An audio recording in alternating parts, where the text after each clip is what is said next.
Thanks, Ian. Well, it's a very big day for Ian Bell, asked to captain this Warwickshire side again.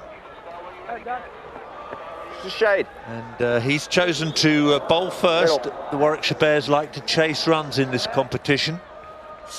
I think without doubt these have been the two best sides in this competition this season. And it's quite right that they're contesting this final here at Lord's.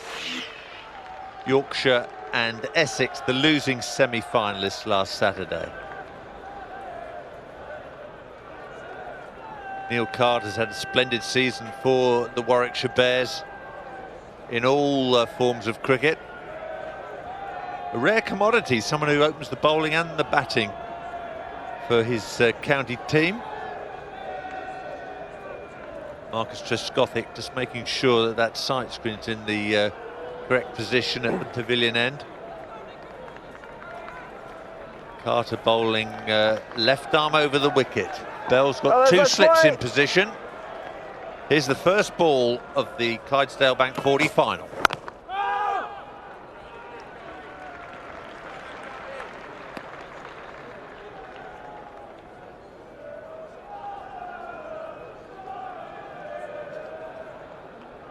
Warwickshire are no strangers to Lord's. This is their 16th appearance in a one-day final. Craig Keysvetter, Marcus Trescothick's opening partner, at the top of a very, very powerful Somerset batting lineup, all of whom are in pretty good form.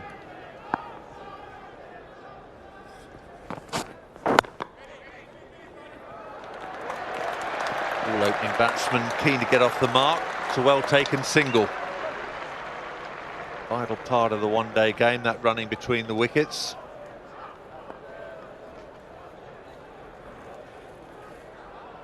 Shade towards you, Craig. Middle. Little bit of bounce there. 86 miles an hour from Neil Carter. He's an old stager now, 35 years of age. It looks a good pitch.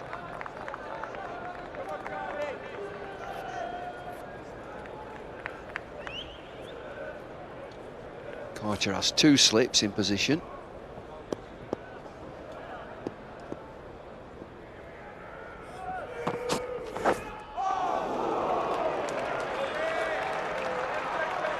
Craig Keysvetter's lost his place in England's 50-over side. Still part of the 2020 lineup.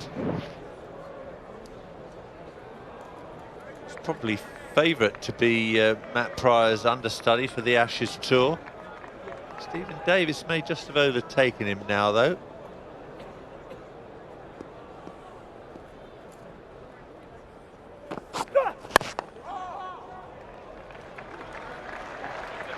It's hard to believe in a way that Craig Keysvetter is still only 22 years of age. Yeah, he could do with a big innings here. Just been out of sorts. Played wonderfully well in the 2020 team out in the Caribbean. World Cup winner. His first class season there, just with the best of 84.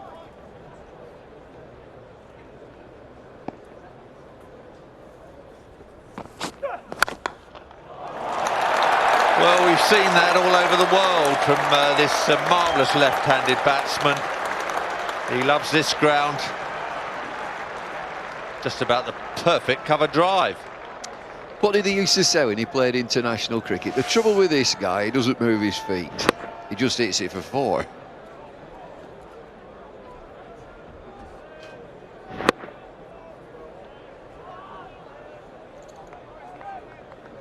Really does look a cracking pitch again. Great credit to Michael Hunt at the end of a busy season.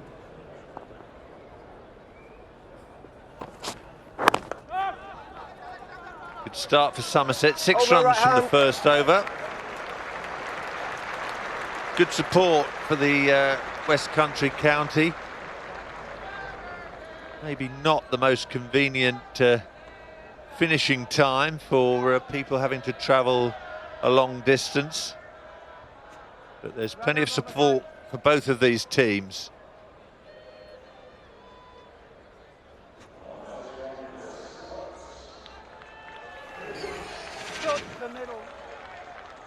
Somerset playing exactly the same team that beat Essex last week at Taunton in the semi-final.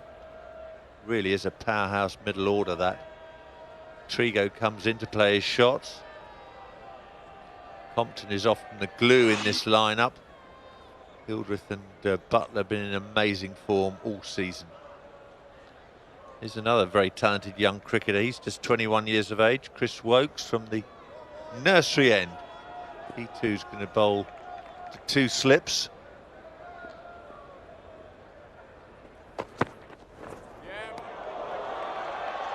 Seen quite a lot of short pitch bowling now in the one-day game. It went largely out of fashion, and the fast in-swinging Yorker was the way to go, but all kinds of variations on the bouncer theme these days in the one-day game. That delivery has prompted a field change. Fine leg comes inside the circle. There's a deep backward square leg now.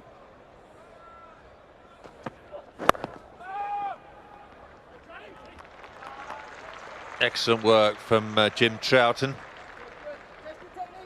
Just Gothic well aware that yeah, you're good. You're half and half. He's left-handed. There's been no rest for these teams. Played the semi-final last Saturday. There's been a round of 4-day games during the week.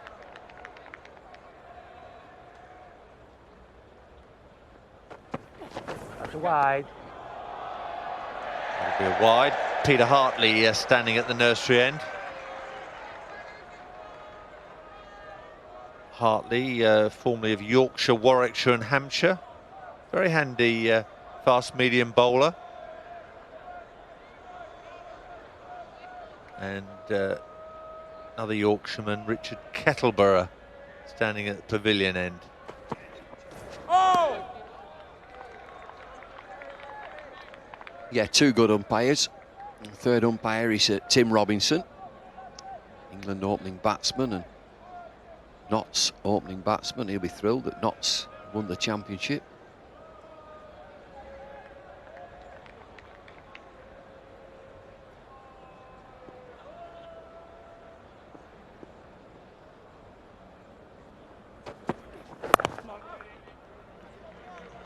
Well, Warwickshire have clearly done their homework on Craig Kieswetter. In recent international appearances, Kieswetter has been fairly limited against the short, straight delivery. Don't bowl wide at this young man, and don't bowl any half volleys at him. But he's found life a little bit more difficult this season.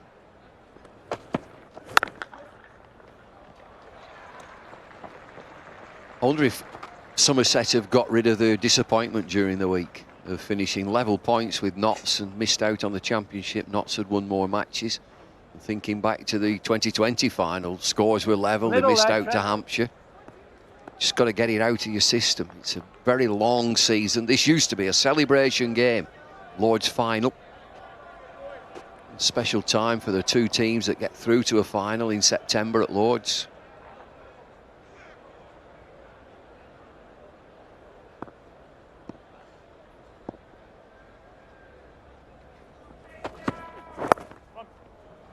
Angled away by Trescothick. He'll keep the strike. Yeah. It's a good start for Wokes. 3 runs from that over, 9 for no wicket. I just think back to the one-day finals that I played all those years ago. There's a fair amount of superstition that went into it. Had to walk in through the Grace Gates. You had your new blazer on, or if the club were a bit flush, you got a suit. Walk from the hotel through the gates. Used to be a real celebration game. Packed. It used to be packed to the rafters. This isn't. Okay, set your signal.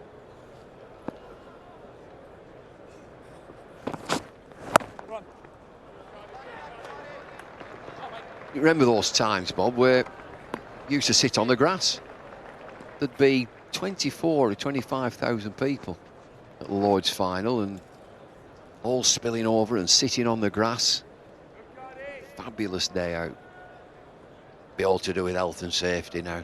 Not allowed on the grass.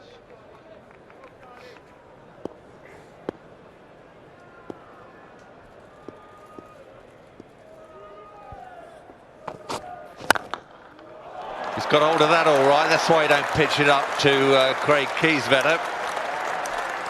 Carter paying the penalty. Well, if they do have a blackboard in the dressing room, alongside Clydesdale should be 2 words: no drives. And a left armer, Carter, looking for swing. White Kookaburra ball once again, doesn't swing early on.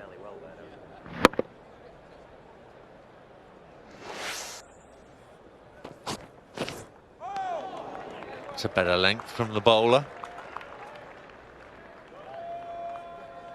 ECB will be sitting down over the next week or so, discussing and deciding what the format for next domestic season is in 2011.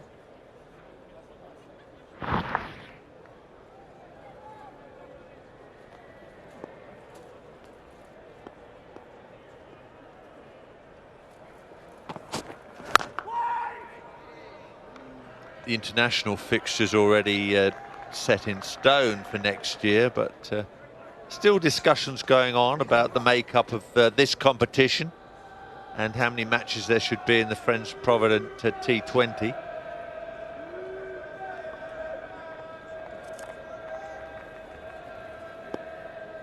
Most people seem to want the county championship to remain unaltered.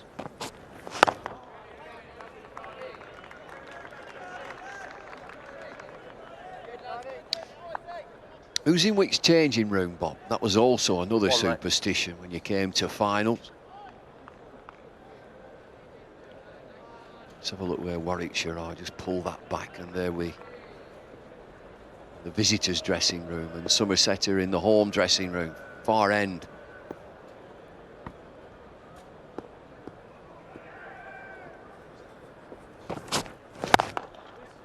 Looking for extra cover again, a fine diving stop. Great example set by Ian Bell there at mid-off. Right 15 for no wicket.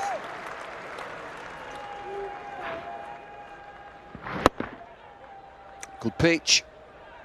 Promises to be a high-scoring game, barring accident.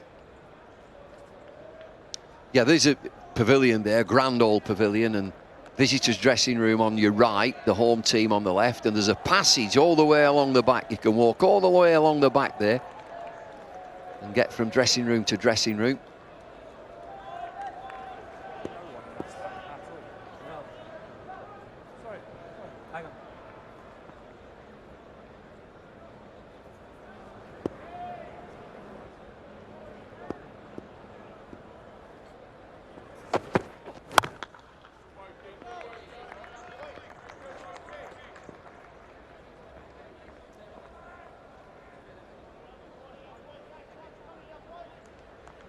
Craig Clydesdale has had most of the strikes so far.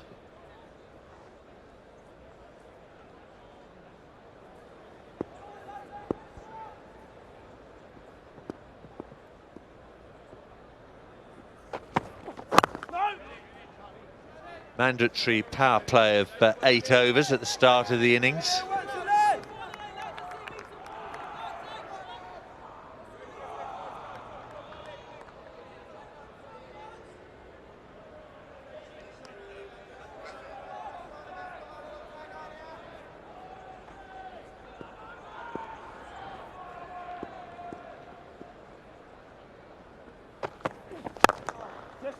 Nice straight drive, but Bell's there again, sliding to cut off the boundary.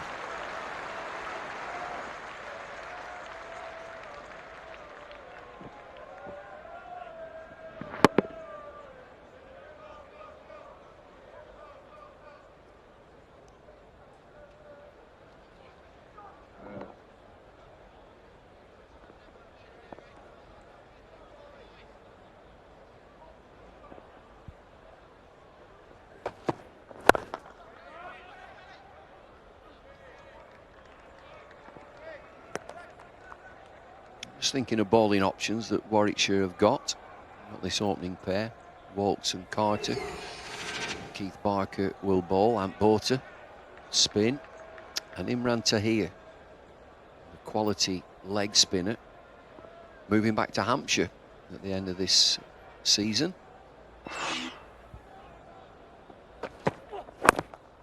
Got a couple of safety valves as well, David, haven't they, in Darren Maddy and Ricky Clark? One more, brother. Yeah, there's those two. There's Trott as well. Long time ago, Ian Bell used to bowl. So there's plenty of bowlers, plenty of options.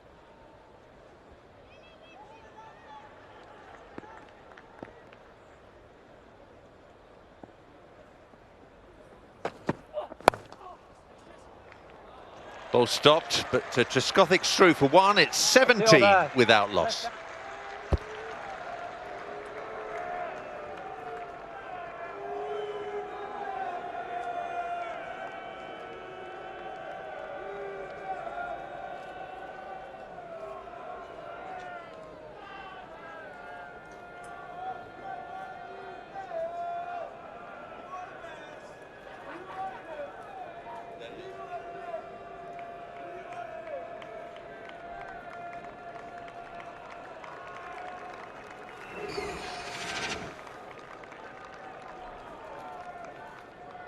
No alarms yet for Somerset. Steady start at just over 4 runs and over. One of the slips is now out catching at short extra cover. Wowee! Run away up to the Warner stand for 4.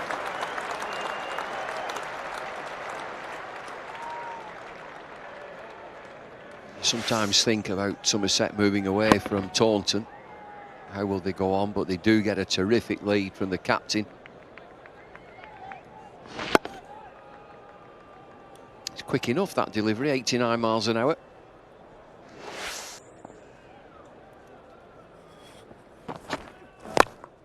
Change of pace from Carter. Chris Wokes at third man. Quite difficult for these opening bowlers, changing their line and indeed their length to these two players.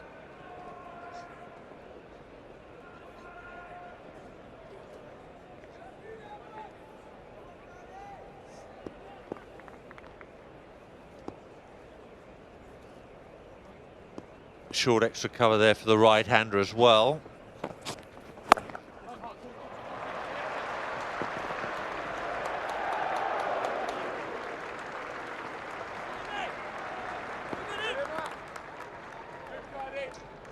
Well, that's Imran Tahir, leg spinner.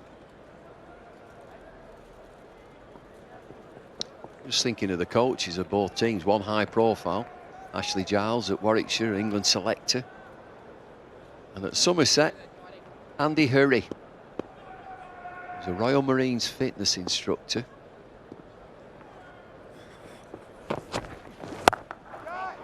Carved away by Clydesdale. Carter leaking runs. Good over for Somerset, 11 from it, 2 deliveries still to go, couple of boundaries, this is the latest.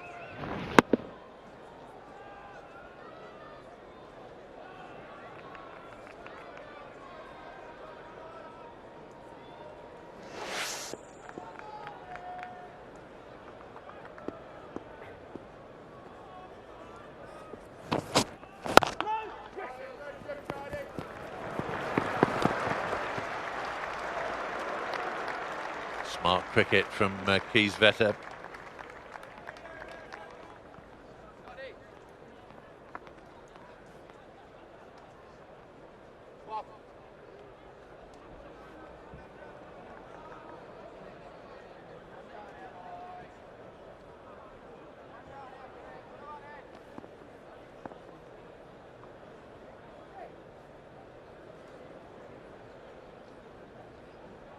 Well, a certain sign that this is an excellent batting pitch as Bell removes the other slip. Tahir comes up to, in theory, catch at leg gully. So no slips at all, and we're only in the 5th over.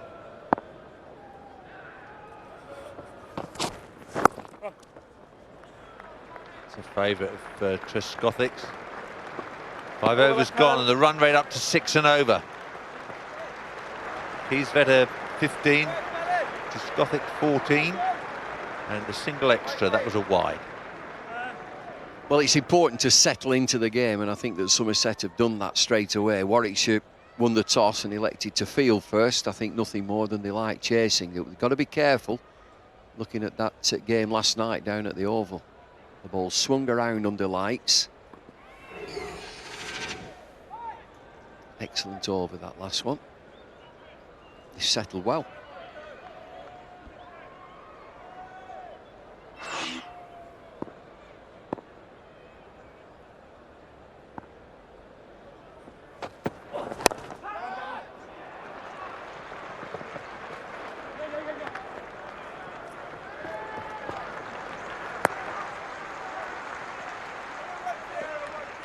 Well, this excellent pitch should provide a very good final here. So often in the past, the September match was decided at the toss when we had very early starts, sometimes 10:30. I think one year 10:15, and the ball zipped around. The final was over before lunch. Well, number one, it looks a dry pitch. It's an excellent surface. Cracks on the track there.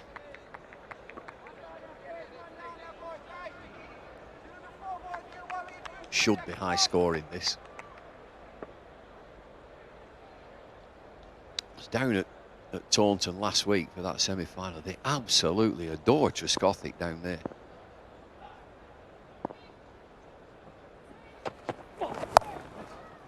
Swept away with disdain by Trescothick.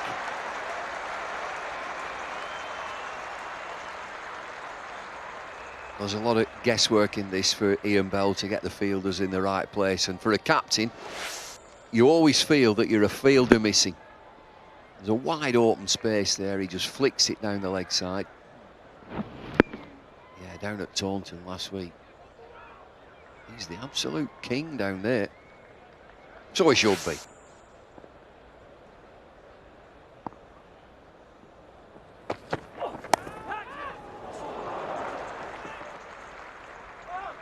Just one. Yes, Marcus already has a stand named after him at the county ground at Taunton.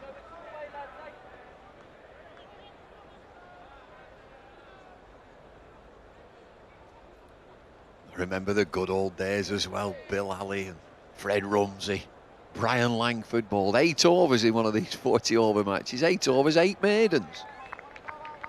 Extraordinary.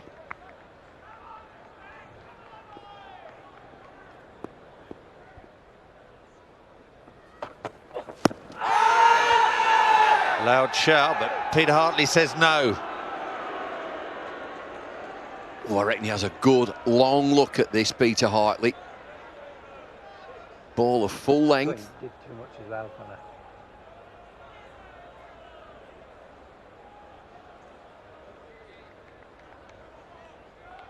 Is it going down leg side? It's just clipping the top of the bails. It's clipping leg, it's clipping the bails.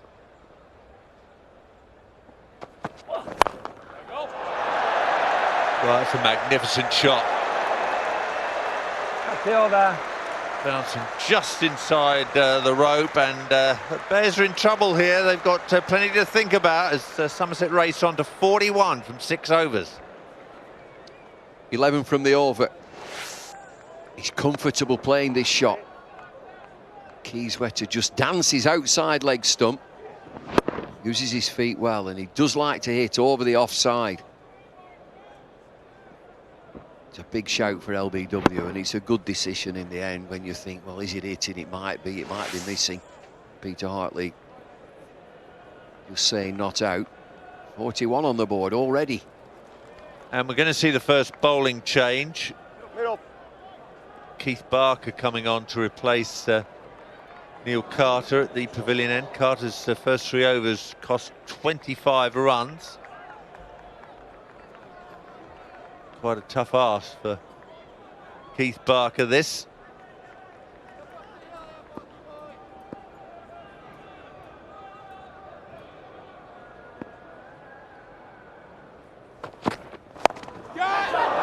Now, is this the end of Trescothick? It is. First ball, Barker strikes, and that's a fantastic strike for the Warwickshire Bears. Trescothick goes. And Somerset in the 7th over of 41 for 1. Huge wicket. Keith Barker, young Lancastrian into the attack. Always needs a Lancastrian in one of these finals. Trescothick blasts it in the air. Chris Warts steadies himself. All of Warwickshire, all the Bears saying, don't drop this one. Prize wicket. Trescothick's gone for 21. 41 for 1. Peter Trigo's a hard-hitting number 3 for Somerset in one-day cricket. Had an incredible innings a fortnight ago against Glamorgan. Scored in 89 balls, 147 runs. He's off the mark straight away.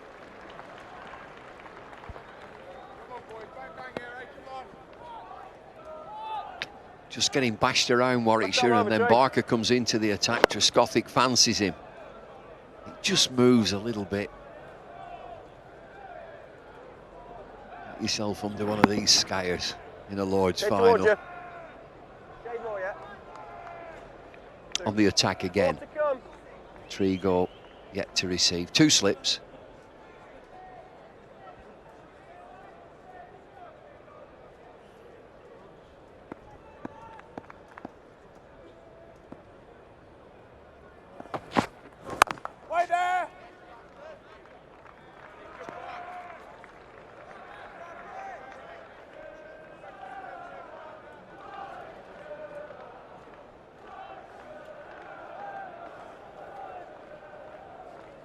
Nick Compton due in next for Somerset. James Hildreth had a quite fantastic season. 7 championship hundreds. Josh Butler, very, very exciting prospect. Saw some big hitting last Saturday from Errol Sapire.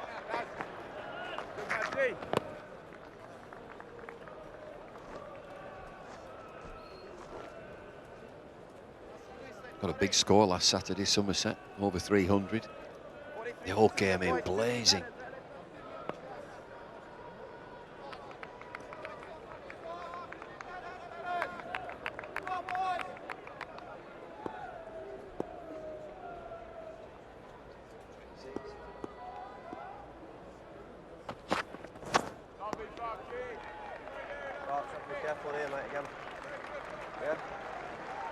Good start this by Barker.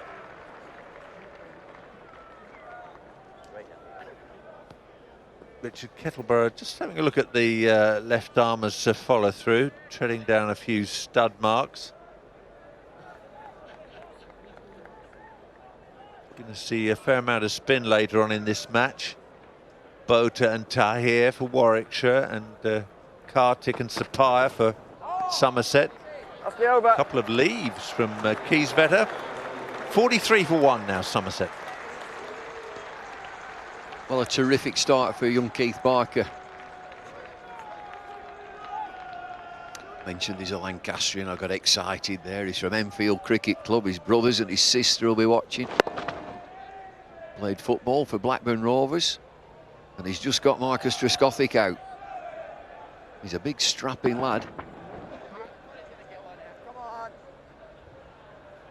But there's plenty of batting to come for Somerset. You mentioned James Hildreth. I think he's special, real special. Josh Butler, Nick Compton, Errol Sapire. They've got some real hitters. Peter Trigo, who's in now. Keyswetter's got a start, 20 from 23. Woke starts his 4th over, the last of the first power play.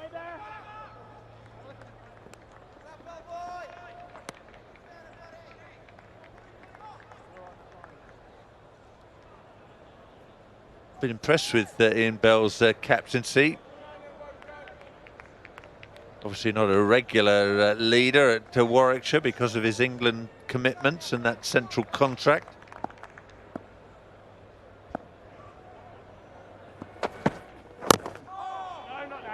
Do you remember that a couple of years ago when it was extraordinary? They didn't want him in the side, Bell, for I think it was a final or a semi-final. Didn't want him in the team. Whose regime was that? A New Zealander, Mark Greatbatch.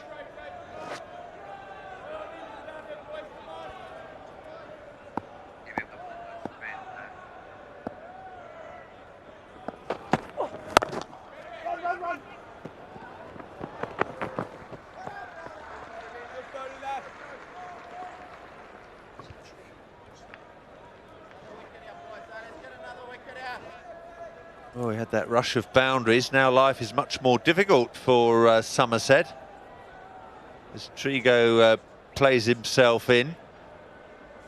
Clydesdale perhaps with the loss of Trescothick a little bit more reserved.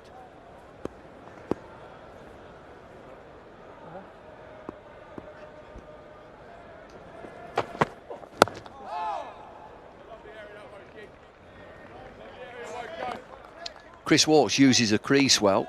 He's not express pace, round about 83 or 84 miles an hour, but the young chap, 21 years of age, he gets in close to the umpire. Every now and again he goes wider on the crease, just changes his angles.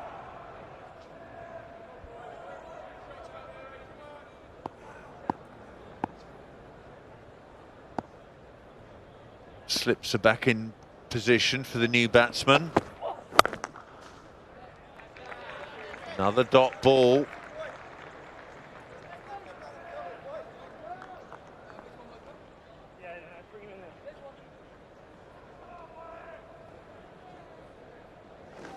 I wonder who he's supporting.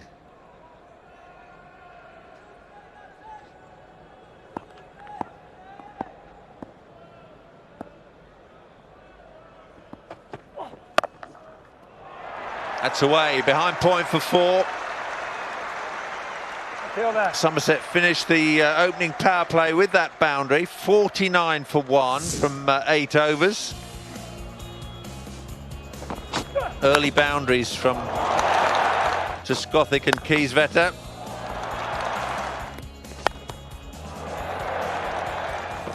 But an important strike by Keith Barker. Important bowling change that for Warwickshire. Trescothick trying to lift it over mid-wicket, just gets it to wide mid-on.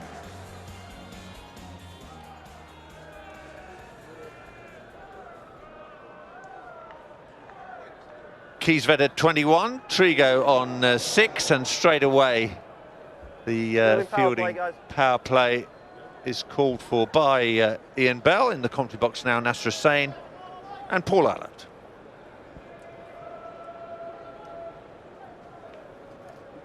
Thanks, Bob. Gone as even, really, after that power play. Trescothick, the man out for 21 when he was looking dangerous. Oh, that's a really powerful stroke off the back foot. Hammered away by Clydesdale.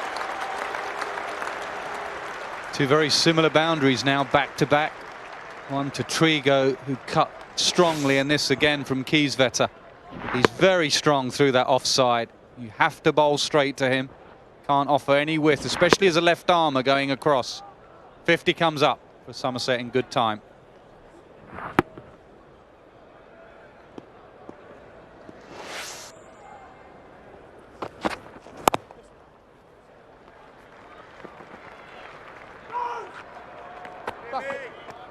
Beauty about this Somerset lineup is that they've got so much batting and so much attacking batting as well.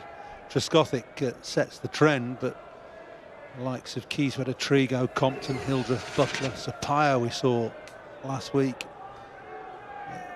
in a somewhat eye-opening innings get runs very quickly. So strong batting and aggressive batting all the way down.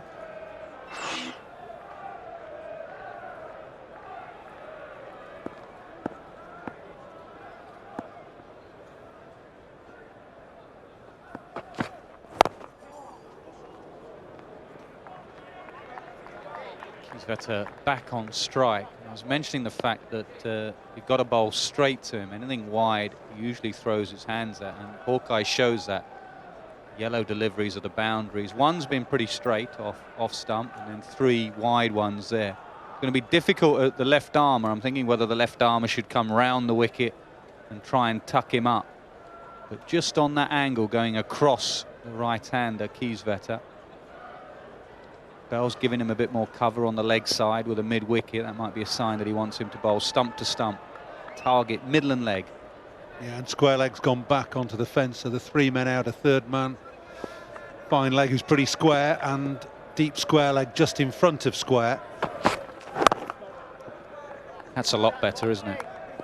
Yeah, you've got to bowl straight now, so I don't think it's too much of a secret, especially as a left armour bowling over the wicket at a right-hander. You've got to be looking to hit off stump, I think. Don't give batsmen any width, and certainly don't bowl it leg side. Well, also as a captain, you might say to Barker here, listen, if you go leg side and you get wided, fine, I'm not that bothered about that. Obviously it's nice if it doesn't happen, but I'm not going to, toys aren't going to come out the cot just because you bowl one down the leg side. We know what you're trying to do. Hesitation, but they've got away with it. Fumble from the keeper, Johnson. Good call initially from Trigo. It was Clydesdale who thought twice about going for the run.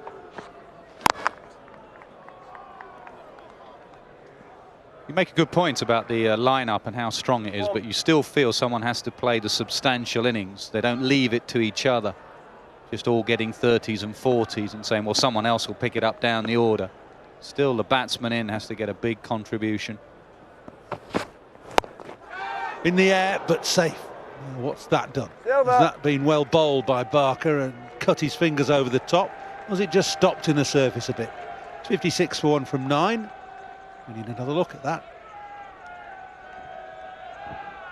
No, it's Seema. I just think it's on the angle. Trigo trying to turn across the line, the angle going across him.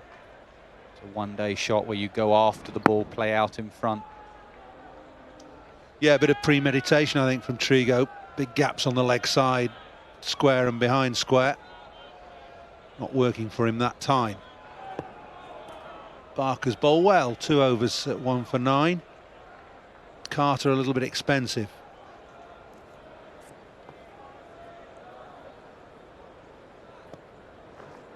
Going to be Woakes who's going to continue. Good young bowler, Woakes.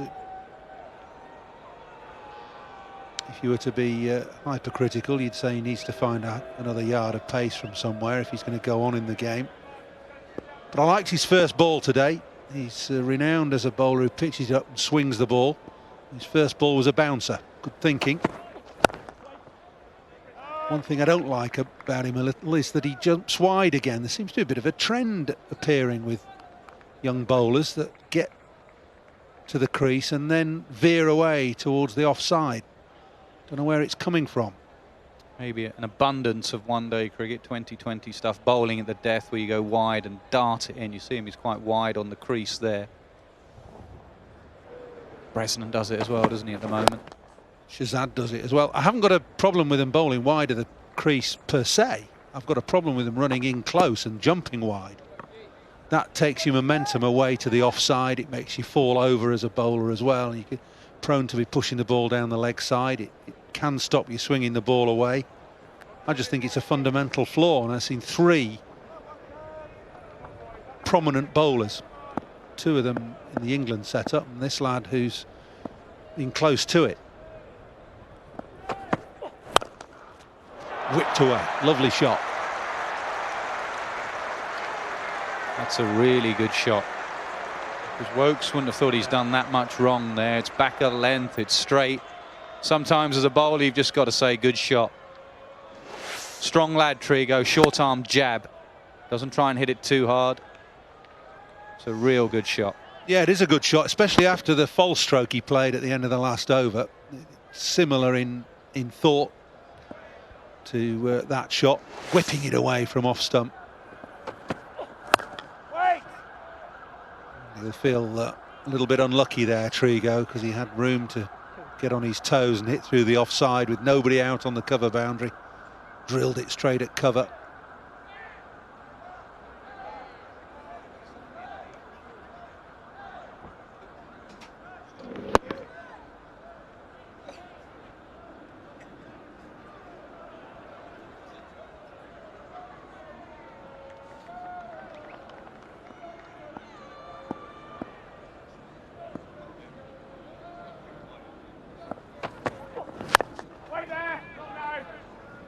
On the flip side of that, has there been a successful bowler in the history of the game that's run up straight and jumped out wide? Colin Croft. Is that it? Well, he's the only one that really springs to mind. He was a different kettle of fish. He was a quick bowler. Devon Malcolm, I suppose, yeah. No! It's not the norm, though, Nasser. It's 61 for 1. No, it's not the norm, though, and I just think, well, I've explained why I don't think it's beneficial to bowlers. I mean, there are any number of reasons. The loss of momentum and the jumping wide and firing it down the leg side to be 3. Carantini used to run up fairly straight and then go yeah, out and wide. angled it. Yeah, he did. He did, but we're not thinking of too many, are we?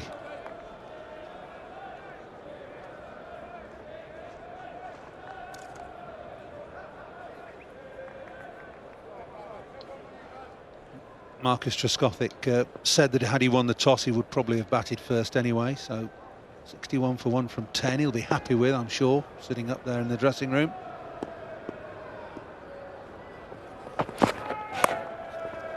It's well adjusted in the end, pretty well bowled by Barker as well. Yeah, 2-2-2 is the pass score this season in Pro 40 on this ground.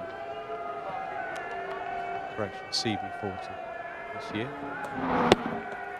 Something above there in a final, you'd say good luck. So Trescothick will be very happy at the moment, apart from the fact that his season is done and dusted with the bat.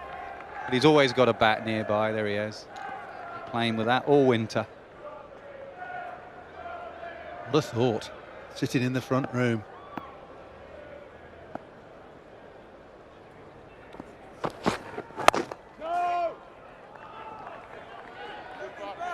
Yeah, I think given the strength of batting on these two sides, Nassau have got to look for a few more runs than that today. Looks a pretty good pitch. Current rate gets 240 for Somerset. They may be looking for more than 6 and over.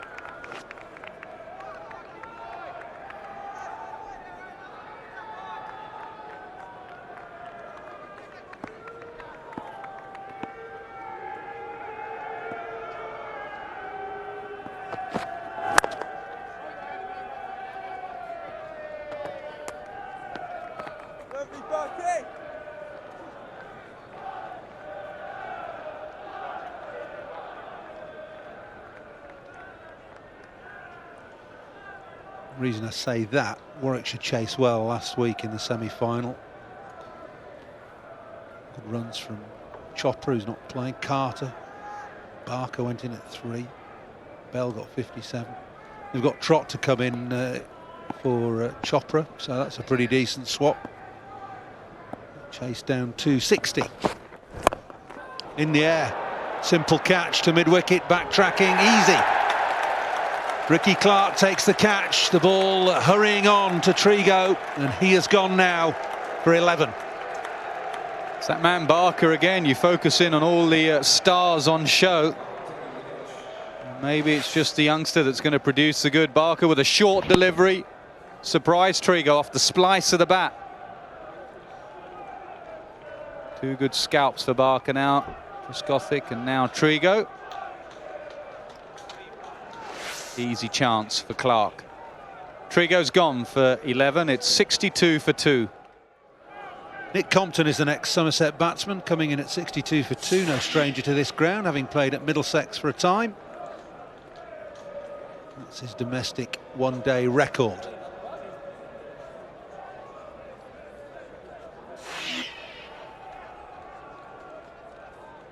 A little bit of work to do here for Somerset. That was not there for that shot. Ball hurrying on to Trigo, trying to pull it across the line, if you like, from the left armour. It's a pretty simple catch indeed for Ricky Clark at mid-wicket to take a couple of paces back. And it was just lobbed into his hands. Yeah.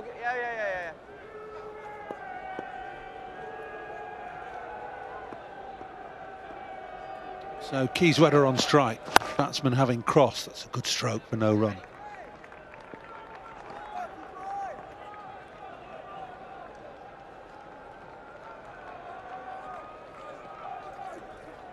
Just wondering if it's the angle of Barker that surprises Trigo going across him. Slightly harder to play that short-armed jab if it's going across you. Whereas in the previous over from Wokes, it was slightly easier. You see the angle going across the right-hander. If anything, actually, just comes in a bit and tucks him up. Good over from Barker. Fine figures for him. 2 for 10 from 3 overs. 62 for 2. Somerset. Trigo the man out in that over. Good point you make, Nasser, about that. The angle of the left armour going across the right-hander. The ball basically always going away from you when you're trying to play this shot. That happened off the final ball of the previous over. Trigo surprised. I would have thought he'd have thought twice about doing something like that again, but he didn't, and it's proved to be his downfall. They bowled quite a few splice deliveries to him, so obviously the plan yesterday evening in the hotel was don't pitch it up 3 sort of floaty half volleys to Trigo. Hit the surface hard. Good figures on a flat pitch. 3 overs, 2 for 10.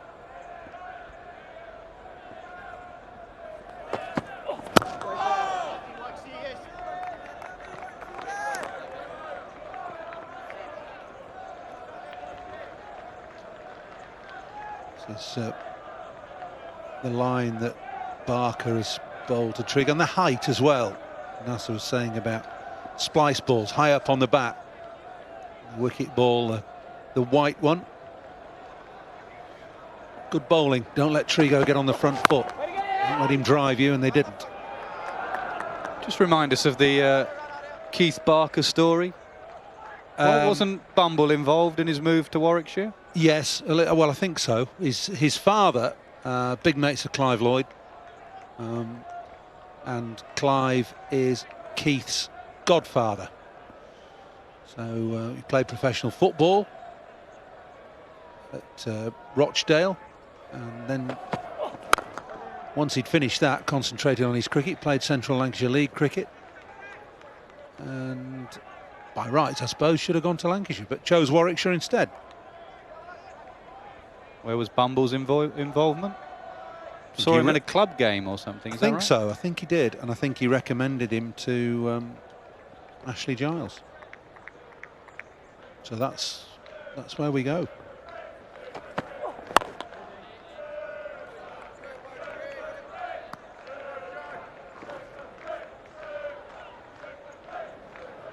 He's a useful cricketer, Barker. He started batting 3 in this competition as well for Warwickshire with some success. Got runs last week, 34 off 26 balls against Yorkshire in the semi-final.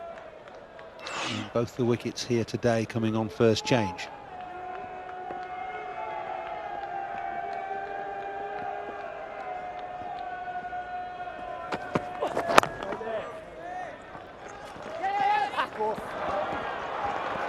Oh, that's good running in the end, although there was an exclamation from the Warwickshire fielders.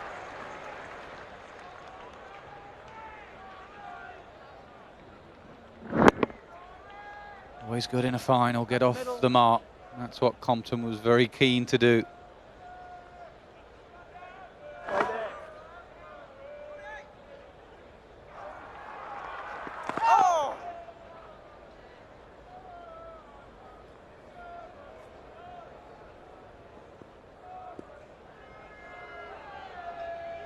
Being the best of seasons in the county championship for Warwickshire. They lost a lot of games, more than anybody else.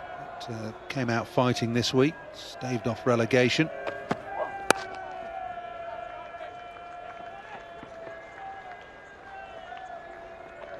Just starting to calm Somerset down a touch here. It's 64 for 2. Bowling power play is complete. 15 for 1 from those 4 overs. Yeah, that's a good comeback with good players at the crease on a very decent surface to have 4 overs, 1 for 15. That's excellent. Good work from Wokes and Barker.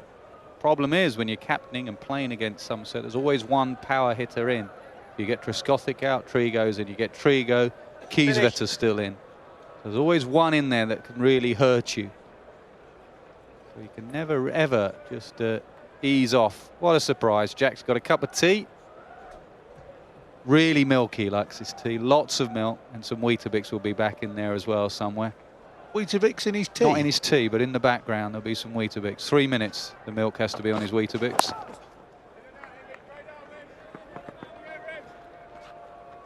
Sounds like you had to do that for him as a 12th man at some point. Absolutely. Nehru Cup. Every time. He used to come off. Nas, where's me Weetabix? In the wrapper, Jack. Where do you think it is? You wouldn't be rushing, No. would you? Hot milk, 3 minutes. Not a second more or less. Cup of tea, lots of milk. He stirred the pattern off that cup, hasn't he? What's he doing there? Must have about 10 spoonfuls of sugar in it. He is a badger. He's completely mad, just like Lloyd. Very similar to Lloyd, very similar characters. Not on this planet.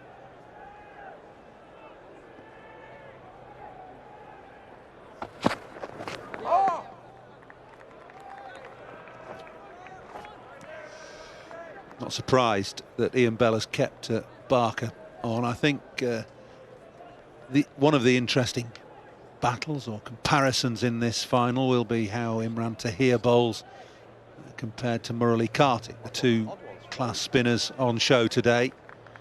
I'd imagine that Tahir will get a bowl fairly soon. Now the initial power play and the bowling power play are over.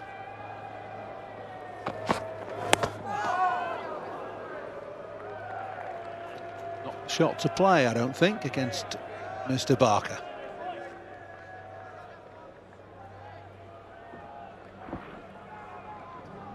Maybe he's just one of these effort bowlers. He sort of comes in as if he's just medium quick. And you think you have a lot of time with him. Maybe he just comes on a little bit quicker.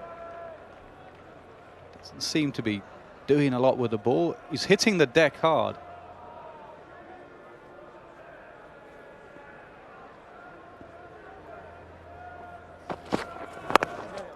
Good footwork, quick footwork from Compton to get that down to third man. He's It's a little bit tight. just made 2 from 8.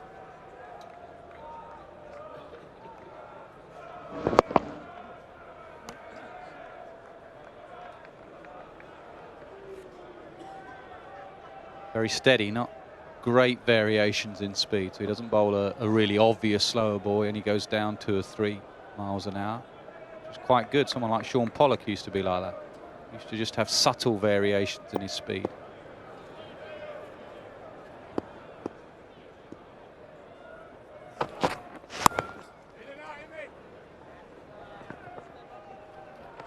.85 miles an hour, that last delivery. It's reasonable pace, 85 miles an hour. Not express, but pretty handy. Decent action. You might be right about the effort ball. He gets right the way through his delivery, both feet off the ground after he's released the ball.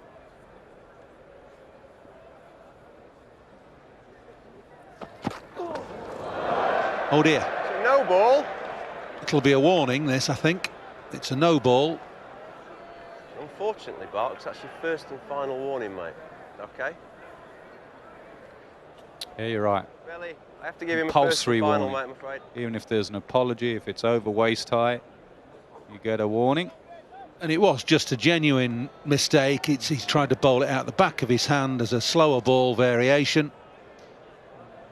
And it's just a horror.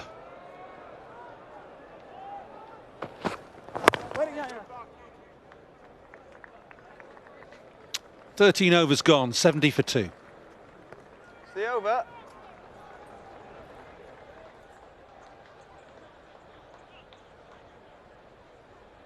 There you go.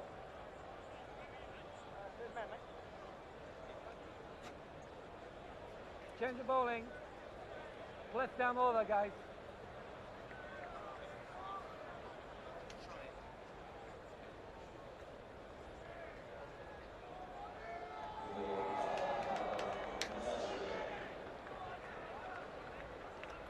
Lovely late summer's afternoon here at Lord's, the Just a bit first from middle. floodlit Come front. final in Yeah, domestic that's cricket here today. Will be going on till round about 8:45, 8:15 this evening.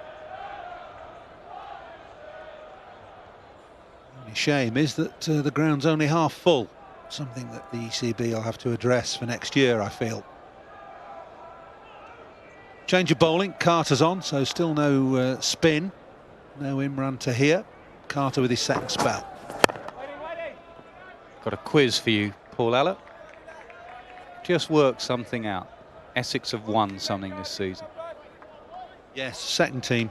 They beat No, Lancashire. they've won something else this season. And they won it today. Fair Play League.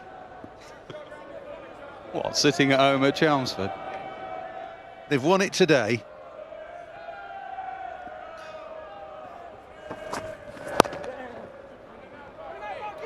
Well, one of their players has.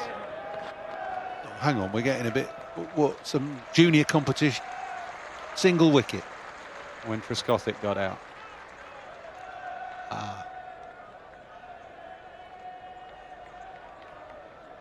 Six hitters. Sky Sports six-hitting league. Ryan Tenduscarter. I think Trescothick needed 2 to go past Trescothick, to go past Ryan Tenduscarter.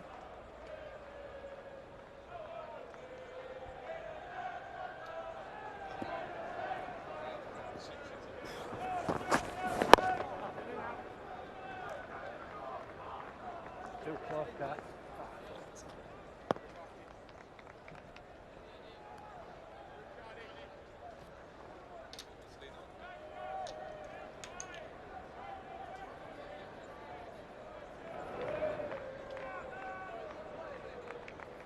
So how many would he have got if he'd played a full season, do you think?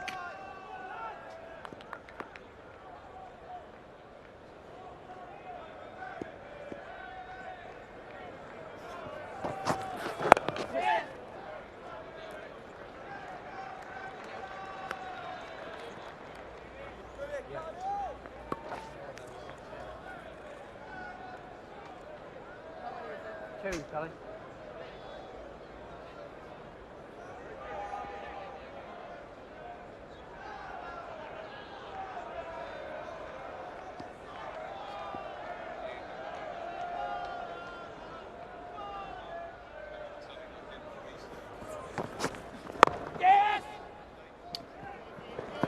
It's pretty well run. Just pushed into the offside, into the gap. And at Jim Troughton's right hand, so well executed and conceived single.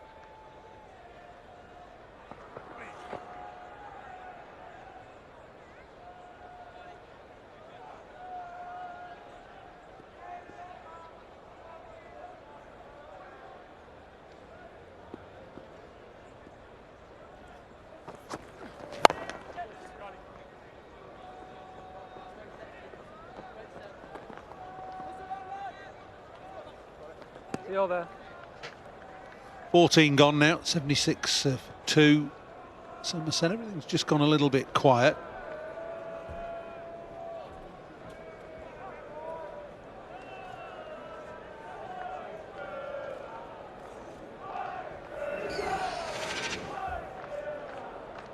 Yeah, a bit of a stop-start effort. The wicket, first wicket of Trescothick, just slowing things down. And then that second wicket, when Trigo got out, Compton taking his time to get going, which is fair enough. He's 7 from 14. He's had a 34 from 38. So we have got change of bowling now, and both are coming on with his slow left arm. The key for Somerset's not to panic, because the past score at Taunton in 40 over cricket is 290-ish, whereas here at Lord's it's 222. So what they mustn't think is just because they play at Taunton that they're going at a bad rate here. This is fine for this surface. 240, 250, and then throw the ball to the likes of Kartik and Alfonso Thomas. Not to aim too high. 6 and over would get them to 232. They'd want more than that, obviously, but not just a panic in these middle overs. Still plenty of time to set up a good score. Premeditated little dab, first shot from Clydesdale. It's only a single.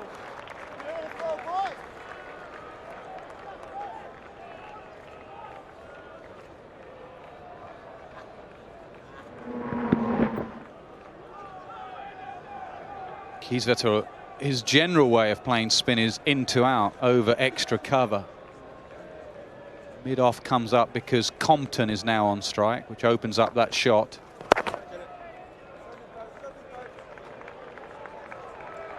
And the intention looks as though that's where he wants to hit with mid-off, yeah. And Ian Bell straight away puts mid-off back after Compton's little foray down the pitch there, first ball.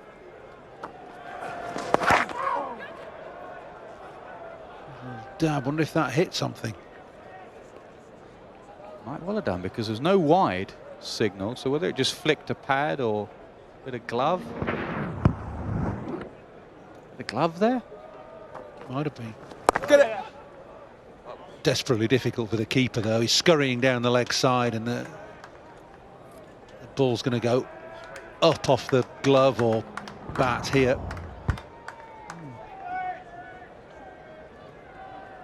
So the keeper loses sight of the ball for a considerable part of its flight. And then it's sort of flicked up towards his face, not very pleasant.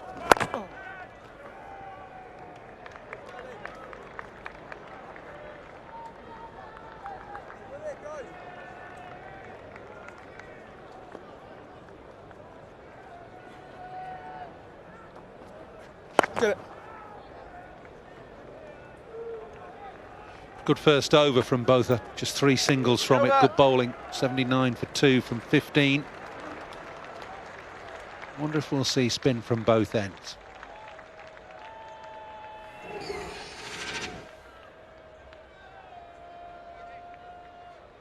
Carter 4 overs for 31, expensive. Everybody else pretty good.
Signs that Compton wants to get moving now. He's using his feet to Carter as well as the spinners. Maybe that Clydesdale is the one to just play that anchor role. Nasser, 37 from 42. Yeah, I think he'll be tempted. He's not that sort of guy, really. I think he'll be tempted, especially against the left arm spinner, to go in to out.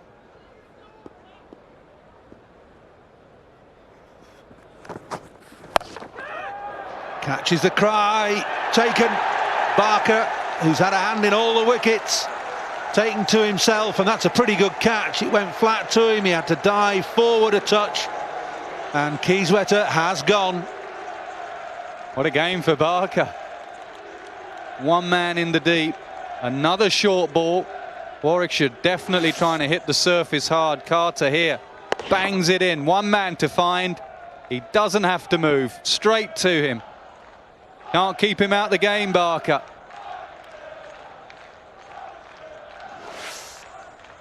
Clydesdale, the danger man's gone for 37. It's 81 for 3. James Hildreth is in at number 5.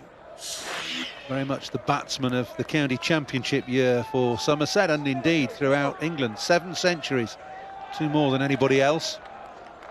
His domestic one-day career average of 32. No, well, really should get on with it. They can't all play up, Billy. He's got 100 in this competition against Sussex, and some pretty consistent scores as well. 5 half-centuries plus a couple of 40s and a couple of 30s.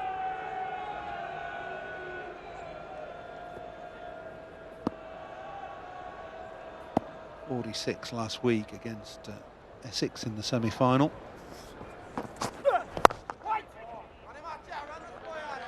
Scored 100 in midweek up at Chester Street.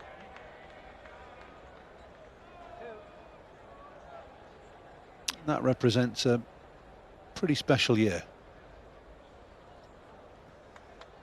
This is where the mind games start kicking in, really.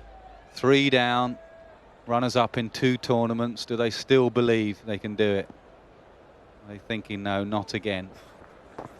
Surely we're not going to come here and mess up. We need to win something. They need self-belief here. Hildreth off the mark. Clipped away for 3. He has to hurry, but he gets there.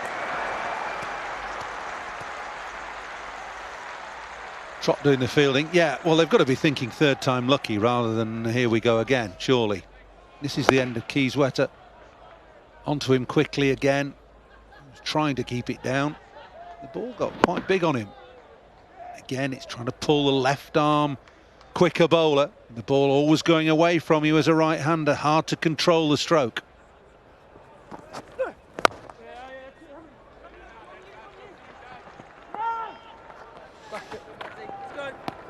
16 overs gone, 85 for 3 now, Somerset.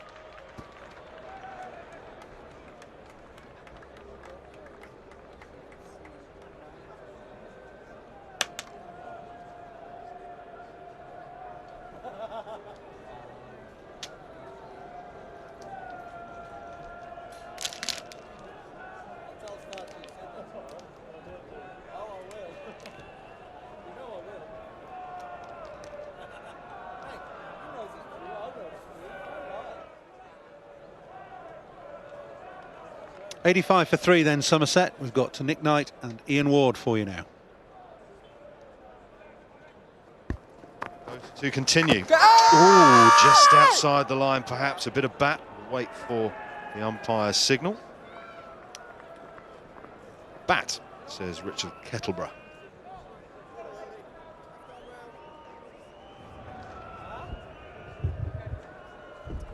Definitely. Good decision. 86 for 3 after 16 overs and 1 ball.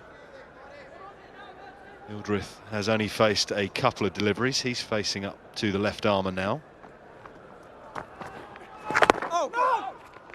That's posed an interesting question, Nick. Do Somerset believe? I guess the advantage they've got at the moment is Hildreth is in fantastic nick, so he can just keep going, and Josh Butler's only 20 years old. Do they get affected at that age by what's been going on? Well, we're going to find out. Both Nasser and I firmly believed at the top of the show, didn't we, when we were in the studio, that it's Truscothick that holds the key. Now, Truscothick hasn't made the substantial contribution that he and his team would have liked. And I think we made mention to the fact that it was going to be obviously a bit more tricky for the likes of Hildreth, Compton, Butler. Having said all that, it is a final, of course. And if you post a half-decent score, the pressures that can affect sides batting second can be awesome, can be a lot. So got to have their mind set on a reasonable score here. Oh, no. Sorry, mate.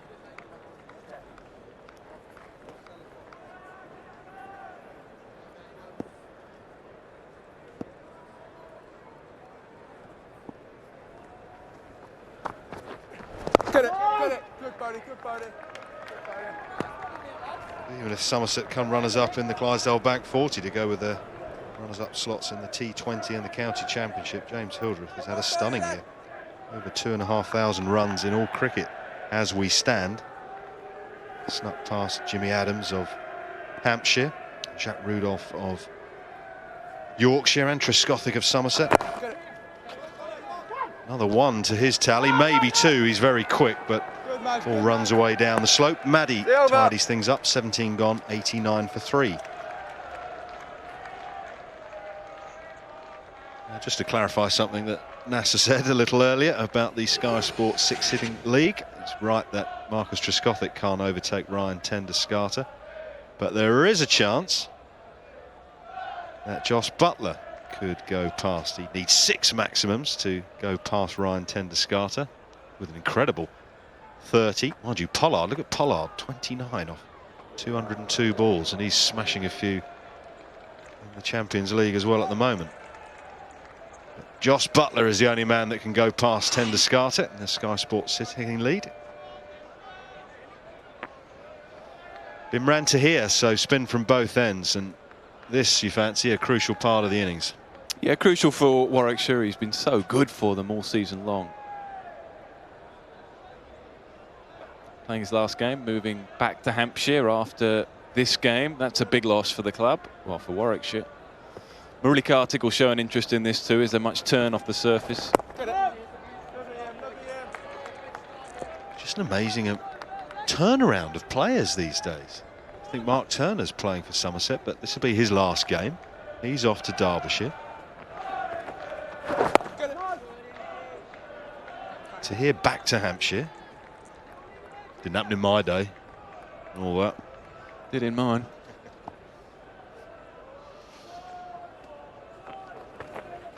Well, people tended to move. They got released or genuinely needed to advance their career because they weren't getting much cricket. Well, Mark Turner hasn't played a lot of 4-day cricket for Somerset, but he's been a feature of their 1-day game, and Tahir, of course, has played every game for Warwickshire. Somerset have signed Steve Kirby, who was awarded a benefit by Gloucestershire. He was playing all of the time. I had a little chuckle when I saw that. I'd seen a few games down at Taunton and Steve Kirby playing, and I can hardly remember him bowling a dot ball. He's been whacked all over the place down there, and yet he wants to go and ply his trade down there.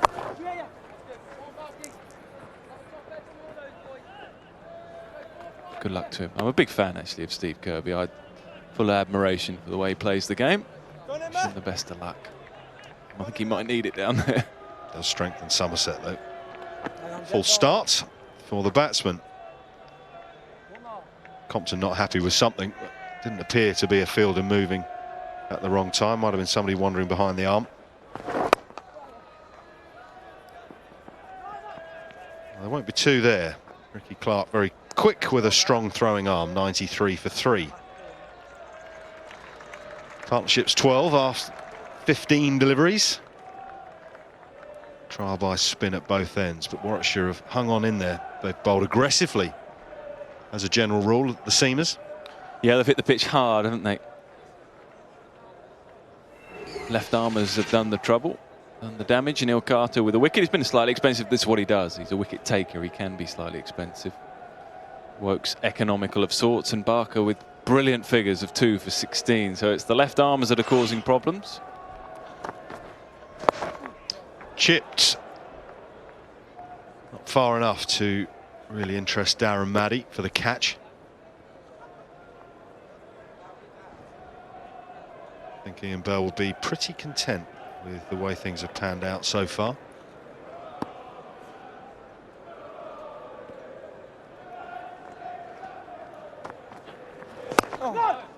Yeah, he wanted to bowl first because he feels his side are at their best with the bat in their hand and they're happy chasing. The only thing he was slightly concerned about was the impact of the lights later on. Now, it's a funny start time today. So he worked out that the lights probably wouldn't take much of an impact until the second innings was well underway.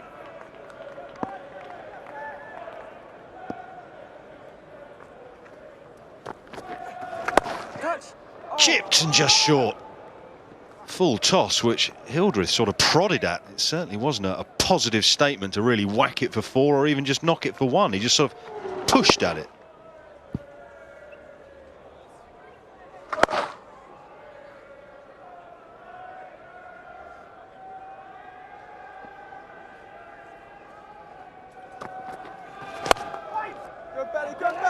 Great work from Ian Bell at extra cover.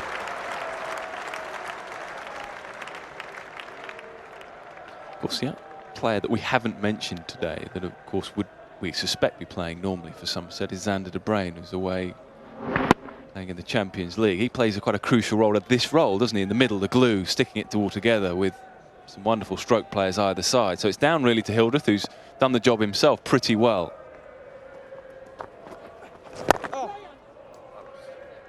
Good, I think, that a young English batsman has that responsibility in a Lord's final. Hildreth up to 9, Somerset 95 for 3.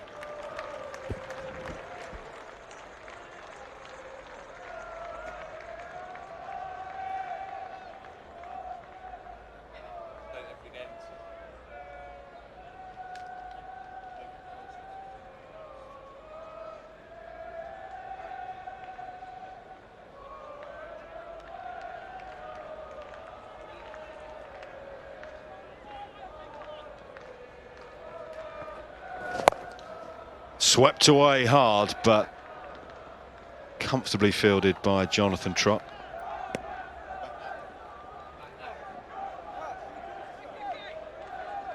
(96 for 3) with that single up to Jonathan Trott off James Hildreth.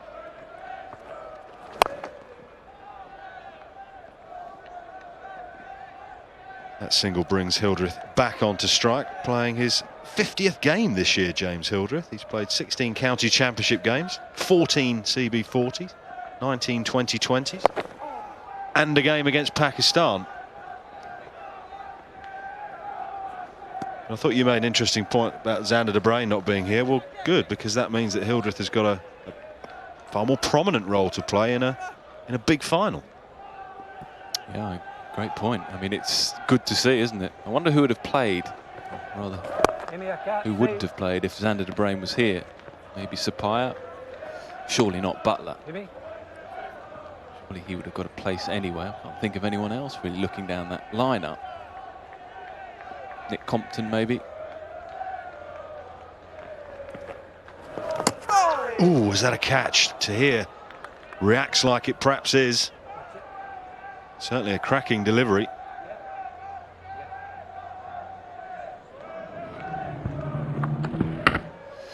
Yeah, significant edge.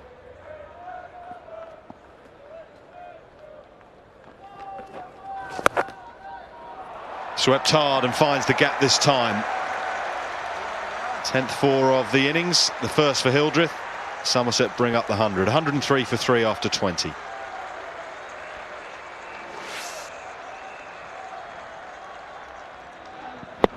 Swept hard, swept down, and he knew his angles too. It will race away. It's quite a short boundary, actually, leg side.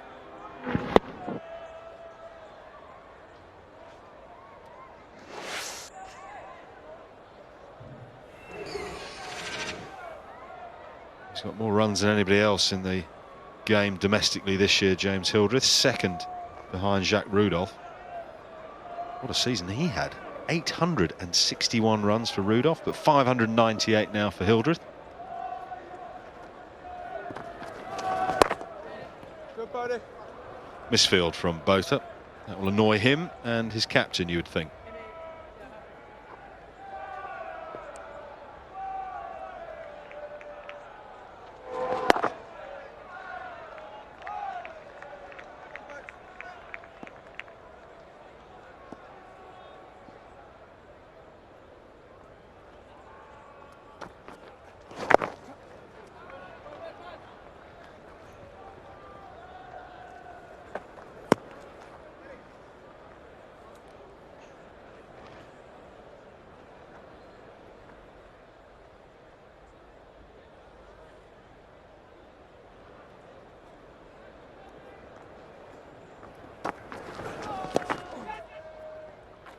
Cleverly played from Compton. Looking to go across the stumps, perhaps to sweep. Bowler saw him and he adjusted. Have another look at the drop chance. You were keen to look at this again. Yeah, just see how much deviate. Yeah, it's a lot of deviate. He's a young keeper, 22 years. There's a lot of high hopes for Richard Johnson, and no Tim Ambrose in the side today. Spent a lot of time working with Keith Piper. Not so much anymore, but in his earlier days. Now, it was a significant deviation. He nearly got it. I suppose someone like Foster maybe may have just got it. He's not happy, but it was a significant deviation. Talk about a big day. What a big day it is for a young man like Richard Johnson playing in a Lord's final.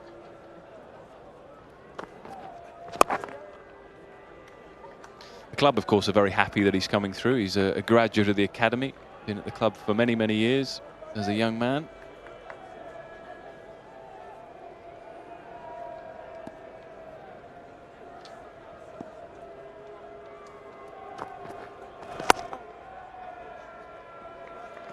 Five from the over, 108 for 3. Johnson down on our batting list to come in at number 10. Is that a concern for him going forward? It's the Adam Gilchrist show, isn't it? It's the Matt Pryor show. It's Kumar Sangakkara. It's all about being able to score some runs. Clydesdale at the top of the order. We know Butler can keep wicket. Is that his weakest suit?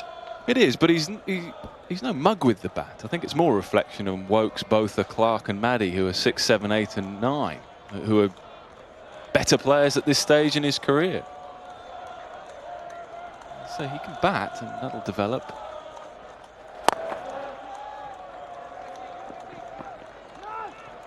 Warwickshire may be a little bit different to some clubs. You look at Keith Piper over the years. Keith Piper, just not a bad batsman, didn't score the runs he probably should, but they stuck with the player for the most part. Tony Frost played a little role as well, but for the most part, Piper played an important role behind the stumps. Oh!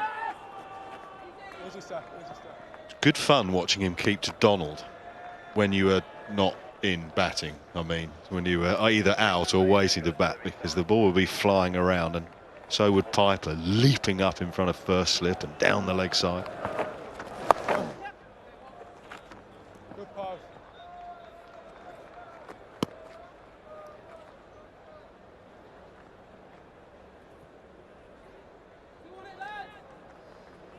He was a brilliant keeper, wasn't he, Piper?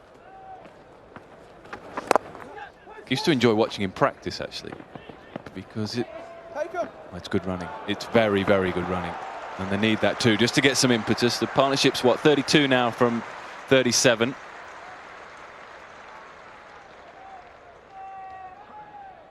It's just starting to tick for Hildreth and Compton. They were good against Essex in the semi-final at Taunton. Oh! Ooh, big sweep taken well by the keeper Richard Johnson. But there were passages of play where they ran Essex ragged. Hildreth particularly quick between the sticks. Compton not too much slower. Oh! Well watched. He won't get any runs for it, but the bowler takes full credit for nearly throwing that underneath him. 113 for 3.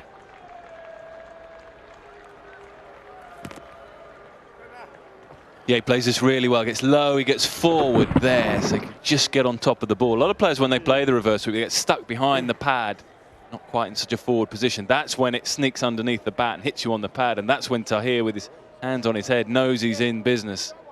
Might have to serve his time though, mate.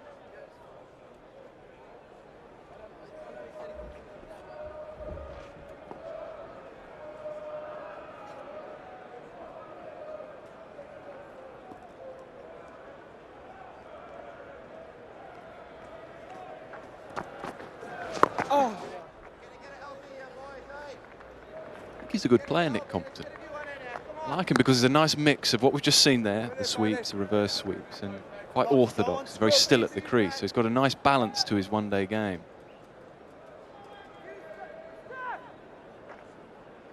Knows conditions well here, of course. Former Middlesex player.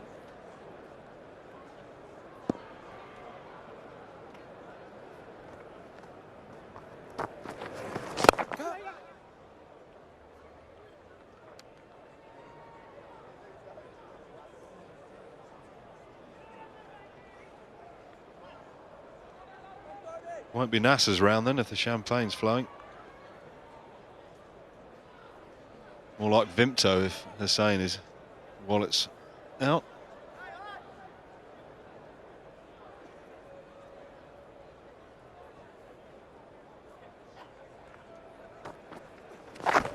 Ooh, clever shot over the head of the keeper, and it will run quickly down at the nursery end. They'll pick up a couple.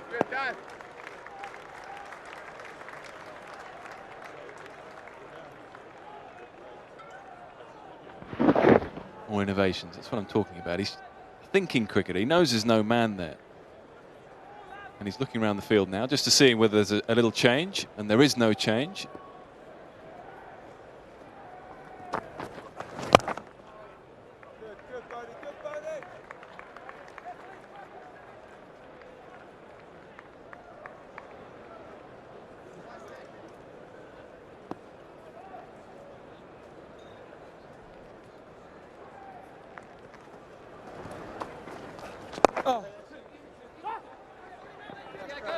They're going to come back for 2 and do it easily.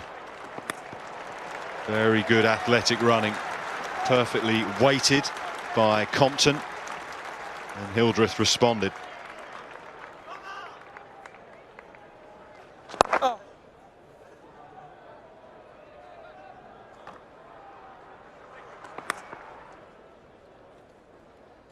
Very similar to how these two went about their batting at Taunton in the semi-final against Essex. Dabs and sweeps and good running. Oh, right hand, belly. Well done, boy. Kim Belmare just taking the pace off that one at extra cover. 120 for 3. Great place to play cricket. That's the Warwickshire dressing room today. That's the away dressing room. Someone's forgotten the flag. You were in charge, were you? Well, if I was, it's not the first thing I'd have thought of. And there might be those that are thinking, well, how come Warwickshire are in the away dressing room? Of course, no Middlesex here today, no England. So I think, and it may have changed, but I think it's the toss of a coin, isn't it? Decide which team goes in which dressing room. Normally those that win the toss go in the home dressing room. Both brilliant dressing rooms, aren't they? Very well looked after here at Lord's.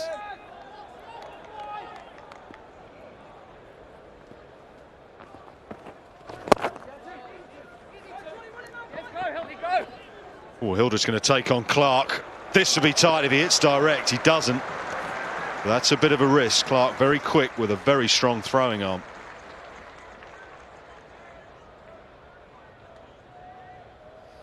Busy cricketer then, pushing Ricky Clark now much. Well, I think a direct hit, he may have been gone.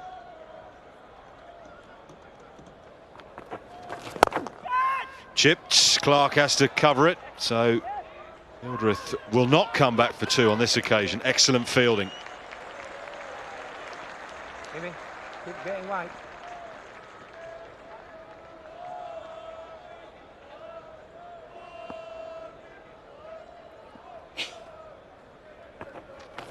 Oh yeah. Beautiful shot. Use of the feet. Didn't try and overhit it. Wonderful punch down the ground for 4.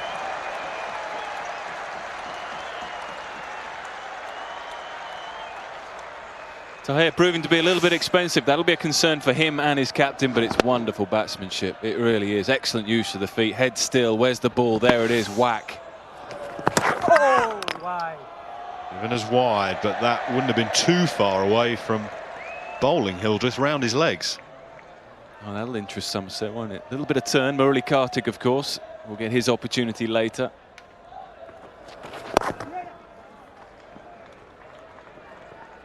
So will Graham Swan.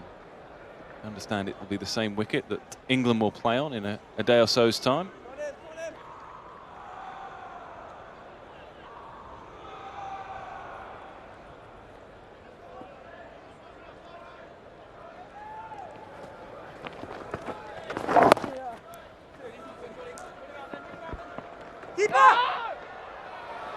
Bodies flying everywhere. Just the one. 130 for 3 after 24. Yeah. Yeah.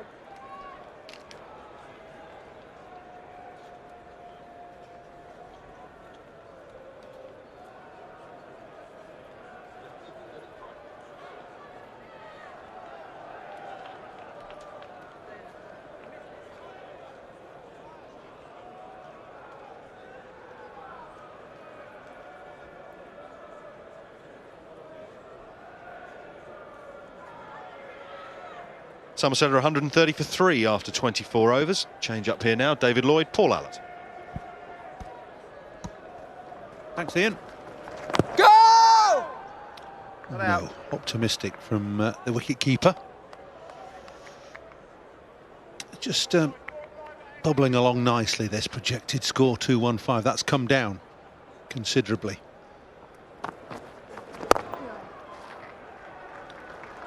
But Somerset have batsmen in the wings. This partnership is now worth 50 from 53 balls. Compton 32, Hildreth 26. And maybe these two are laying the foundations for an assault on the Warwickshire bowlers over the last 10 overs or so.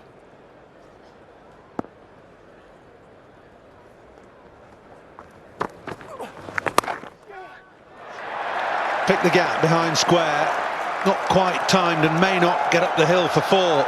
Yes, it will. Well, this is a cracking shot. There are two fielders behind square on the offside and the position so close together. Hildreth manages to wait and then plays the shot. He gets it through the gap. I think this lad's a cracking player. Yep.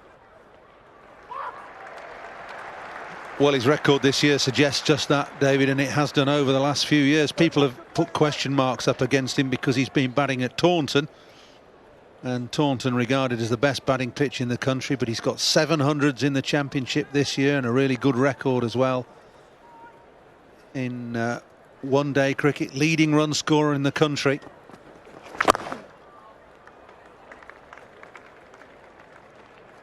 It'd annoy me that you can only score runs at Taunton. I think that's really unfair. I go back to Andy Caddick. If it's that flatter pitch, Andy Caddick got a shed full of wickets at Taunton because he's quality.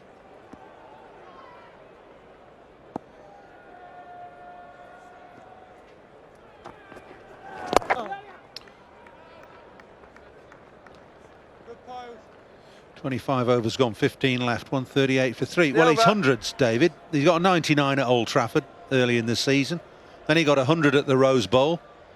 Then he got a couple of hundreds at Taunton, and then another one at Taunton, 150 at Canterbury, another 100 at Taunton, and 100 at the Riverside. He's got hundreds aplenty. Well, he's knocking on the door of England. He's young enough. He's been around a fair while now, James Hildreth. Child prodigy, if you like, but he looks fit, he looks strong, 26 years of age. I think he's a cracking player. If he scored 7 centuries, he's roundabout. I think it's an empty thing to say that, and I've heard it many times. Oh, he can only get runs at Taunton. It's a good pitch at Taunton. No, don't do it for me.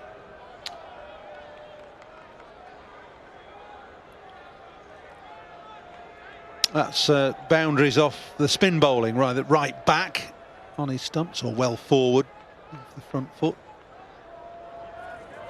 Throw that ball there now, guys. So you're quite right, David. He is knocking on the door. Darren Maddy coming on to bowl some little medium pace. I'm not saying he's going to walk into the England team. It's pretty settled. They've got some cracking players, but he's there, roundabout, good age.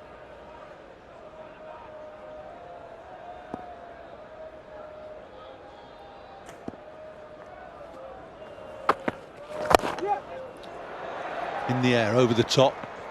Plenty of bottom hand there.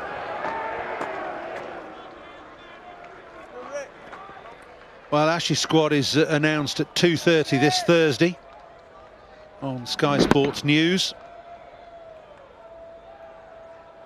There's a performance squad going to Australia. There's a Lions tour to the Caribbean. There's a 6-a-side squad going to Hong Kong. Where are you going, David? Oh. Hang on a bit. Can you get him one of them? I might get a do here. Where the over 60s going? Got a nice little trip to the south of France, I think. We'll be going to Clacton or somewhere like that. Reading. Where is Reading?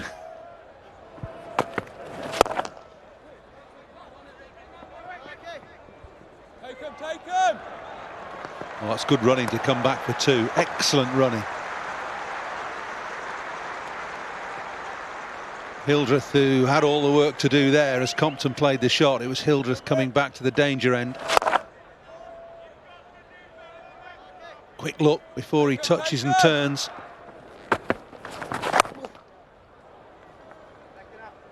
This lad Compton looks a good player too. I saw him last week. Looks a confident lad.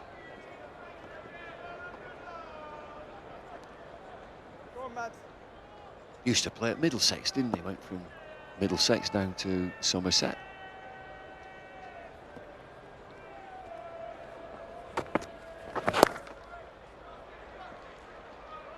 Barker out there at deep square.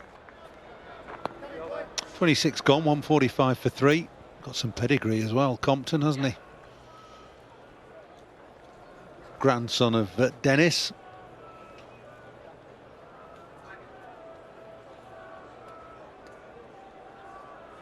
I'm sure I've seen his dad over in South Africa. He's a journalist over in South Africa. Is it Richard?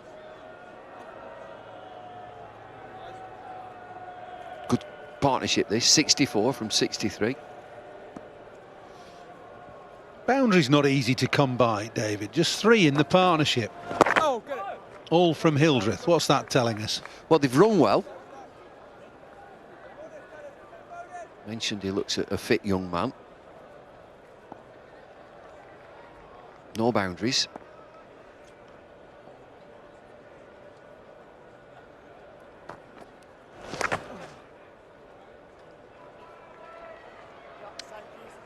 We've just been talking about the over 60s and the over this, that and the other.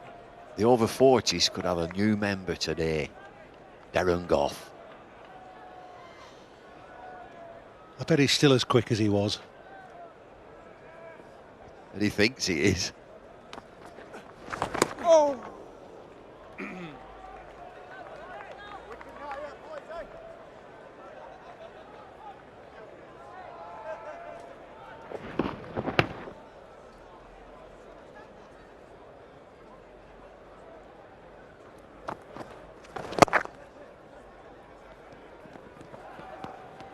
Coming back for 2 again. Really is good work. Putting the fielders under pressure. And they're putting good fielders under pressure.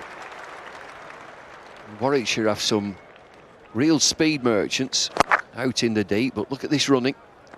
That's how it should be. Come on.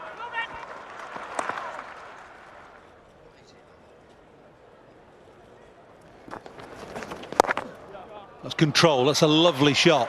That really is well played. Barker will get round to it. Wasn't hit with it extreme power, but it was just placed and timed beautifully. Well, this looks as if it should be a boundary. It brings up the 150 for 3, but it's just good running again.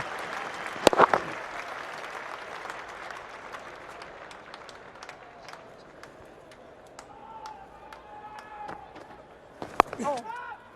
Good. Silver. Just 5 off the over, 150 for 3. Need to really get their skates on now. 69 from 69, the partnership. I think Somerset will be looking at 8 and over from here to get them to 250. 3 minutes, 2. Kit. I think they're going nicely here. Andy Hurry's a good story. The coach of Somerset. Amateur cricketer, Royal Marine, fitness trainer. I think that's a real good story. To come into cricket and get himself up into that position. There he is on the left, cup of tea.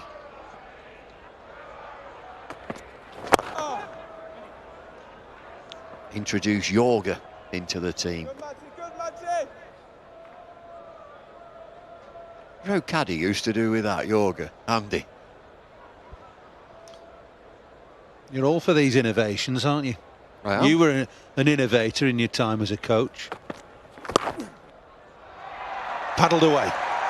That's good. Good bit of footwork from Compton, getting it away behind square. That's his first boundary.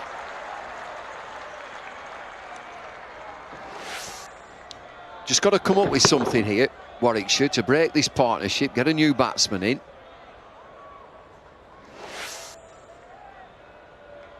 Field change, third man drops back.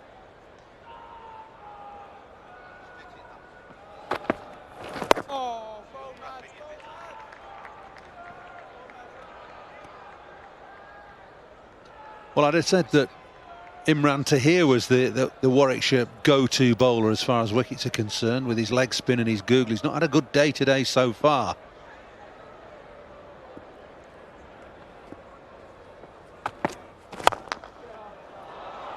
That's hit hard and wide of long off. They'll get 2 at least.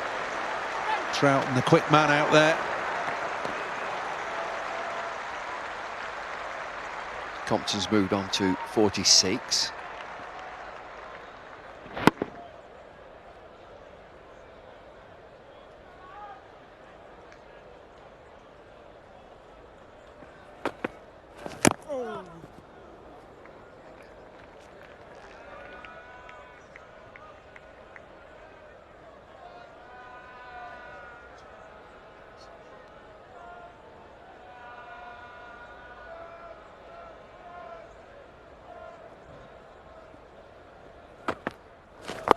Slower ball, but really slow ball, just flicked out by Maddy to finish the over. 8 from it, better from Somerset's point of view.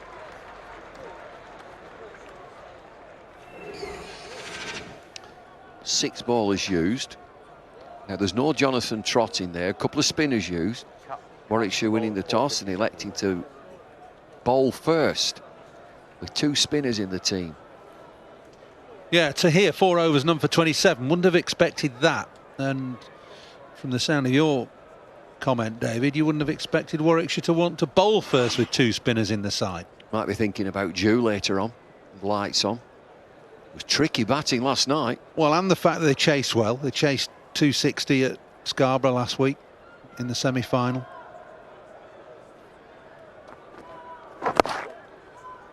Did you see that game at the Oval last night? Played under lights and the ball hooped around. Some brilliant bowling towards the end, wasn't there? Lamar Goal, 6 wickets, man of the match. Great stuff.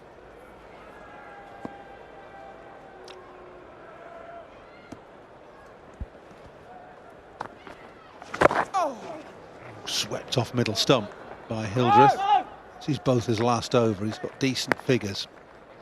Not taking a wicket, but decent economy rate, less than 5.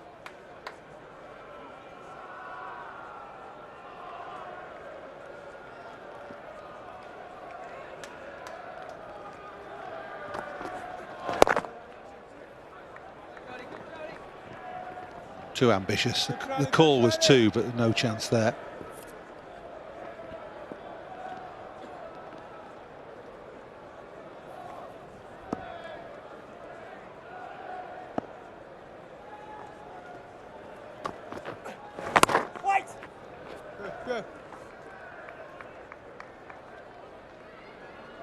He feels he's missed out there, given a little bit of width and slightly short. The 2 fielders backward a point. Very close together, only about 8 paces, 10 paces apart.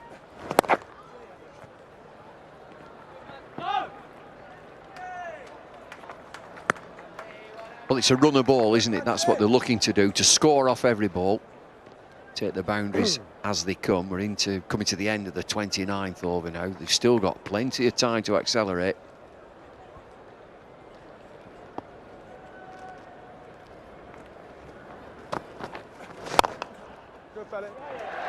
Compton gets to his 50.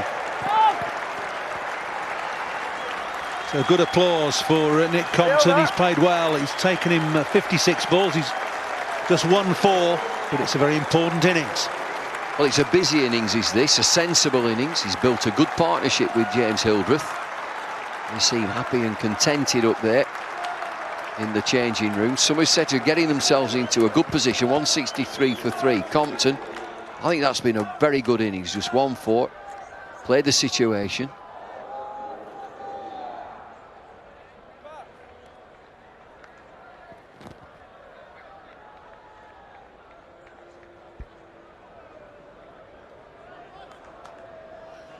Just the 1-4 in Compton's 50. It's paddled away behind square on the leg side, so David's right, busy innings with shots all round the wicket. Keith Barker back on. Exceptional figures so far. 4 overs, no maidens, 2 for 16.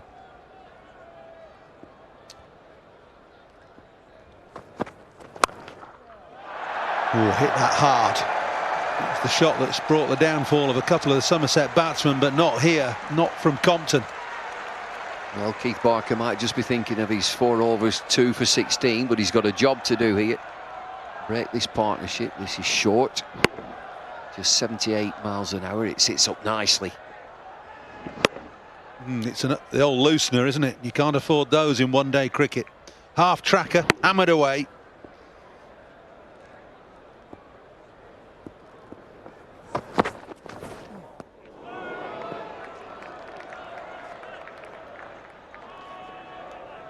I was commentating with Nasser earlier, David. He says Keith Barker's your man. Your spot, your pick. Well, he's from the Lancashire League. Outstanding young cricketer there, but he's football as well. He played football a bit at Blackburn Rovers. I think he went to Rochdale, and he's fit and strong.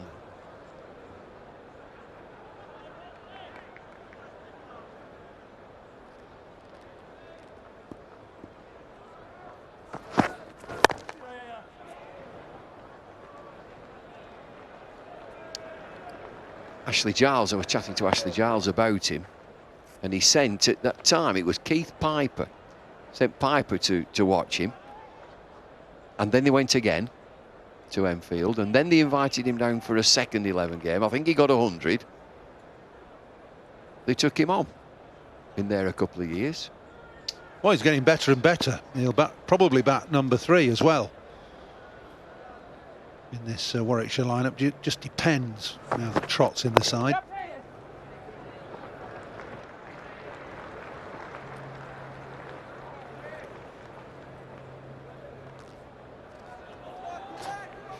What do you think they're after? It's going at 5.7 and over now, so you look to accelerate, and 6 and over gets 240. I think they're looking for more than that. Yeah, 250 I think they're looking at.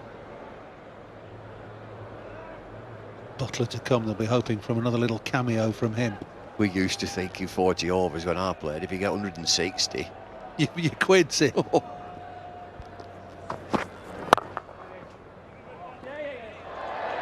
Misfield. Ooh, that's annoying. Just a single though. Yeah, that 40 over league that we used to play. The first one, I think, was 1969. John Player League. Restricted runs, you could only run 15 yards, the bowlers.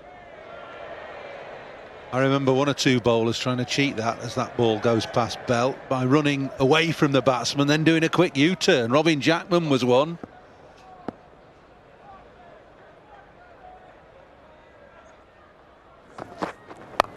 Full toss, clipped away behind square. Has it got enough on it to beat the fielder? No. Jonathan Trott. The sprawling dive. 30 overs gone, 172 for 3, 10 left. 9 off that over. This is Compton's 50. Full of little dabs and some aggressive running.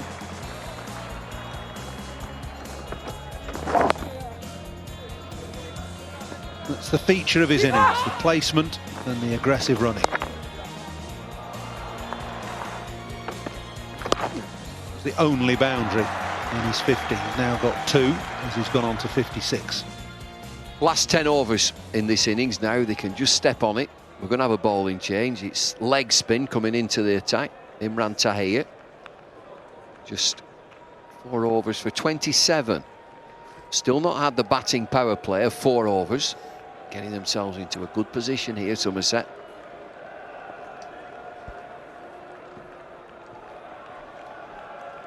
This will be a bit of a tester for Imran Tahir with those figures behind him. If he'd had a good 4 overs prior, you would expect him to be full of confidence. I'm not so sure now. Oh, dived over it. Carter, never the most mobile in the field.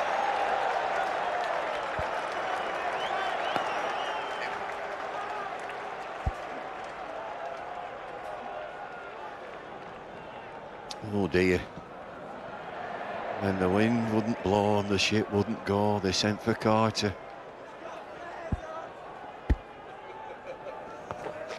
Get it. Yes, try it.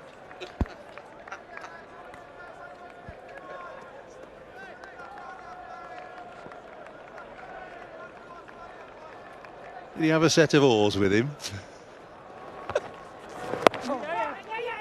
Keeper. Out. Oh, it's all ended. The aggressive running has not worked this time. Trott with the pickup and throw. And it's Hildreth that has to make his way back to the pavilion. Timely wicket is this. What's gone wrong with the running? Compton calls and, oh, he's not in the frame. It's never a run. Trott swoops, accurate throw. Where's the batter gone? There, it's a good wicket. It's brought that partnership. Hildreth has played pretty well there. 44 from 46. And Somerset 176 for 4.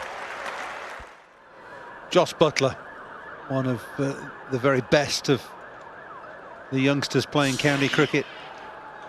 Just 20 years of age. He was only 20 last week.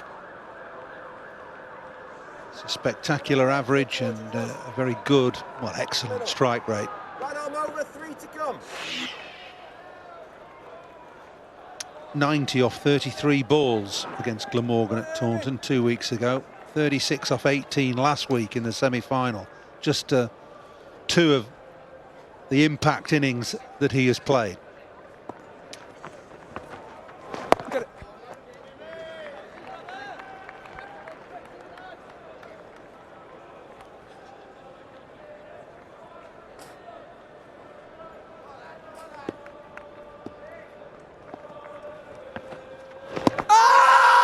Could be close. Yeah, it's gone.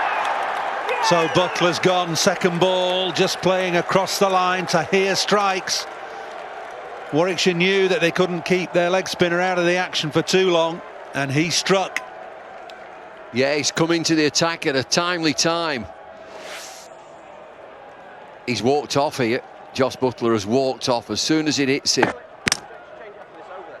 Nice loopy leg spinner that goes straight on.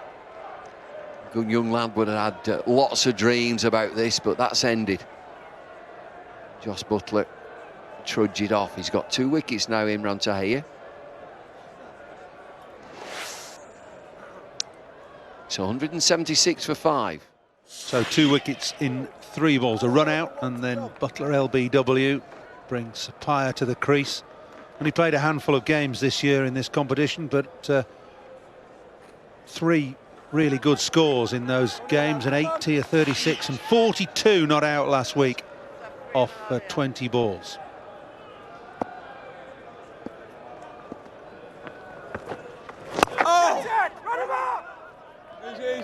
The reintroduction of Tahir working wonders for Warwickshire. 31 gone, 176 for 5. 2 wickets then in this last over. Here's the run out. Fellas, Nick, Got it all wrong, the 2 of them. And then Butler just plants himself. It's a flighted delivery, real flight from Tahir. He's picked up a wicket there, 2 wickets in the over. Yeah, it's good bowling. Indecisive stuff from Butler, but it was only his second ball. He was looking to nudge it on the leg side and get off the mark. So Somerset, having been in a position where they're looking to mount an ascent on 250, are in a spot of bother now. Compton the man in, and Sapphire, the youngster who's not played a lot of one-day cricket, as his partner.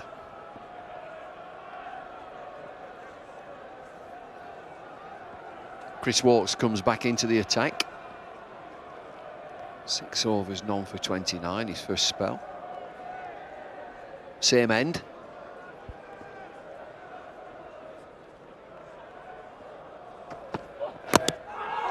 Inside edge. There was a half an appeal from Wokes, and if there hadn't been an edge, I don't think it would have been out LBW.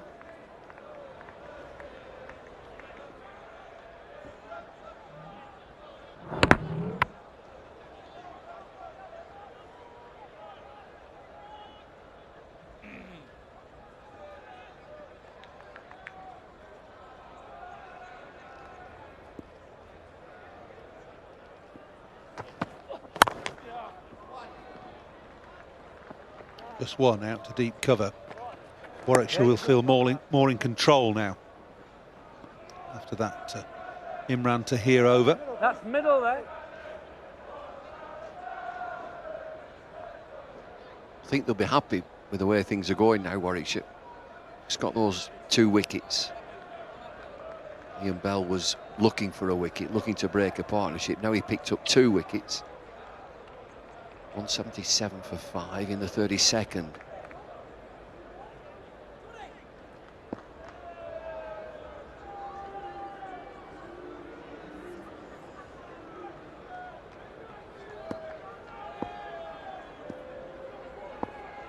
Sapphire on strike and a slip in place now.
Good stuff from Wokes.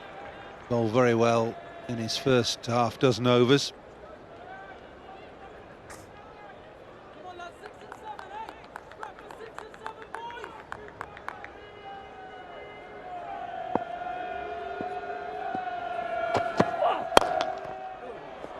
Sapphire itching to get off the mark and does so off the final ball of the 32nd over. It's 178 for 5.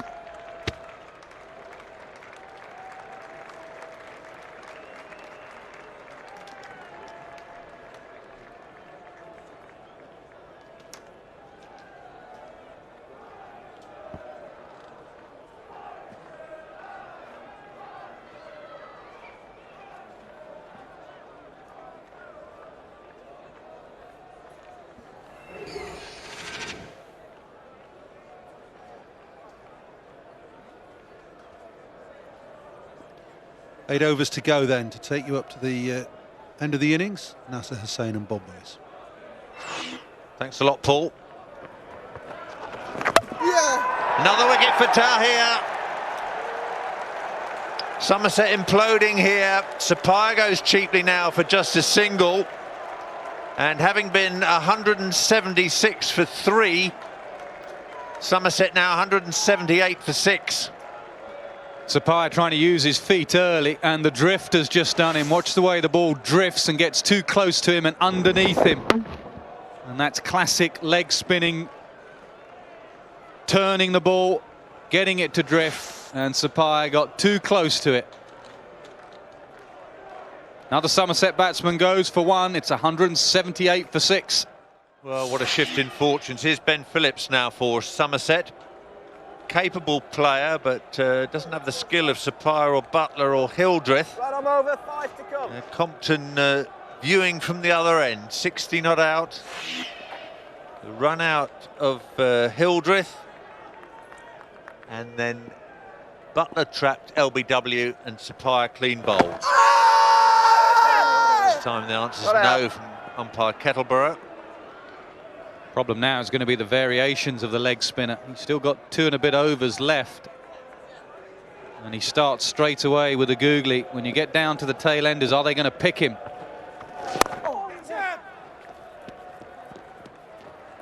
Phillips off the mark, using that reach to good effect.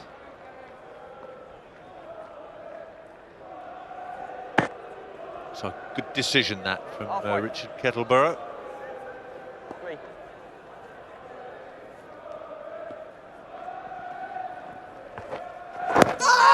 Well, that's a better delivery, surely. It's that good, in fact. Tahir's off celebrating. This may be his last match for Warwickshire, but he's making it a memorable one. He's staking a big claim for the Man of the Match award here And it's not the tail ender that goes, it's Nick Compton. He's LBW now for 60. The slump continues, 179 for 7. Well, there was an early celebration from Tahir. It was the flipper out the front of the hand a lot quicker. If there's no inside edge, that's out. Clipping the bails, deceived by the flipper. Delivery that looks to be short, appears to be short, but just skids on. And Tahir had to wait for the decision, but he was off celebrating. 175 for 3 has become 179 for 7. Compton's gone for a well-made 60. Somerset in all sorts of bother. Alfonso Thomas joins Ben Phillips. And the Somerset agenda clear. Try and bat out 40 overs now. There's 7 overs and 2 balls remaining. Just 3 wickets in hand. At one stage when they were 176 for 3, they'd have been thinking about a score of 260. They now have to try and get past 200 to set any sort of total for Warwickshire to chase.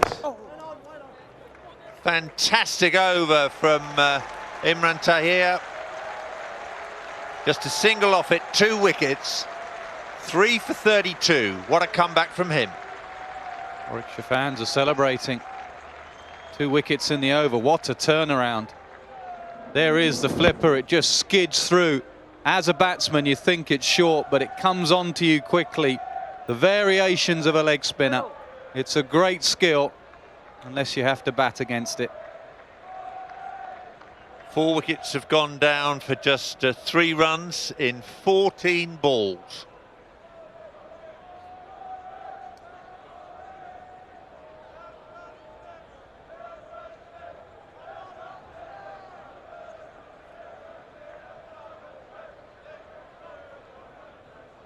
Woke starts his last over.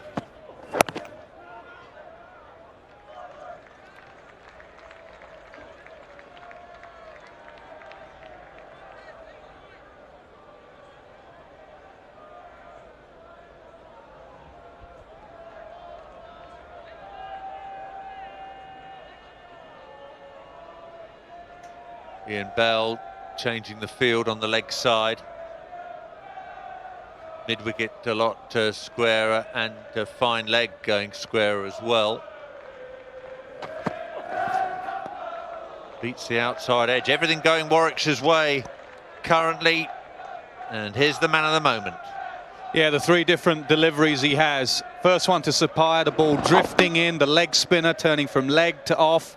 Then the new batsman, the googly first up, turning from off to leg, out the back of the hand, then one out the front of the hand.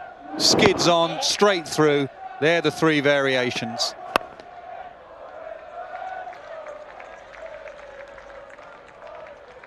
And if I was Ian Bell, I would be calling for a helmet or the silly point gear, really. He's got a great opportunity here just to bowl Somerset out. Tahir could end up with Pfeiffer if Bell attacks. Well, there's the slip going in for Phillips facing Wokes. And he's in business straight away. Jonathan Trott in there. Yeah, quite impressed with Ian Bell. As a captain, you're in a 40-over game, but he still realises the best way to win is to bowl the opposition out. We're down to the tail enders now. They can all bat. Kartik's got runs this season in championship cricket, but they won't know whether to stick or twist here.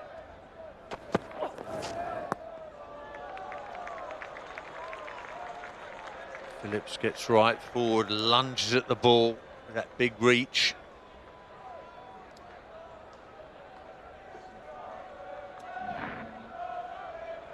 Somerset may have to wait until the final 4 overs to take their batting power play and still hope that they have 3 wickets in hand.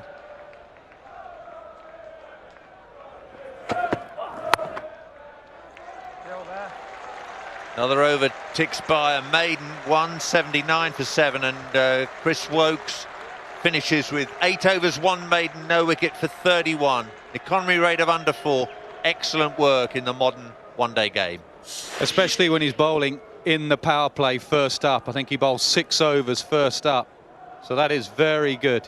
Might not have a wicket, but each individual has a role to play. He's done his job with the ball so far.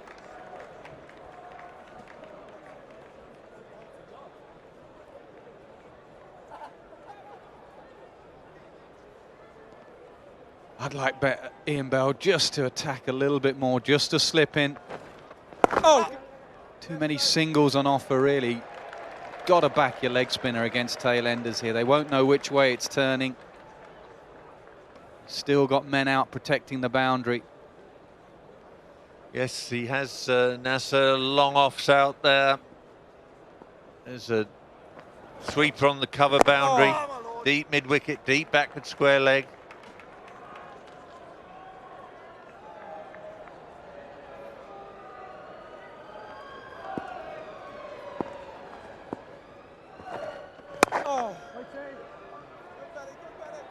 First one-day domestic final under floodlights later on. We've covered quite a few floodlit games here at Lord's, but never this late in the season. Gone as well.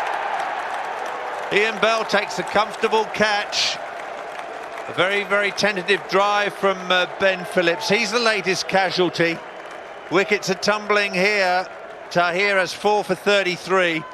And poor old Somerset, are they going to be bridesmaids again? 180 for 8. What a collapse. Straight to Ian Bell. He had one man to find. Bell's not dropping that. Great technique. Watches it straight into his hands. Tahir's off again in the background. Phillips is off. 1 from 11 deliveries. 180 for 8, Somerset.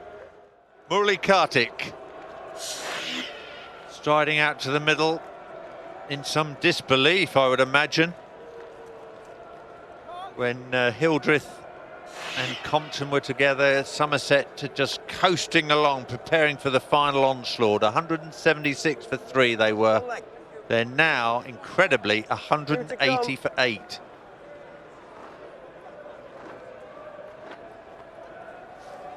And Bell now rightly attacking. Tahir sniffing 5 wickets. Men come up. Silly point, slip.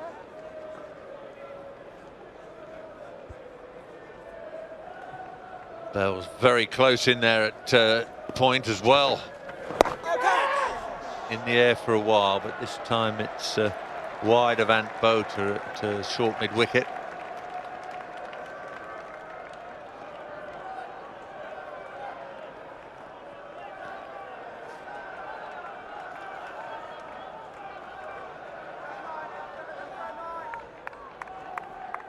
Chat between Bell and Tahir.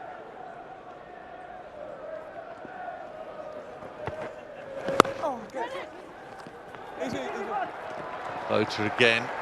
Over right hand. 35 gone, in theory 5 to go. Can Somerset bat out the final overs? Tahir has 1 over left. 4 for 35 his figures. Hitting on the up through the offside. He had one man there. Look at the gaps either side. That's a good catch from Bell. Tossed up by Tahir. The orthodox leg spinner. Bell's not dropping that.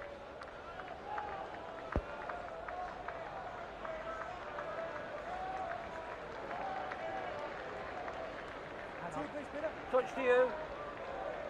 Wokes, having completed his spell, enforces a bowling change at the nursery end. It's going to be Keith Barker back into the attack. First 5 overs went for 25, but he did pick up 2 wickets.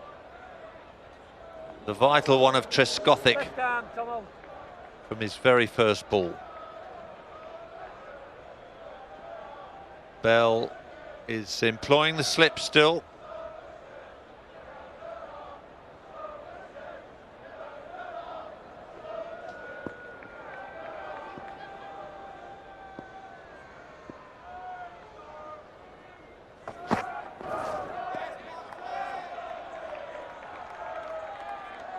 Alfonso Thomas has had a terrific season for Somerset with the ball. major part of their one-day powerhouse. Wickets too in the LV County Championship. But Somerset in danger now of missing out in all 3 domestic tournaments. What do you make of this batting power play? Bob, commentators go on and on about it. Your mate Botham yesterday at the One Day International couldn't believe that England yet again left it to Anderson for the batting power play. And we're going to have here a batting power play with Kartik and Thomas at the crease. Well, they should be taken far earlier in the innings, and batsmen don't have to take that many risks. Far more opportunities to hit boundaries, but you don't have to play kamikaze cricket. Leaving it to the end just seems a complete waste of time to me. In the air, but that's Miss Bota in that backward point position. It'll just be a single. Problem is, it's because things are going well, like England yesterday were going well with Owen Morgan at the crease and Luke Wright, so they didn't take it. And when things don't go well, the field's up anyway. So it's almost like you don't gamble because you don't want to risk it. You don't want to lose wickets, and that's what happens in a batting power play. But you're right, you don't have to go absolutely ballistic. You just bring the field up and play good cricket with men in and batsmen.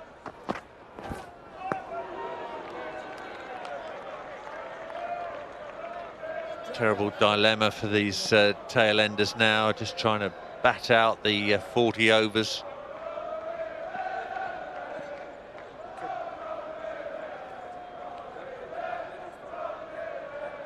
Batting power play has to be taken the next over, which will be the final 4 of the innings.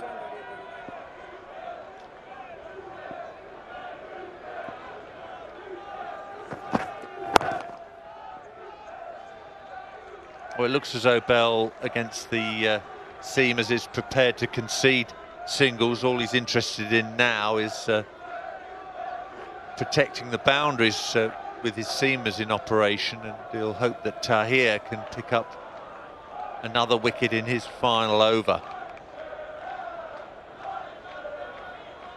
Like you, Nasser, I'm pretty impressed with Ian Bell's captaincy. He doesn't get that much opportunity to do the job for Warwickshire. That's not a bad shout, but it probably missing the leg stump. And he's hit it as well, so not much going for the appeal. 4 overs to go. Here comes the batting power play then. 4 singles from that over. 186 for 8. Yeah, and Bell won't worry about it now. He'll just have to work out where to have his 2 fielders, 3 fielders out you can have in this batting power play.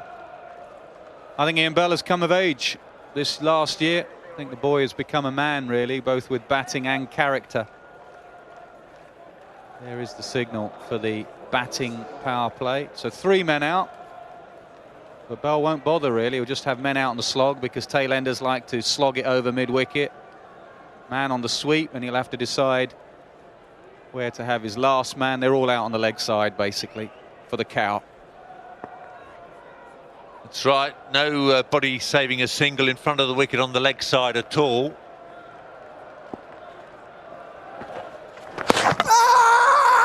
Well, it may well be a signal wide eventually, but you can be stumped off a wide. Indeed, Richard Kettleborough signals the wide, and Peter Hartley at the other end is calling for the opinion of Tim Robinson here. Foot off the ground? I think it might be. I think that's an outstanding bit of wicket keeping. Lifts his foot. I don't think he's got it down. I think the bails are off. I think his foot's just up in the air. Difficult to tell, but that is brilliant work from the keeper. Oh, gone, I think. Foot up in the air. It was another flipper. So even harder for the keeper. I reckon he's got 5 wickets there.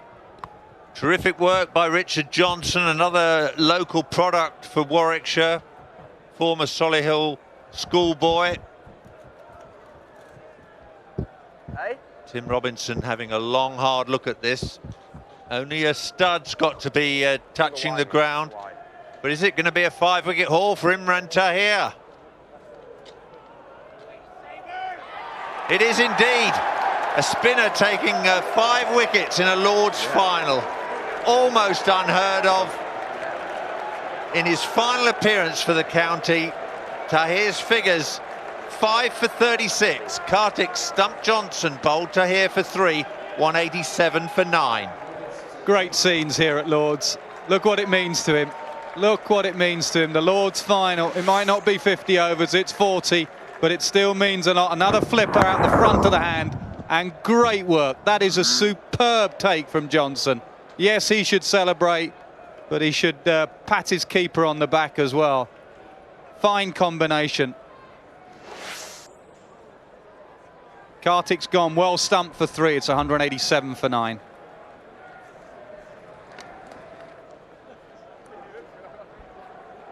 Well, an amazing turnaround. What a game this cricket is. 176 for 3, 187 for 9. Great work that by Johnson.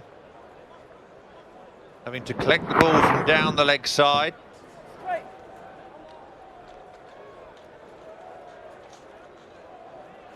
So a wide added to Somerset total, but they'd have preferred still to have 2 wickets in hand. The last man's out there now. Mark Turner.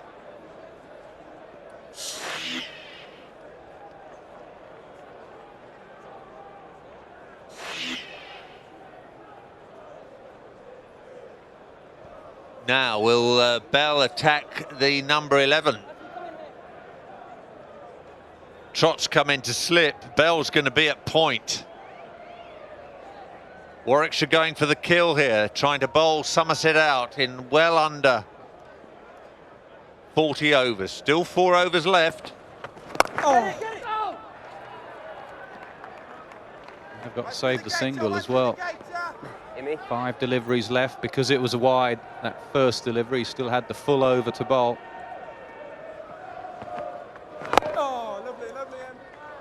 I think Tahir, it's his last season, because when he left Hampshire, I think he promised them that after going to Warwickshire, he would go back to Hampshire.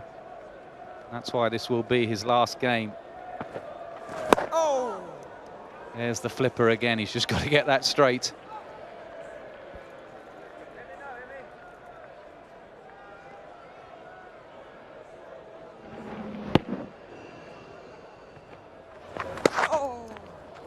That'll be wide as well, but it's great to see these leg spinners plying their trade. We'll have another treat later on when Murali Kartik bowls for Somerset. Wonderful contribution from him for the West Country County. Wide again.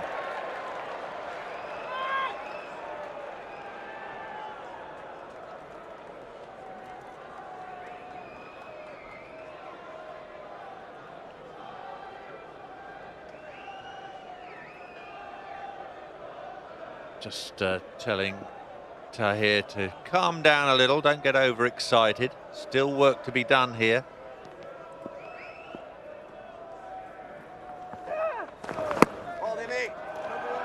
Yeah, he has just got excited in these last 3 or 4 deliveries. He's going through absolutely every variation. He's also got a little bit quicker, rushing back to his mark.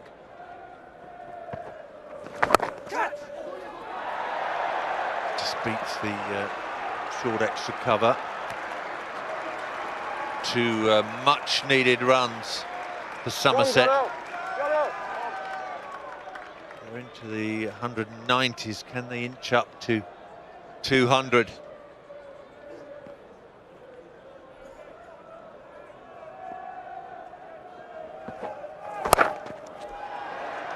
Short this time from Kartik. Silver. Well, what a spell from Imran Tahir. Some extras conceded in that final over, but he finishes with 8 overs. 5 for 41, the Warwickshire Balconeer on their feet. Is this a match-winning performance? It's already been a match-changing performance. But is it the bowling spell that take Warwickshire to the CB40 trophy? Change of ends helped him from the nursery end. He didn't get a wicket, moved up to the pavilion end. 5 for 14 in 4 overs from the pavilion end.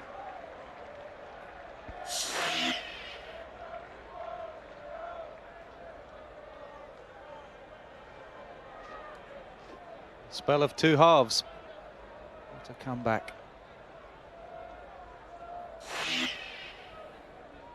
Keith Barker is ready at the end of his run-up at the nursery end. Trot remains at slip. Carter's up in the circle at short fine leg. We're in a batting power play, remember.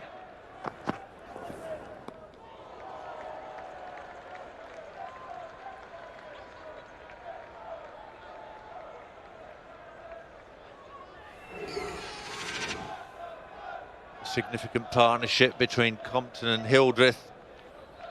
But what a collapse after that run out.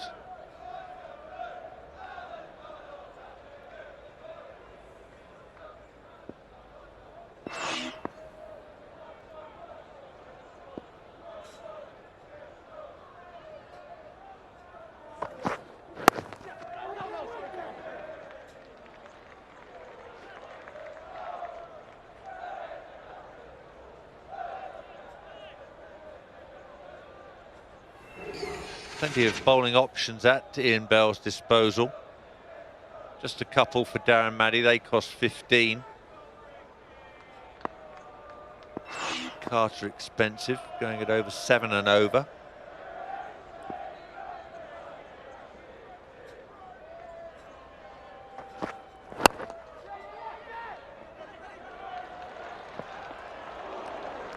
Been lively in the field, Warwickshire.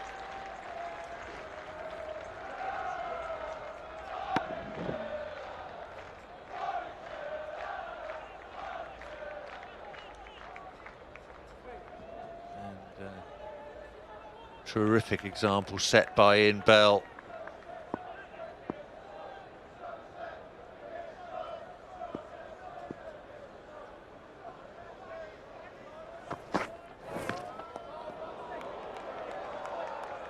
Turner can't make contact at all here.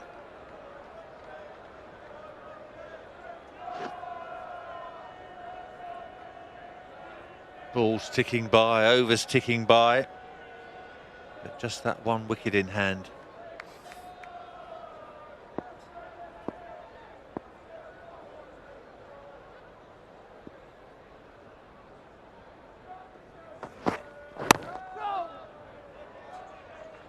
Rather dejected look on that Somerset balcony.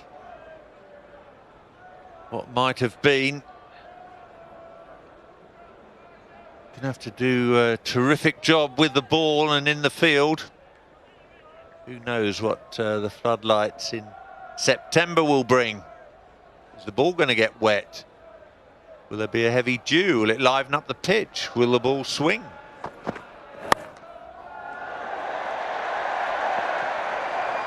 It's beaten third man on the inside.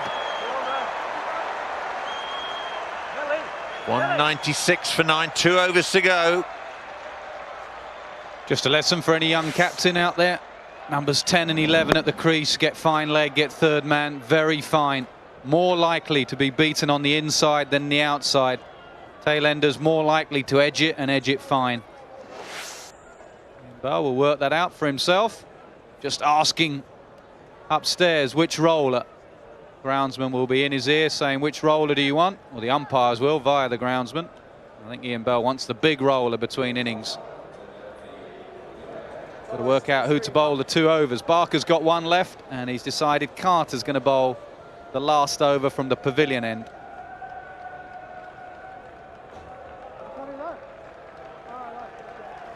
Carter returns. Those 5 overs were expensive. Looks as though the final 2 overs are in the hands of Carter and Barker.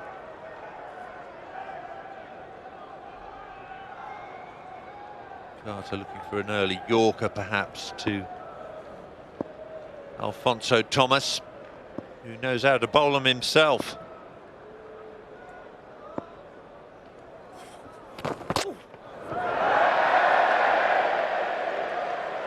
Dead ball.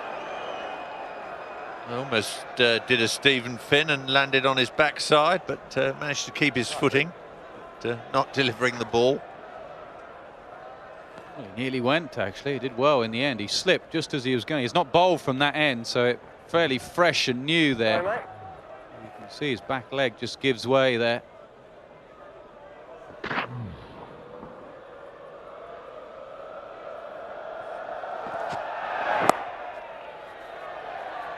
Scamper single, 197.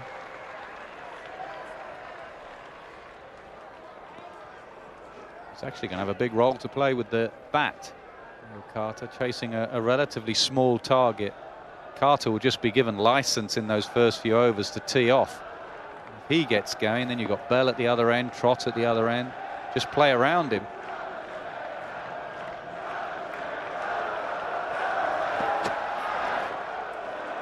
Warwickshire have been sending in Keith Barker as well up the order to smash the ball around early doors.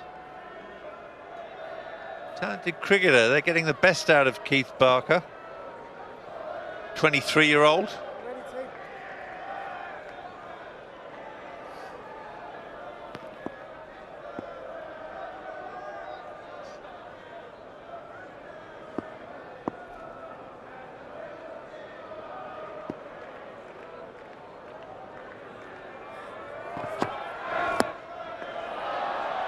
Sensible bowling by Carter, saw the batsman giving himself some room. So bowled it full and outside the off stump.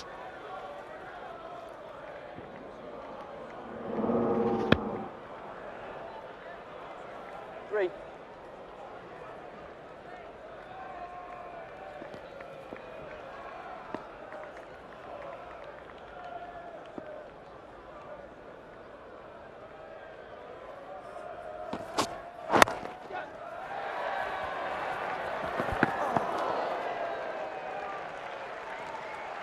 Looks like Somerset will settle for singles from here. Crawling, inching towards 200. Shouldn't be enough, but you never know.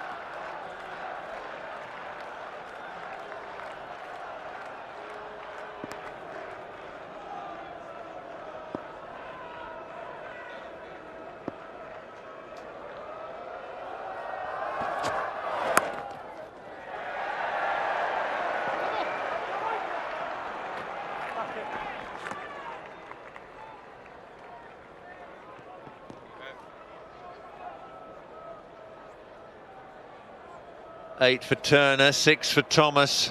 They've managed to cobble together 12 runs between them.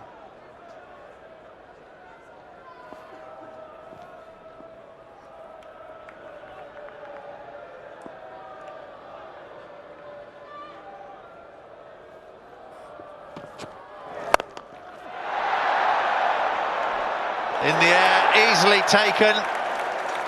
Ricky Clark down there at long on.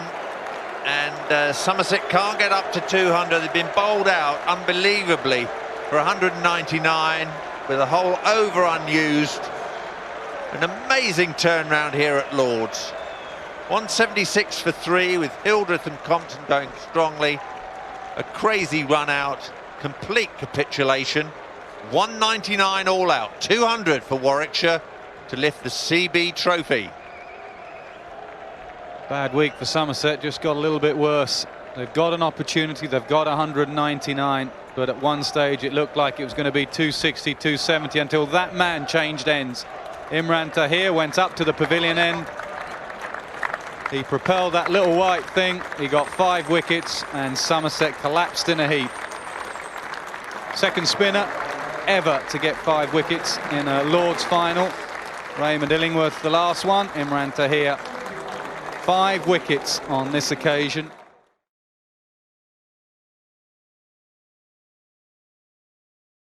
Marcus Trescothick and Somerset have sprinted out of the Lord's Pavilion. They mean business. They need to get it right from ball 1. They've only put 199 runs on the board. It's 200 for Warwickshire to win. Here's David Lloyd and Nick Knight. Sorry? Yeah. Thanks very much. Pressure then, you'd say, on Somerset. They'll feel they're what, 20 short, maybe 30 short. We'll find out at the end of the game. But they've got a bowling attack that can defend this. They have excellence from Alphonso Thomas. He will start off. Mark Turner will also bowl with the new ball, presumably. Well, maybe Ben Phillips or Mark Turner. And then they've got the master spinner Murali Kartik. Jonathan Trott then in wonderful form. He loves this ground here at Lord's. He scored a double 100 against Bangladesh, a big 100 against Pakistan. He'll enjoy the fact that he won't have to get out of his tempo, the tempo he prefers, just a saunter really. He'll let Neil Carter do the lion's share of scoring in the early overs.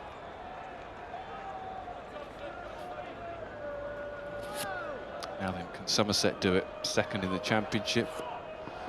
Second on 2020 finals day. Can they finally get over the line and win a game? Well, they've made it tough for themselves, but they have a chance.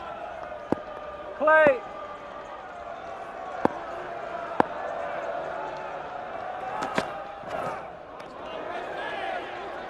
A little bit of swing to start off with. Thomas, of course, will know the players well here. He's a former Warwickshire player. Didn't have such a tremendous time, actually, at the Edgbaston ground. Moved on to Somerset.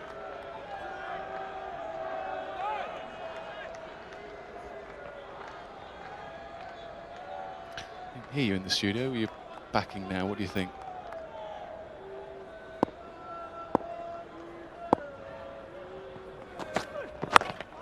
Well, your first thoughts, it's not enough, but I just, old school, I said in the studio that, yeah, that's the runs on the board. That's what we've got to defend. So let's try picking early wickets up. I think it is absolutely important for Somerset just to get some self-doubt and to test Warwickshire. What sort of nerve have you got?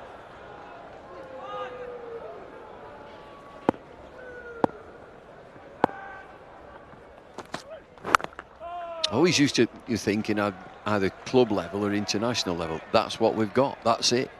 Whether it's 280, you've got to defend it, or 190. Let's see what they're made of.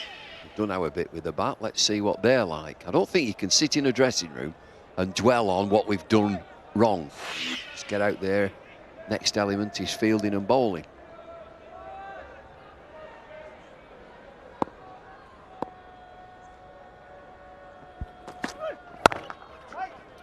Short wide gets away with it.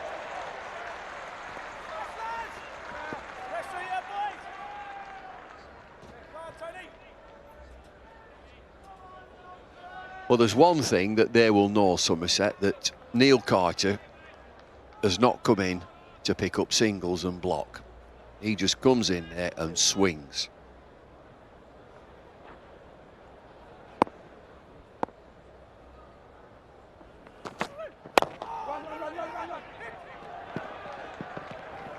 Sharp single then to get Trott into his work. That's the line they bowl to Trott early on. They want to just try and get him across the crease, and if he misses, that would have been very close.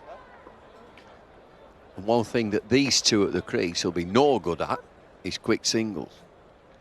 Neil Carter can't move. He's not the quickest. That's there. You can see if that is exactly the line they bowl to. Try and get him across the crease. Once he's in, forget it, because he'll clip you through mid-wicket for fun. But early on, they just have a little look. Now then, Neil Carter.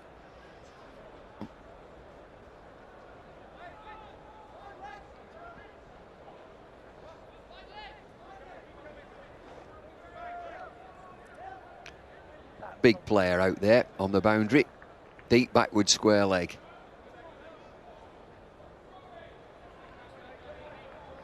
Well, I think, and I might be proven wrong here, we don't know what's going to happen, but I think he's in the wrong place. He generally hits it a lot finer than that. I guess with the pace of Thomas, he might get it squarer. Short and wide. We'll start with a boundary.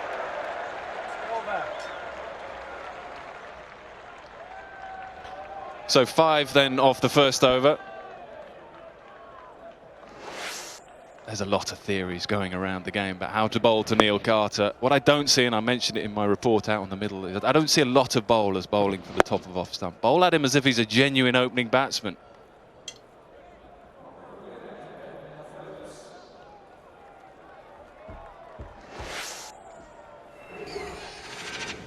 Plenty of batting to come then.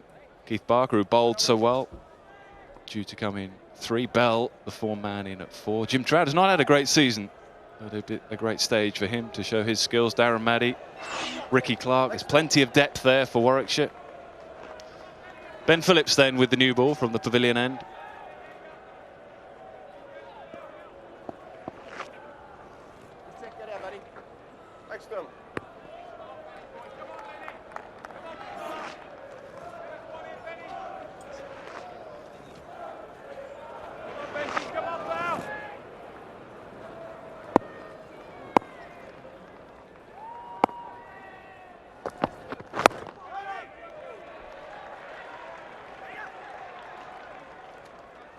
I have to say, Jonathan Trott's at it again, keeping everybody waiting, scratching his guard, bowler on his mark, waiting for him to bowl.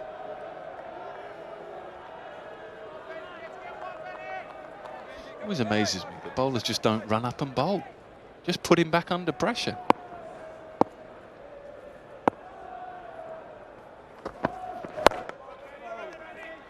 That's the line. That's why there's only one slip and a man in at short mid-wicket catching.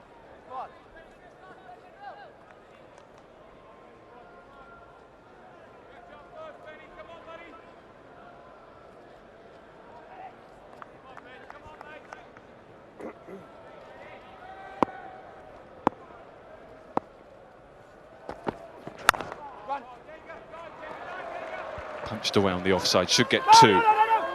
Wow. It's good fielding, very good fielding in the end. Josh Butler, no contribution really with the bat today, but an athletic fielder, and will need to be at his best if going to help his team restrict Warwickshire here. And this is good from Somerset to push these two. I mentioned they'll not run. Somerset in the field. Make these two work at the crease. He's not the fastest, Neil Carter. He's come in for a bash. See if he can get this field right. Marcus Trescothick. Carter on strike. He eyes the leg side. Now he's going to have 2 slips in there.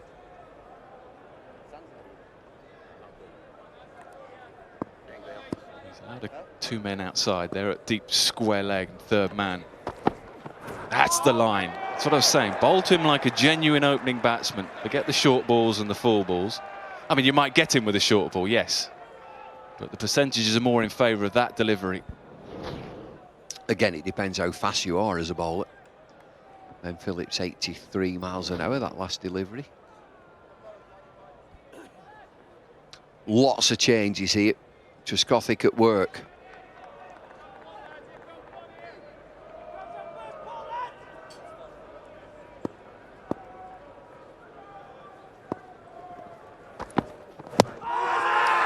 Ball straight. Has it pitched? Well, has it pitched outside leg stump? I think that's what the umpire had to consider.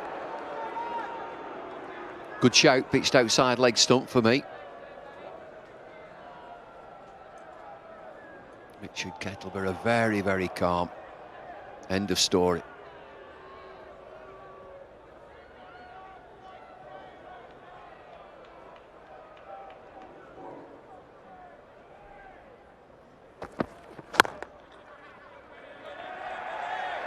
Right hand. Excellent start then from Ben Phillips. Just 1 from his over, 6 for no wicket.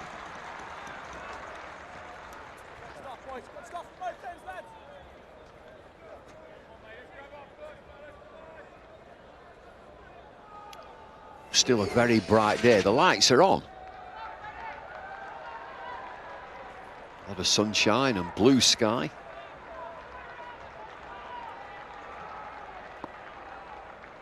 .176 for 3 they were, Somerset.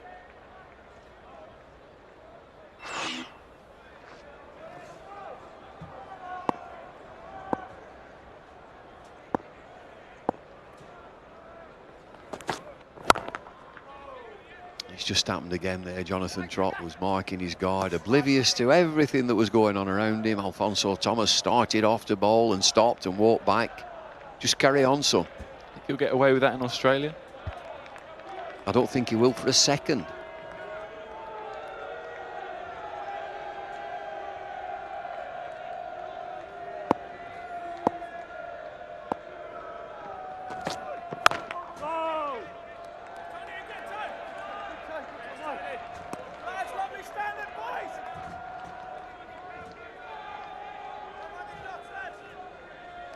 When you were out there looking at the pitch, did you go on to sort of fast bowler's length? Are there any indentations or marks? Bumble, it's a belter. It's an absolute belter. There's a nice even covering of grass, probably a little bit more than you'd expect on a Lord's surface. Short, pulled away. That's the man in the deep, so only one. The reason for that, of course, is there is a one-day international here on Monday, and I think the groundsman's hoping to use the wicket. So he's just left a little bit of grass just to protect the surface a little bit. It's not, no indentations. There's nothing to indicate that a spinner would get 5 wickets on this surface. Looks really good to bat on. Sun's out. Well, it looks as if this will be the pitch for Monday. I can't see another one. Well-worn square.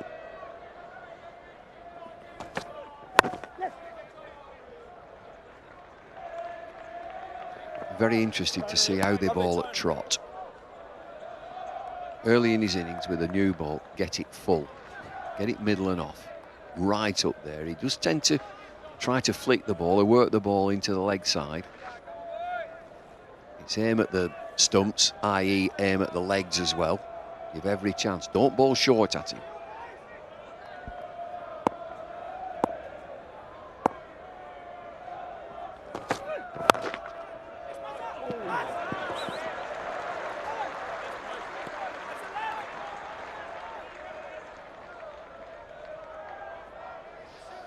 He'll know it. He could well be the key man, Murali Kartik.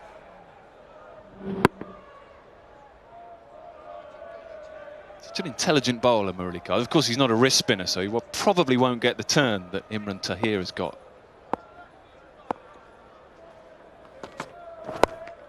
Flipped up and over.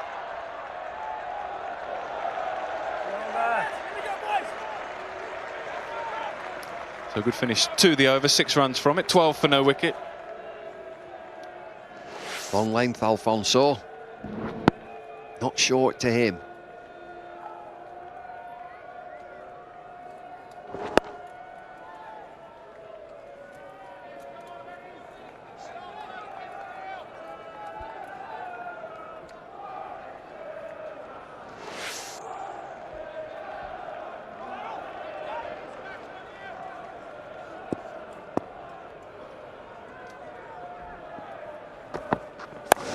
There he goes.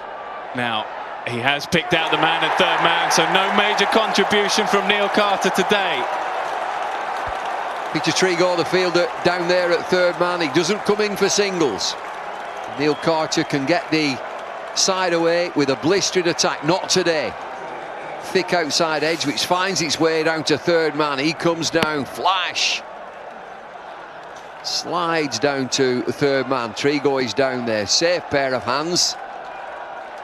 Warwickshire are 1 down. Can work sometimes, but not today. Carter's gone for 5, 12 for 1. Keith Barker then, the new man in. It's a decent enough average from an emerging cricketer. The strike rate, though, is pretty good, 87.6. Carter's gone and Barker's in to do a similar job if he can. Try and get his side off to a flyer.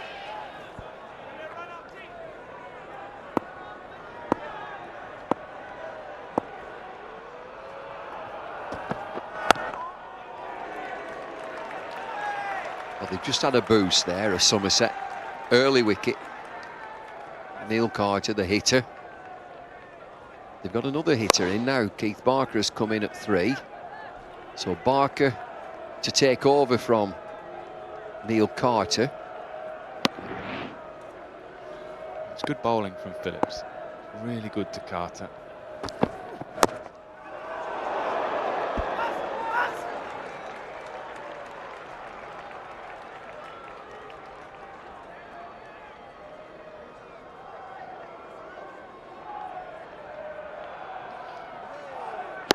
Exactly where you should bowl to Neil Carter. Try and hit the top of off stump. Try and make him do the work, and that's often where he slices it. Yeah, it's good planning, good execution.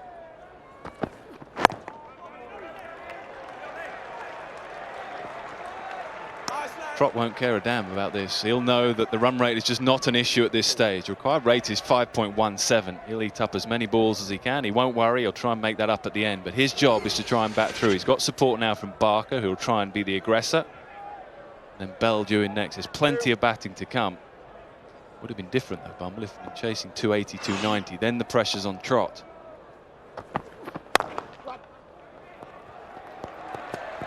Good work. Well, I think Trott's good enough to play accordingly, whatever the target would have been. I think his main ideas when he comes in, he will bat the innings, whether it's 34 overs or 40 overs. He'll bat the innings. I still think when you see Barker come in at 3, he too hasn't come in to get ones, he's come to hit. You have a chance as a bowling team.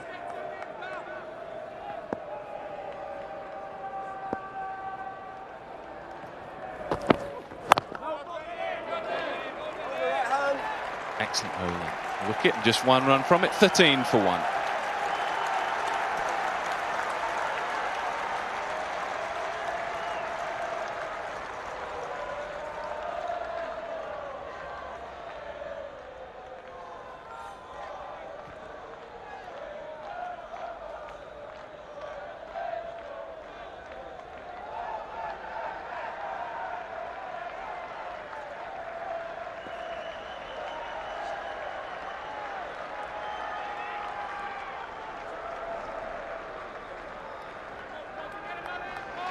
Here he goes again, scratching his guard, bowler waiting, bowler running.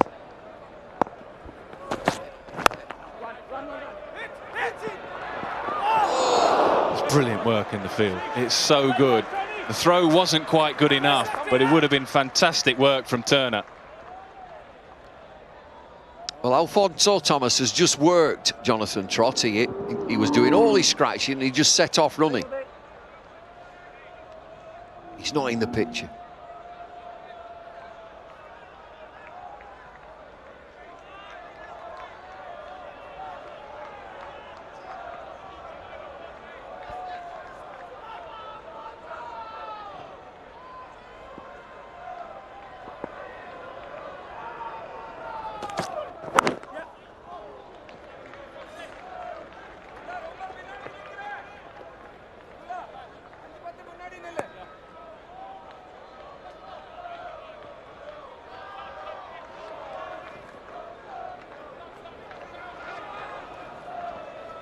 There they go.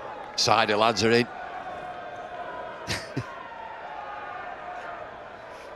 Used to be a riot down at Taunton one day matches. Crikey.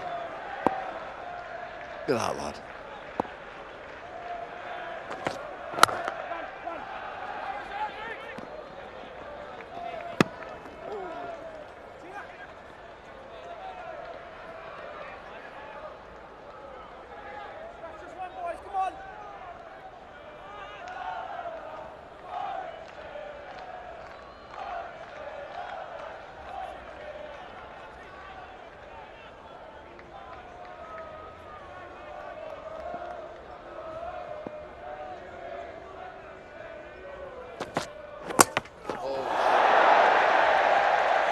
Well, it only says 84 miles an hour, but it was quick enough for Barker.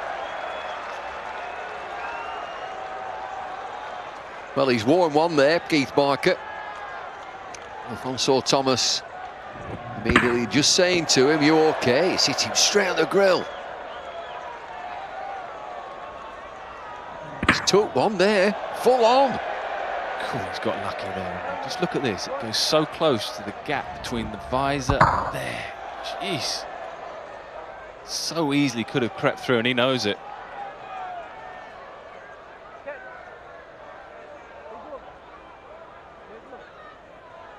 Well, this is a new style of helmet, I think, and that has done the job. You see that sort of thing go straight through the grill sometimes, don't you? Or lodge in the grill. Well, that's what happened to Karen Pollard, wasn't it? On 2020 finals day, Dominic Cork went through that gap. Best change it, I reckon. Yeah. Unnerving as well when that happens. It happened a few times in my career. You hit in the helmet a few times? Or? Well, I played without helmets for a long time, and then I must have had a couple, yeah. I got one without helmet.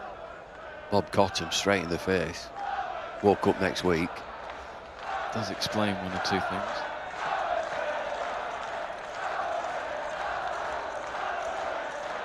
just a little bit unsettling, isn't it? Not sure what the next ball is going to be. You just got to be at your best, have your wits about you.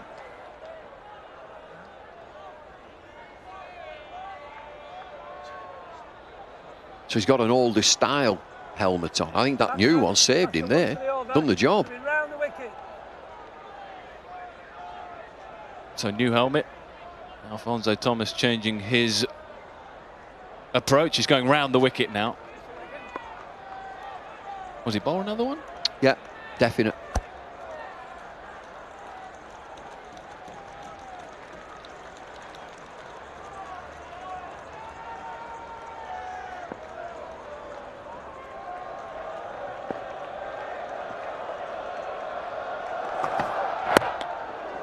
Well, he doesn't go short, he goes straight and full.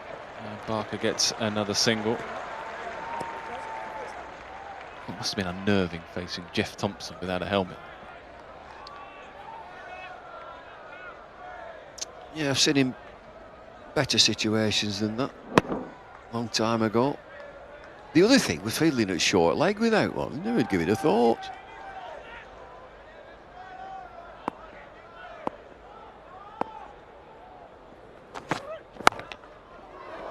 Squeezed away through the offside, not the connection he wanted, but will get one. So Somerset are doing okay here with the new ball. 5 overs gone, 18 for 1. Lively, Alphonso Thomas, 89 miles an hour. He's just smacked one into the grill of Keith Barker, so we're doing all right. 18 for 1 after 5 overs. I think also when you're an opening batsman, you know all about this. Just quieten the game down. If you're an opening batsman, quieten them down, quieten the game down. Well, you can do that when the required rate is just over 5. It's not so easy when it's up at around 6s right now.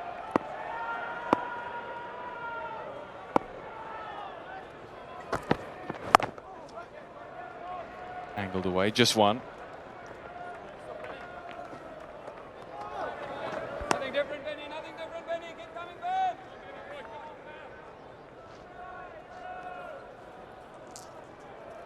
Look at the options available to Marcus Trescothick. Peter Trigo will bowl some overs, I'm sure. Errol Sapire may bowl some overs, left arm spin. Ben Phillips we're seeing. Alphonso Thomas we're seeing. Mark Turner we will see. Moving though, going to Derbyshire at the end of the season. Murali Kartik we will feel up here. Possibly the key man.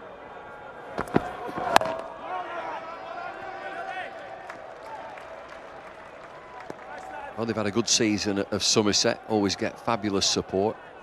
I'm sure the supporters will be willing some sort of victory. Mention the cider boys, it used to be mayhem down there in the good old days. You had any of that scrumpy?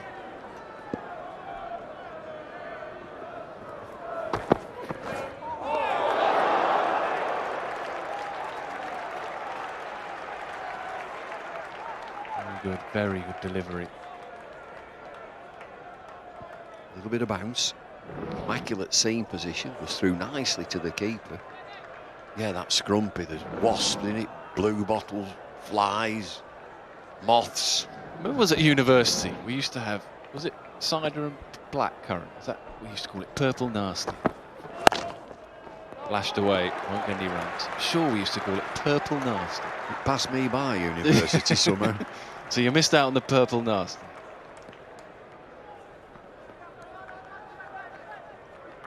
Not been down to Taunton for a long time. I went down there last week. I think the ground's come along nicely. Look at these lads here.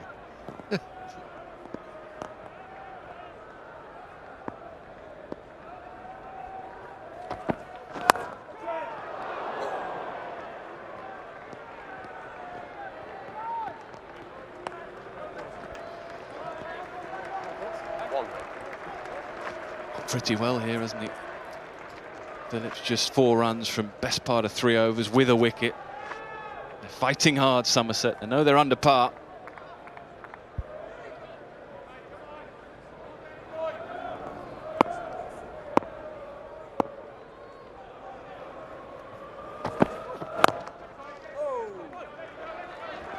Over left hand. Another good over then, 6 gone, 20 for 1.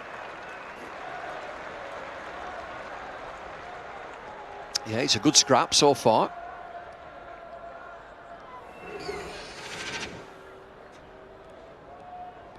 Outstanding bowling performance by Tahir, 5 for 41. A change of ends did it. His first 4 overs went for 27. Then he nipped in with his 5 for. Over the wicket now. Over.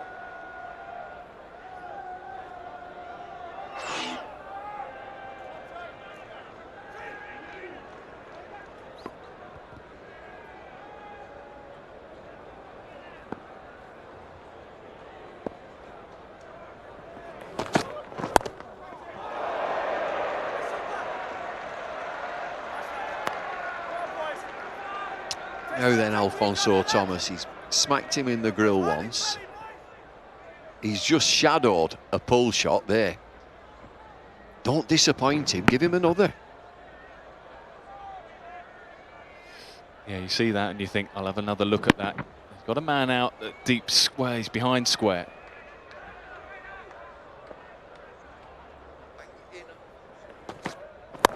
This time he goes offside. Does he get enough of it? No, he doesn't. Should be out. Is out. Excellent catch from Mark Turner. Well, you'd have to say he's worked him there. A couple of short balls, danced down the pitch, and the 2 hitters have gone. Carter first, now Barker. Somerset will feel that they're right in this game. Alfonso Thomas with a little bit of pace. Not today, Keith Barker skies it. Oh, it just stays in. Mark Turner outstretched. Oh, we've got a game on here. 2 hitters have gone. Alfonso gets his first wicket. Tasty is this. Barker 3, 20 for 2.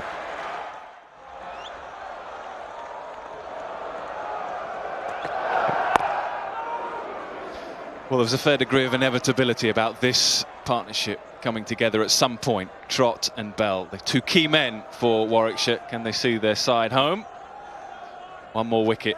Marcus Trescothick will be saying we're right in. Ian Bell, excellent average. Decent strike rate, a much improved player in the last year or so. Captain of the side, much to play for then. Somerset have been excellent with the ball in the hand. They've fielded well too. 1 more wicket, they'll be saying.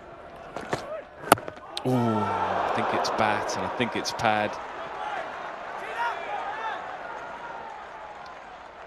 Yeah, it's a lively spell is this from Thomas, and it should be. Just got 199 on the board. Nip a couple out, they've done that. Good test for these 2 at the crease, international cricketers. Trott and Bell, ex-international there, he'll be loving this.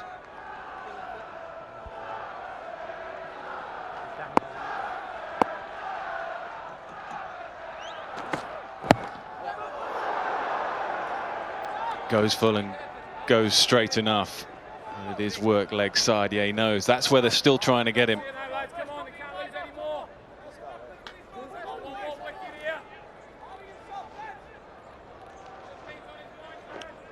2 slips, I would think, here.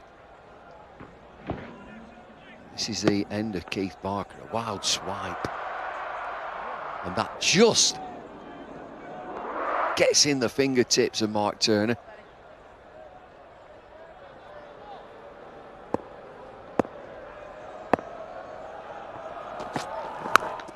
Short pulled away with some authority, but picks out the man at square leg. That's Josh Butler. 7 overs gone then. Trouble for Warwickshire. 21 for 2.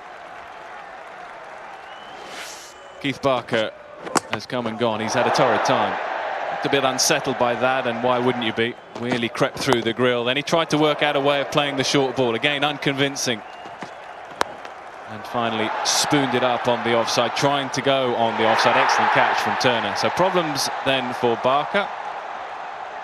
Not worked out for Warwickshire. 2 hitters up front, Carter and Barker, both back in the pavilion.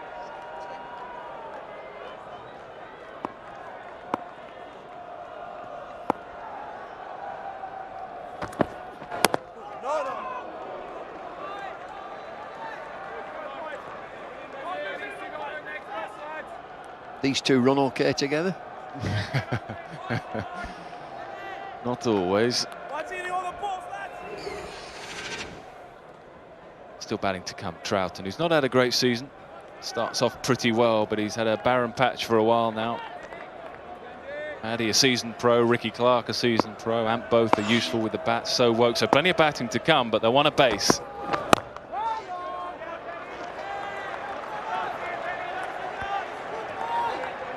Well, there's plenty of rattle out there from Somerset. They've only got this 199 on the board. What time is it? 6:30. Night will just start to be drawing in. I'm just thinking about yesterday. It swung a lot when night time came. Oh, so close to the man. I think it's Murali Kartik. It will race away down the hill, but it was ever so close to a catch at short mid-wicket.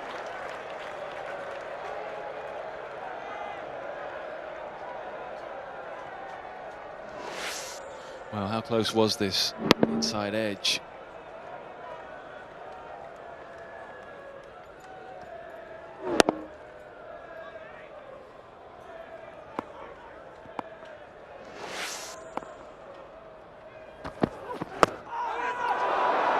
A bit of nip again off the surface. Ian Bell won the toss and wanted to bowl first. The only concern he had in making that decision was when the lights come on later on, is it going to nip around a little bit off a damper surface? There's quite a bit of grass here left on. That was the gamble he's taken. Now, is he going to pay the price for it?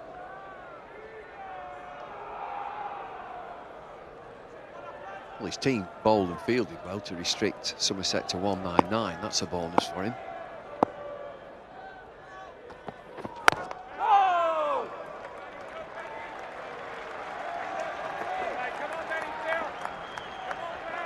I think Somerset have got the crowd.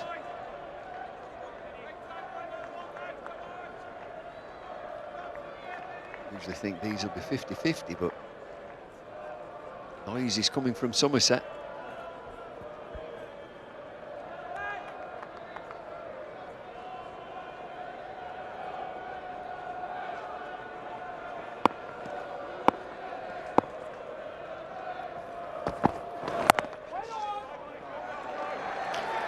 Broad again then to finish the over. 4 runs from it. 8 overs gone then, 25 for 2. And we're through the power play overs, the first power play overs, and I guess you'd say that Somerset will be the happier of the two sides, picking up a couple of early wickets. First, Neil Carter. Jonathan Trott dealing very much in singles. Then Keith Barker, very unsettled with the short ball, uncertain as to how to play it, finding a method. He couldn't work out a method today. Here he goes, trying to hit offside, doesn't get the connection he wants. Good catch from Mark Turner. So early worries then for Warwickshire.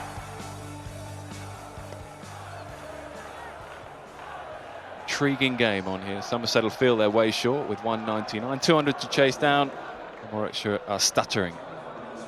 Power play has just been taken, so another set of 4 overs, set of 8 overs or so up here with Ian Ward and Nasser Hussain. Thanks, Nick. Mark Turner into action. First delivery of this final, and he's cut away. Up and over from Ian Bell. Plugs in the outfield a little bit. Sapphire gives chase. Hunting pairs. Keeps him down to 2. Very important that Turner starts well, with a degree of discipline. Somerset have got just something going. There's a bit of a buzz around the ground. Alfonso Thomas has been aggressive. The ball has nibbled around off the seam. That looked like a cross-seam delivery from Turner. Certainly enough width for Bell to carve that over point. Turner must start well for Somerset. Nearly dragged onto his stumps. I wonder if they have a plan to Ian Bell to try and push him back. Come on, mate, come on, Tina. Whether it's just a general plan to bang it into the surface. First 2 deliveries to Ian Bell were very short, and then the pitch-up delivery. Sort of the way Warwickshire went early on, wasn't it? There's a fair degree of firm back of a length deliveries and shorter. Just a hint of bounce, a bit of something in this Lord's surface. I think there was a definite plan there. Trescothick, you could see from his reaction, there was a plan set up. Push Bell back early on and then pitch it up. Whether Trescothick, having seen Bell play over the years, feel that early on he doesn't quite move his feet.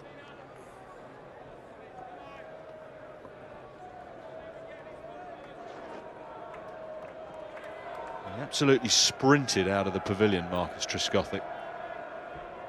He was a good 30 or 40 yards almost ahead of his team. He was so keen to get out in the middle and get cracking. His team follow his example, his enthusiasm. Driven again nicely. He's a sweet timer of the ball, Ian Bell, always has been. Runs away down the hill. Sapphire again loses that one.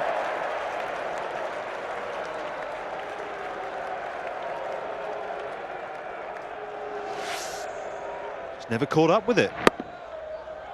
He is a sweet timer, as you say, Nas, but he didn't get that out of the middle of the bat.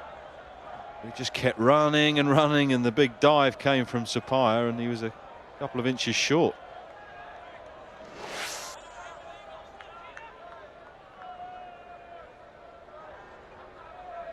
Trescothick just changed the field. He's gone to a wide slip, and there's a man catching very square on the offside. That's sweet from Bell, and good from Trigo. Standard of cricket has been exceptional, what we've seen at the end of this season. A long, hard season for all these lads. So much cricket, so much travelling, and right at the death, they're still putting it in. Great effort.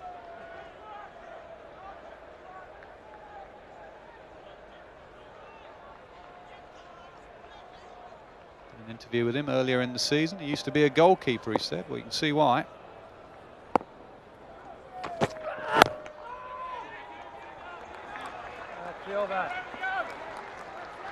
34 for 2.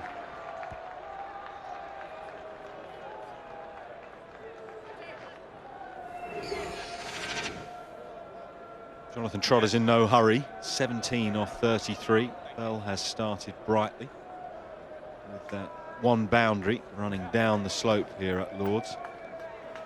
It's Trott's method to look quite calm at the crease, but I agree with David Lloyd. He was saying earlier, just take the sting out of Somerset early on. They've got to come at Warwickshire hard. They've got to keep that intensity up all the way through, but Trott particularly can just exude this air of calm. It'll take a little bit of the puff out of Somerset. Really is, though, the crucial part of the game. Bell and Trott at the crease for Warwickshire. Required rate just 5.3, a little up on the original rate of 5. Somerset with a bit between their teeth. A lot of cricket left here. Bell on the charge, big shot. Boundary. Calculated punt. Down the pitch, hoiking it away on the leg side. All of a sudden, the bowler is under massive pressure. It's only 5 running over. The boundary has come off the first ball. Really just a single and a 2 or something. All of a sudden, the rate is under 5, and that mentally will put more pressure on Somerset. Yeah, it's a different level now, different standard. It's not Carter and Barker swinging from the hip. It's Bell and Trott.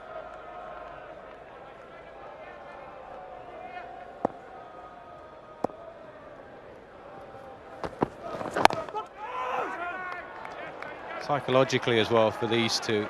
It might be a final, but it's just another day at the office. It's another big game at Lord's. They're used to it mentally. Trott will just play his innings and wander off and play another game for England on Monday. It's just normal stuff, whereas the other guys, it's a big game. Not for these two. Just a normal day at the office. Soak up the pressure, try and win a game.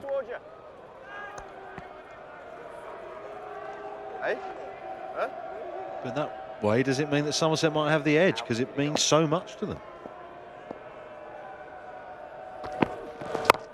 No, I don't. I think that to win this game, you have to break this partnership very, very soon. Because these two are high class. The best that England can produce, these two, I'd say, would be 2 of the top 4 or 5 at the moment. Get Strauss in there, Peterson. Bell is an exceptional player. Trott is the player of the summer, the batsman of the summer.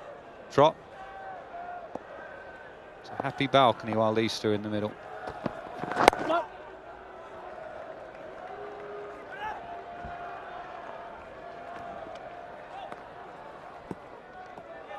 This was my point to Nick Knight when he was out in the middle at the interval. Two fellas on the right of screen there, Ashley Giles and Graham Welsh, the coaching staff. Come on, Bell and Trott, you're our England players, go win it. Let us sit and just enjoy this partnership take us to the trophy.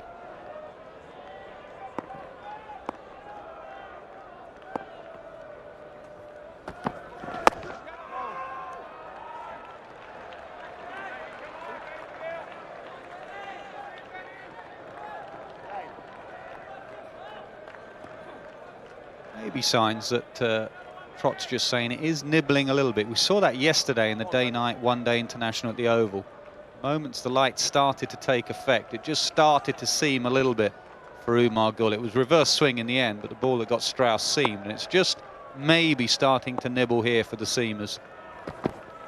There you go. Was there an edge? Yes! Need a wicket, need to break this partnership. Phillips has done it.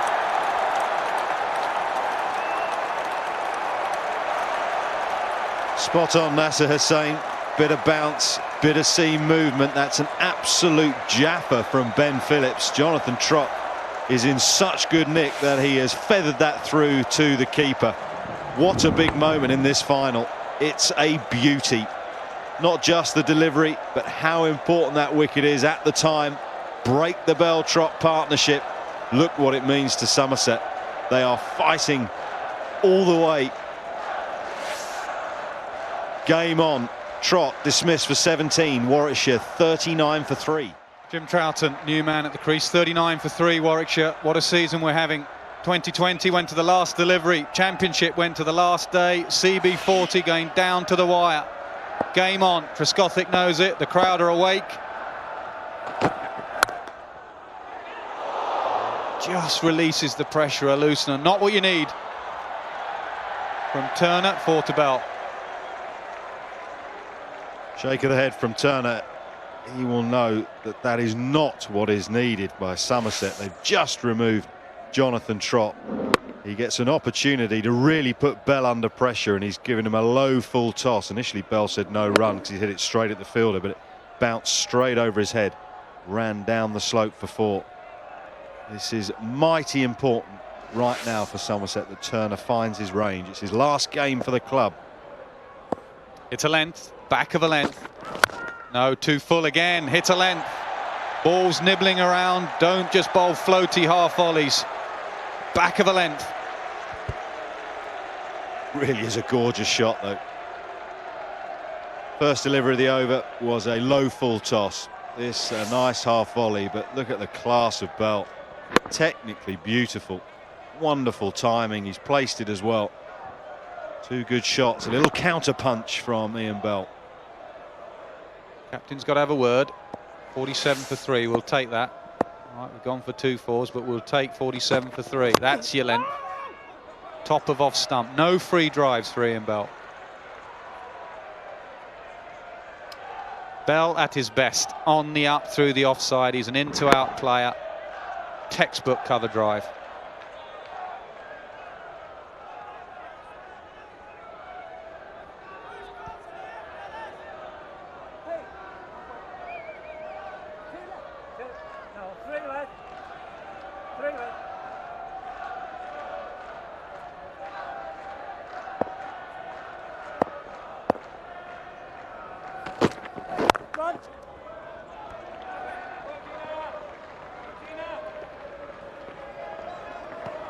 Game for Ian Bell perhaps to strut his stuff. An accusation of him as a younger man in his early international days, where he walks out a bit timid, body language a little bit negative. Stand up tall, chest out, take your side to victory. I don't think it's bluff anymore. I think when he first came in the side, it was a bit of Ian Bell bluff, trying to be a bit Peterson-like, roll up the sleeves and stick the chest out. I think the boy's now become a man, and he actually believes that he can play. I think, we got a lot of good things from Ian Bell. At the moment, Warwickshire fans just hope he has a good day, that's all. Troughton has played one-day international cricket for England, so there's still quite a bit of batting to come. Maddie and Clark have been around for a while.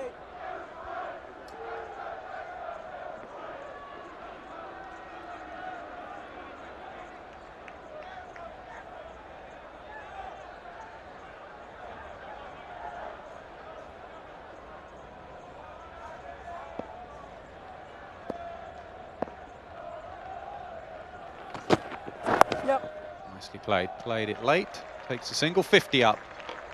For Warwickshire, it's 50 for 3. Jonathan Trott can only watch now. He was set up beautifully by Phillips. Previous ball just nipped down the slope, and you can see Trott saying, yep, just nipping in, and the next ball went up the slope. So you had to play at it, especially in one-day cricket, and he was worked over well by Phillips.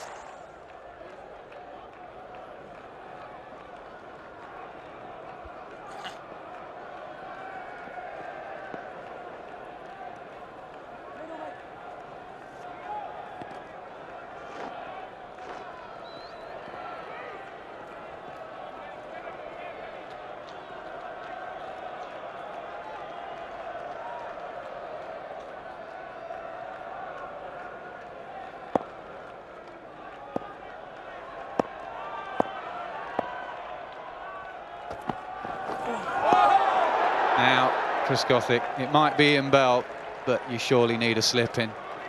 Under lights, you need Bell out. Yeah, I'm in complete agreement. Complete agreement. He's just seen Jonathan Trott feather one through.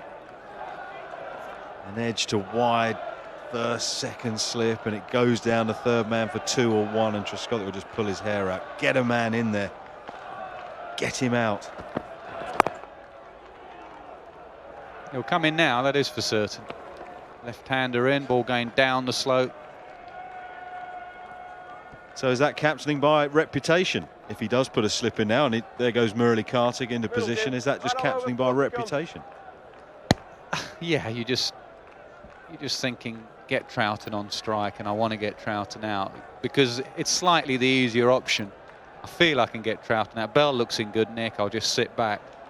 When an attacking captain would say, right, I want Bell out, and then we've got a game on 2 new batsmen. But it's easily done. He's there now, number 2. At first slip, there's a gully in as well. That's sweetly played. Counter punch from Warwickshire.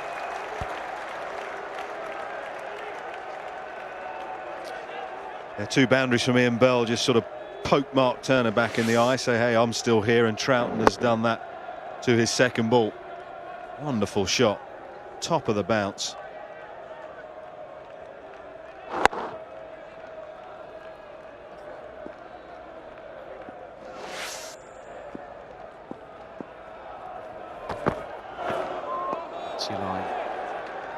Problem with Lords is that it is a quick scoring ground, so it's going to go like this. You're going to go Jaffa, 4, dot ball. You know, it's not one of those low scoring quiet grounds. There's always something happening. So as a captain, you've got to hold your nerve, really. You're going to go for the odd boundary, but there's also going to be deliveries like this around.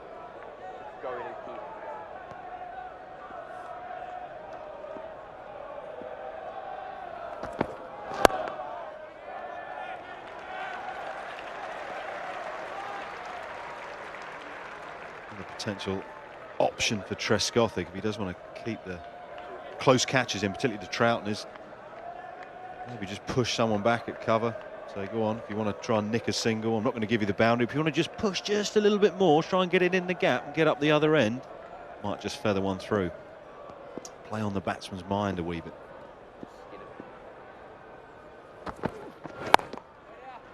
Finds one of those men square on the offside. 5 from the over, 55 for 3.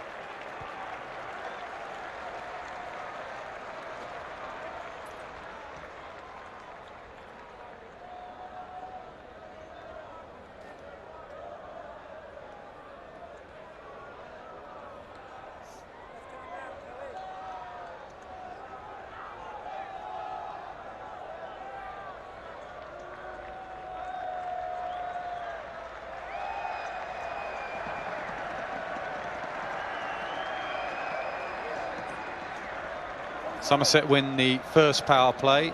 Warwickshire win the second. Double the runs. 30 for 1, plays 15 for 1. Look at that batting power play, though. Set of 4 overs, 13 for 2. That was down to Imran Tahir with his leg spin. And we're going to have spin now in the Warwickshire innings.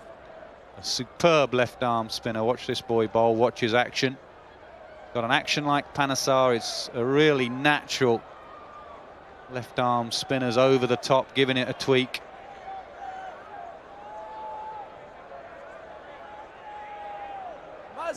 Murray Cardigan's just set the field and he has put long on back on the fence. Trescothic's just come up and had a word with him and said, hang on, are you sure about this? Do you want him up?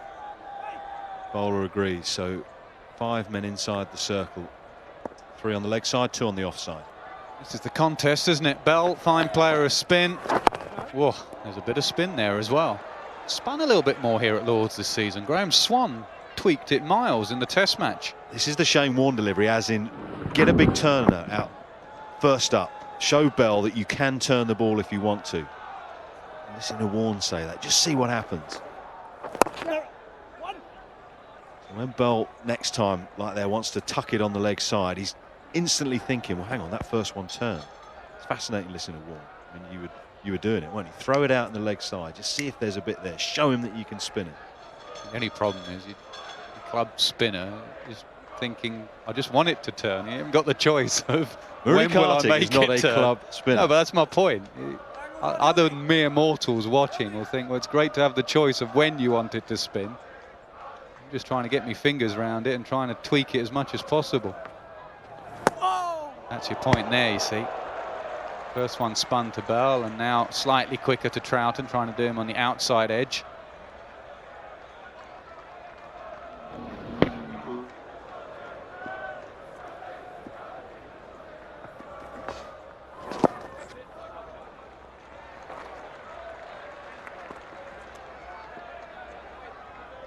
Murray Kartik has taken a wicket in every single CB40 game he's played this season.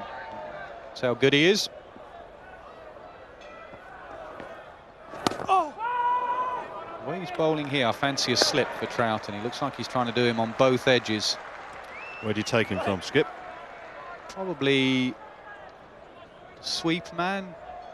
That'll bring the dab sweep out. Just bring the short third man up. Catching. Hanging the ball out there. 13 overs gone, 56 for 3. Got that steely look in his eyes, Murali Kartik. He really is a competitor.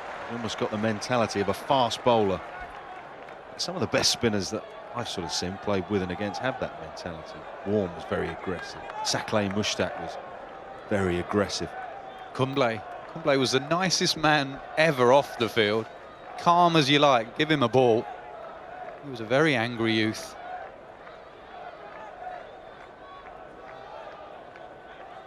Angry youth? He was. It's going to be chilly out there this evening. We're into autumn and it's going to be cool. Bell down the pitch, and that's a bit of a hack.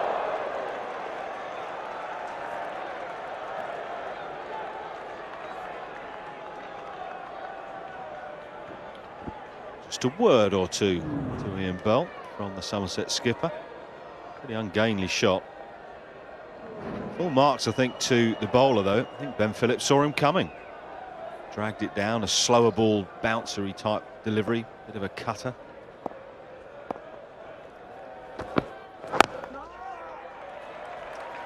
Trescothicc is the man with most words for Ian Bell.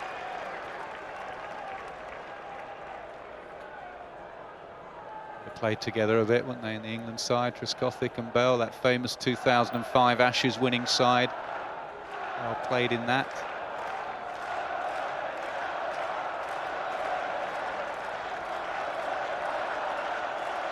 Cider boys are up.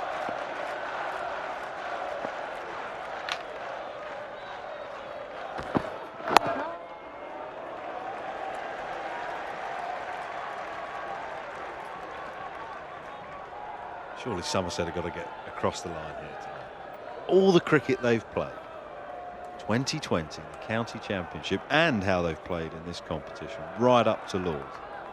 Surely they can find a way in the final game to get across the line. You'd hope so. If you're a Somerset fan, as long as they don't lose on Duckworth Lewis or something, just to get the hat-trick of losses. Can't remember who wrote that in the paper today. It would sum up Somerset season if they were to lose under Duckworth-Lewis in the final of the Clydesdale Bank 40. Lost in amazing style at the Rose Bowl. Players all over the place, batsmen at the wrong end. Extraordinary final hour or so in the county championship. Lose under Duckworth-Lewis would probably sum it up. Body language is pretty good still. They still believe.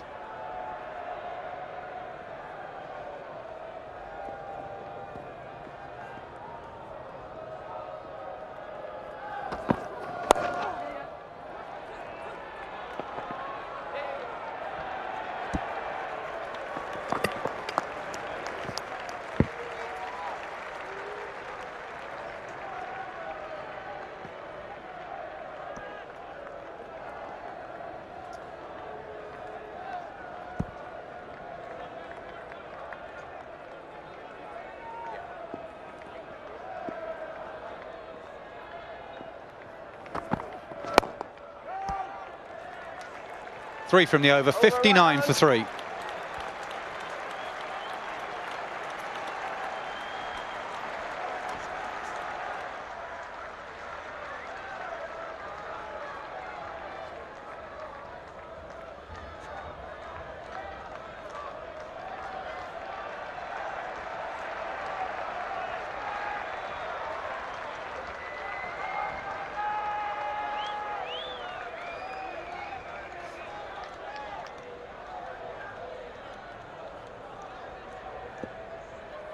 Partnership now 20 from 24 deliveries.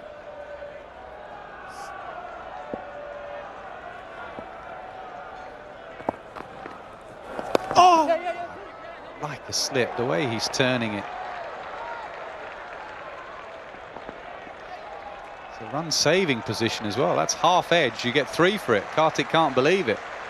Straight away, before the ball had even beaten that short third man, Kartik had turned and said something to Trescothick. Something about, well, it's either get a slip in, but perhaps more likely, why is that beating him on the left-hand side? But I agree with you, throw a slip in. It's not just a catching position. You can stop runs there. It stops the batsman opening the face up. Just a big gap now, big area for short third man to cover. He has been moved a little bit finer. They're all being moved finer. Maybe for Troughton, because he does like a reverse slap as well, a reverse sweep.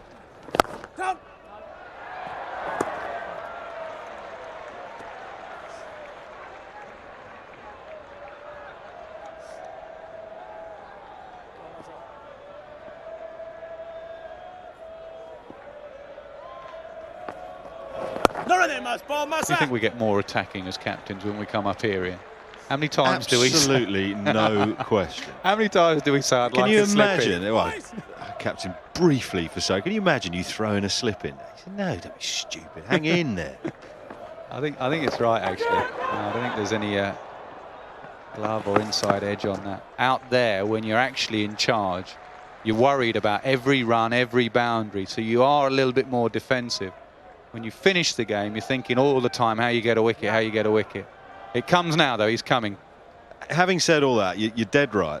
But best captain I played with it domestically was Adam Hollioake, and he would have had a slip in straight away because he could see above it all and say, well, you know what? We're going to go for a wicket. We're going to take the positive option. There's two options to take. He took the positive option. Well, that's what Trescothick's done here. Taken the positive option. He's gone in himself at a wide slip. And that's not what he wants to see. No ball from the spinner. Kartik can't believe it. Free hit. And the field can't change. So Trescothick marooned at first slip. It is a no-eat. No, he's got Dear me, that's poor from a top-class spinner. Game like this, when you've only got 199 runs on the board, field cannot change. Kartik asking that, actually. Field can't go back? No, it can't. That's it. That's what you've got. You've got 5 in the ring. You can't change the field. You've got to slip in. And he says, I want to go over the wicket. I'm sure Ian Bell won't do what a former Warwickshire captain did and leave the free hit. He will be trying to hit it. Was that Nicholas Verity Knight? Didn't realise that it was a free hit, just left it.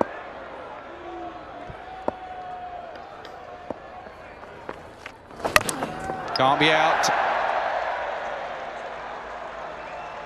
Wondering if Clydesdale took the stump out then, and Bell's down the crease, will he be run out? Now, take the stump out now with the ball. Bell's out of his crease. He's not going for a run, is he? Billy. Marching down to try and lash it out the park. Not going for a run, so therefore it can't be run out. Good delivery though. Saw Bell coming and just went, phew, fired it through. 64 miles an hour, best part of. Back round the wicket now with the slip still in place. Yeah.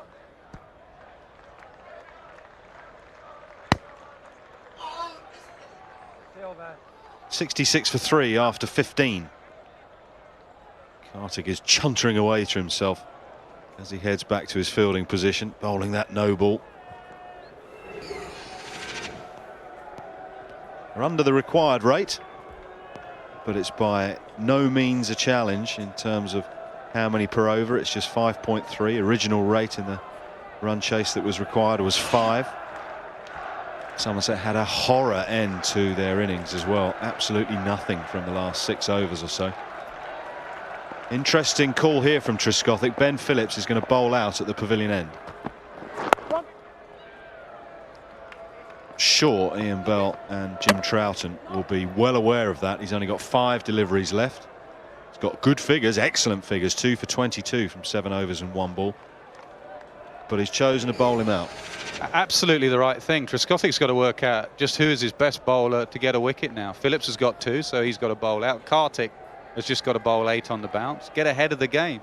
I think Trigo might actually bowl well in these conditions. If Phillips has bowled well, Trigo's similar. People diving around all over the place.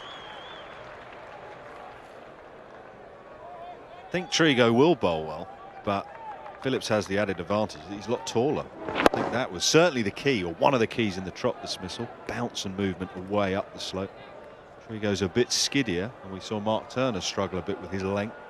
Bell hit him on the top of the bounce for 4.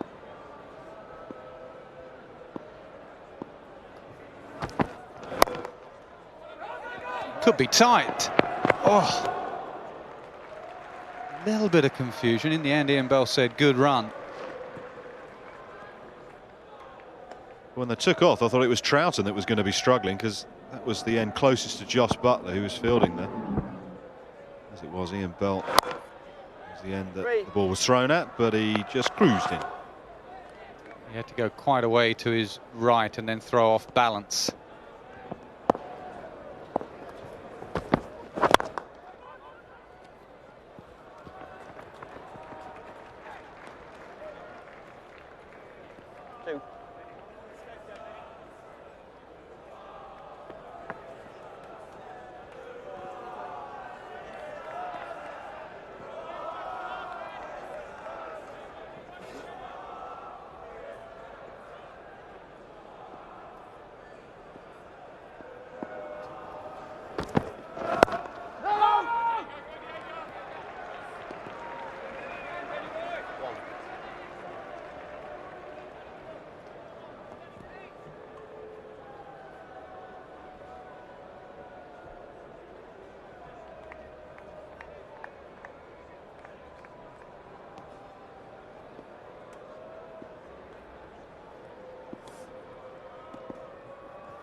Finds the man at cover point.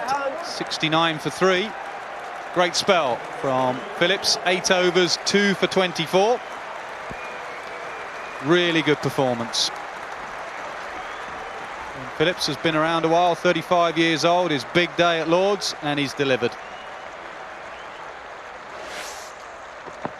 First man Carter swinging, trying to hit over cover, gets it down to third man. Trigo takes the catch. And then a beauty for Trott going up the hill, and he was pumped up at that stage.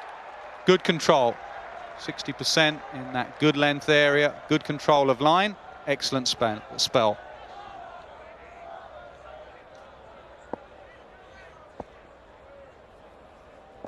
Kartik to continue, just going down, I think. Pete Hartley agrees. Talk you through the replay. Nick Knights with Bob Willis. Thanks, Nasser. Unmoved, Peter Hartley.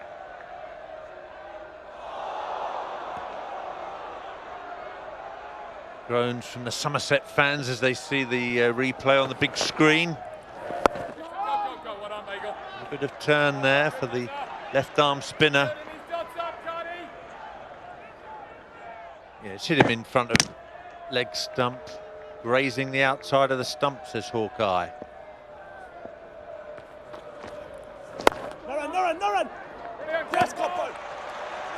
Well, if Imran Tahir's overs were going to be vital for Warwickshire, these Kartik overs are going to be vital again for Somerset.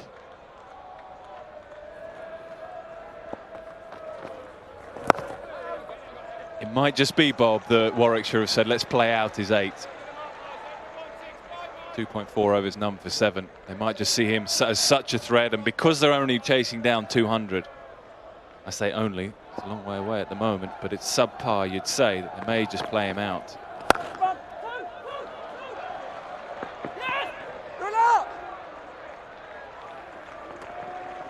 Nicely controlled shot. They're back for 2.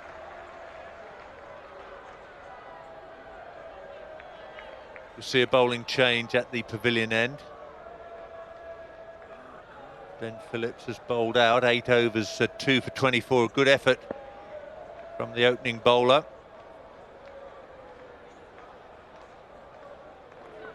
How strong are the rest of the bowling attack going to be? Under a runner ball needed.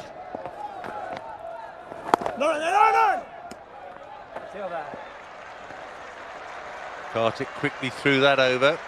3 overs for 9.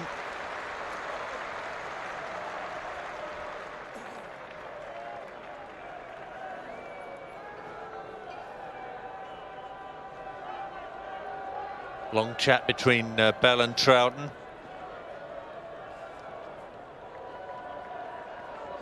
And quite a task here for Peter Trigo. Significantly, he's already got that towel out in case the ball gets wet in the early evening.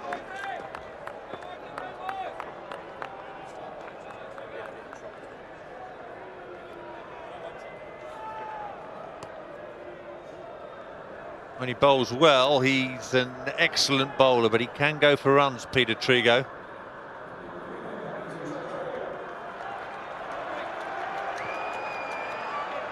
Trescothick in the background there, thinking long and hard about the field. Doesn't want to give Warwickshire the opportunity just to milk runs.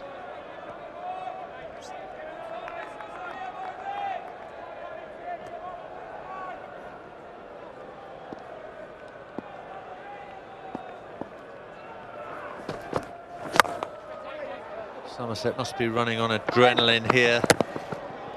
Long spells in the field up at Emirates Durham in the last championship match. Flight down to London after the disappointment of Thursday's events. Be a devastating blow if they can't win this match. That's 2 there, Billy.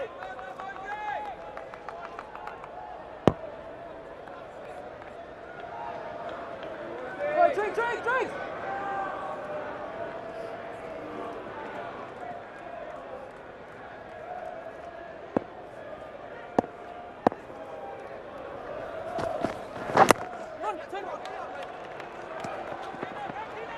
Bell's very quick, he wants the second. Makes it easily again. Warm work for the players out on the field, not so warm for the spectators. Definite hint of autumn in the air now here at Lord's. Past mid-September. Keep bowling, lads.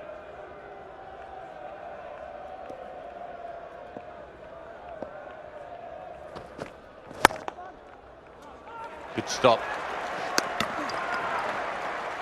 We saw Bell adopt that very important position. Trescothick there for Somerset.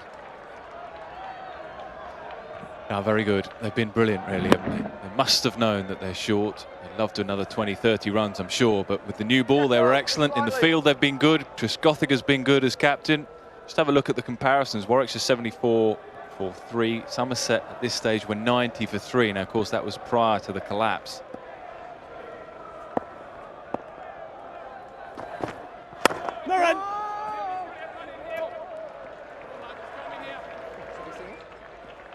Looks in tremendous form, Bell. Had that long spell out with that freak foot injury. Worked very, very hard with Graham Gooch and the rest of the England management group when he returned to fitness. Wants good form to continue into that vital Ashes tour.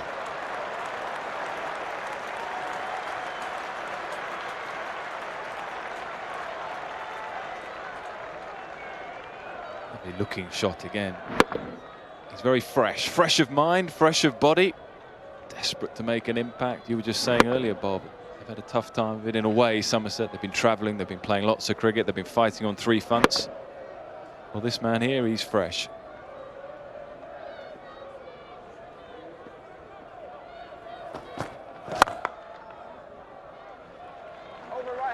End of over number 18, 75 for 3. The pass score by the Duckworth-Lewis method is 82 currently, so Warwickshire not far behind that. That 125 off 22 overs relates to 5.7 and over. They'll be happy to keep that rate below or just around a run a ball.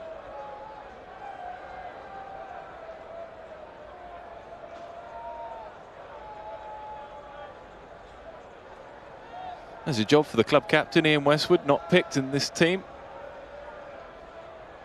Just carry out the drink, sir.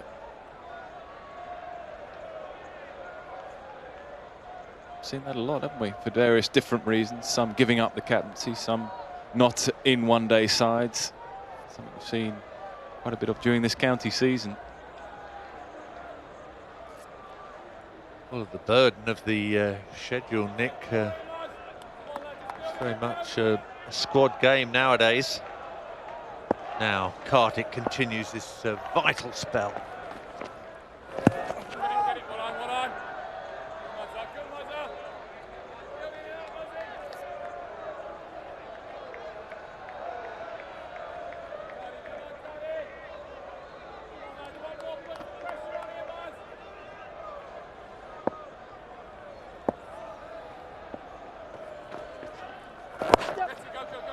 I just wonder whether Bell's thinking that's all I'll take from Kartik. Just take the one. So I wonder whether they've got to second guess him a little bit here and maybe bring 1 or 2 fielders in and force Bell to think about a boundary. Bell looks, he's normally very busy at the crease against the spinners, but he hasn't been busy against Kartik here. What can the left-handed Trout make of him? Close for that cut shot, but he's got it away for 2. And Phillips can concentrate on his fielding now. He won't be able to bowl any more overs.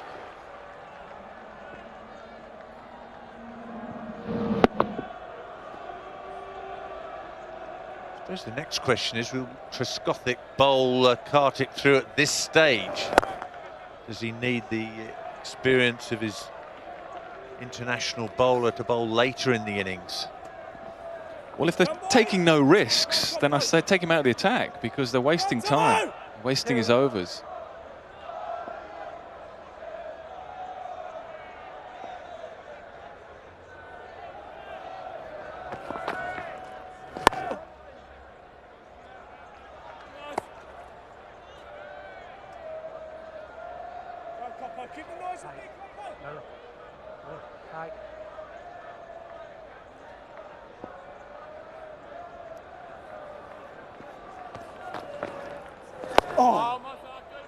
Very careful, Bell. 79 for 3.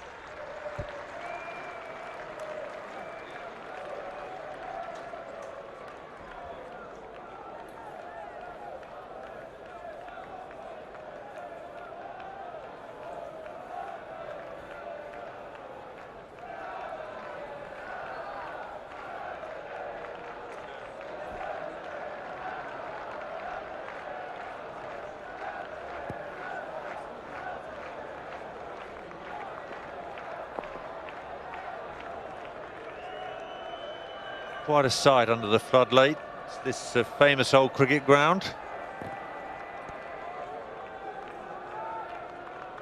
Trigo round the wicket to Trout. Clydesdale up to the stumps.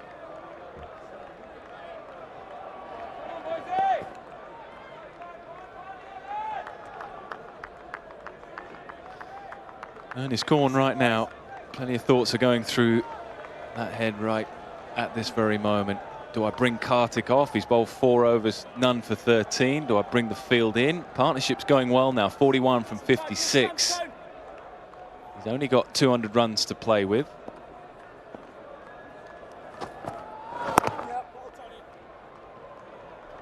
Well, we saw that shot a lot from Bell's opposite number, Trescothick.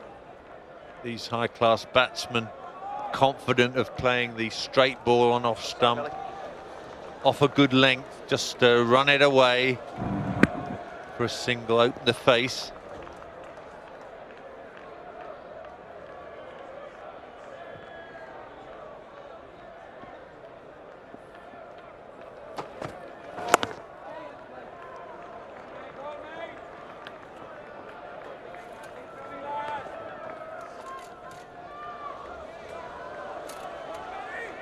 Stewards are busy in the pavilion, changing the sight screen down there virtually every ball.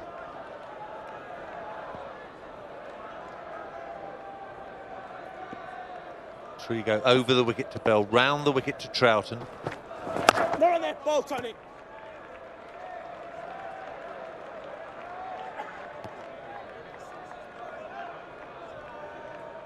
Shout from Trescothick to get the rate up to 6s. Very close now, 5.8 and over required.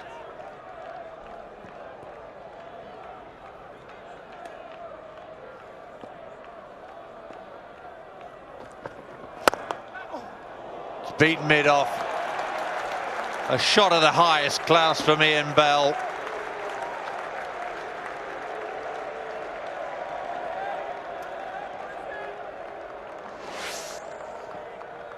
Looks very composed, doesn't he, at the crease? He's just picked that one out. It's fractionally over pitched and he pounces on it, hits it down the ground with some control, slightly uppish. Placement excellent. Got to try and find a way of building a bit of pressure on Ian Bell. 43 now from 45. The partnership is excellent. 47 from just 60.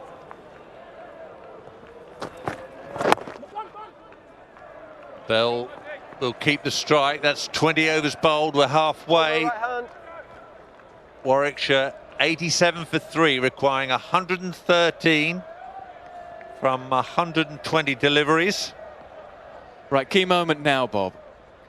Ian Bell looks set, 44. Looks as if Murali Kartik will continue. He needs to have a chat with his captain here, and he needs to just get his field set right. Don't think he can afford to bowl yet another over without much risk being taken.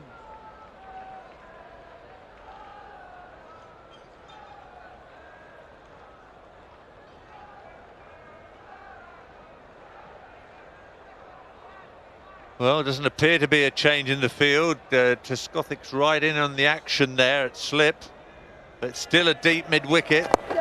And there is the deep mid-wicket and the easy one. Yeah, it's just all too easy. It's frustrating to watch. There's the man that should come up, in my opinion, against Bell. Bring him up, bring mid-on up, and let Bell try and hit aerial on the leg side. Otherwise, if you're not going to do that, I'd take him out of the attack, bring him back another stage. No close catcher at all for Troughton on strike.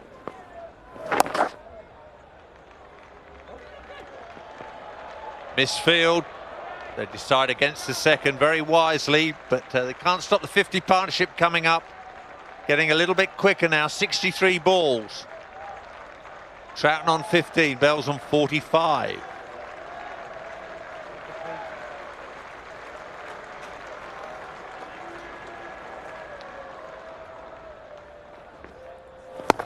Oh, nice. Keep pushing, lads.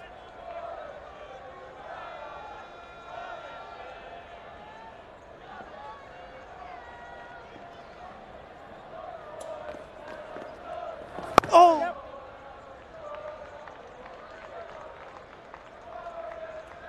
Can't help thinking the magic of Kartik's being wasted here with this field and at this stage of the game. Need some overs in the locker from a bowler as good as this later on. If wickets fall and there are tail enders in, they won't fancy facing this man.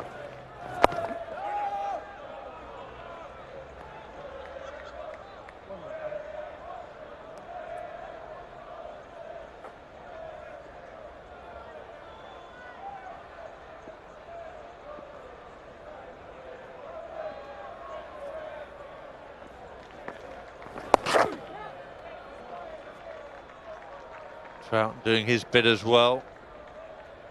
4 singles from that over, but another Kartik over is ticked off in the Warwickshire dressing room. 5 overs for 17, but significantly naught in the wickets column.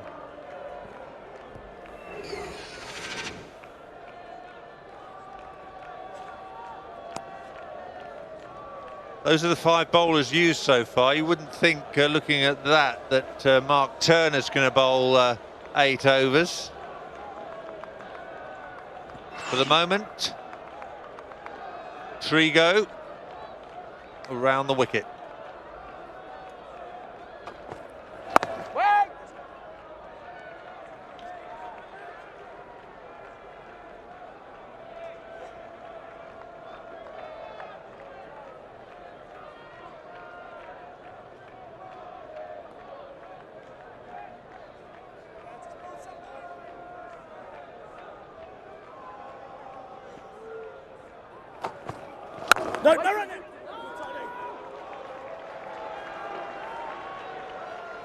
Jim Trout's had a tough season. Started off pretty well. Hasn't made any significant contributions for a while. He's in a significant partnership here, but he's only 16 from 29, but plenty of time on his side. It's not a good sign, is it? No, a real twinge there in Trigo's right knee. Not comfortable at all.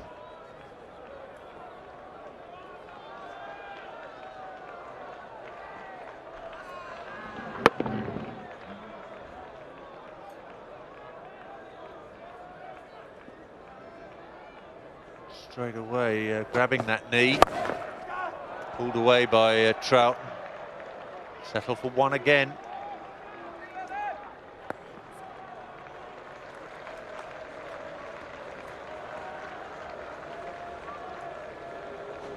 Talking about Jim Trout, he's very much from an acting family.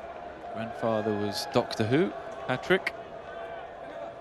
Father is in quite a lot of series that I see on the television. I'm trying to remember his name at some point. See him a lot. And his brother was in the series of Robin Hood. A talented family.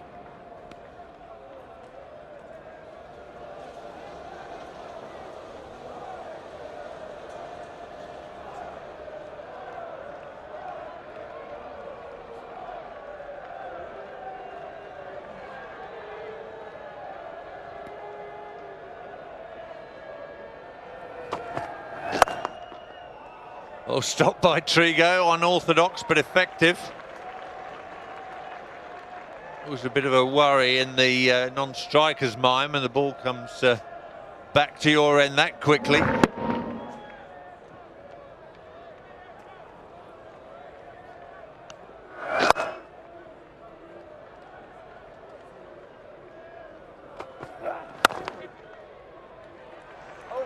There's 2 runs from that over, 93 for 3. And the rate required just a whisker under 6 now. Somerset fighting all the way. What a season they've had. A lot of these players have played a lot of cricket. A lot of their squad playing all 3 forms of the game. Just about running on empty now. The final match of the season.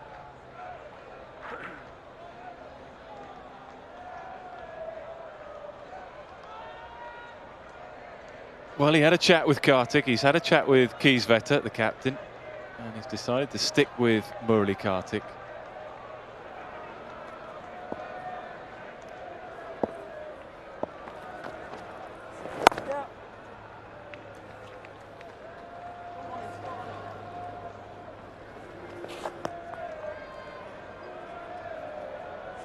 Well, it's interesting to compare the captaincy skills of Bell and Trescothick. I can't help thinking this may be an error from Trescothick, keeping Kartik going at this stage.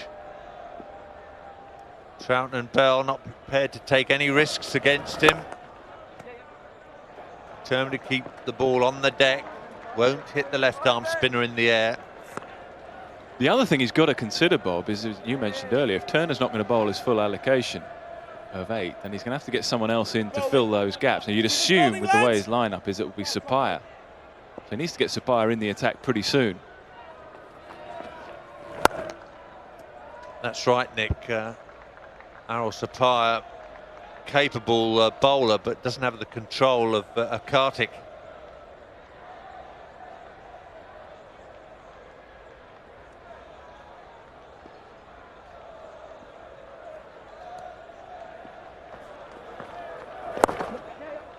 Top of yours.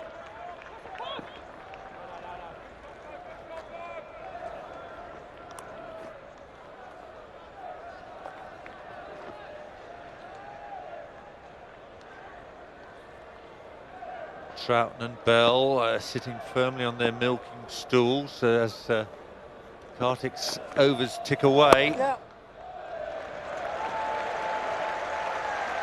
Well, it's a tremendous innings. Only 5 boundaries, but this man is high quality. 53 in Bell, 53 balls only. Yeah, and looks in complete control. Master of his own destiny, just knocking the ball around. It appears at this stage that he's out thinking Trescothick and Kartik, knocking the ball for singles, rotating. Partnership is excellent.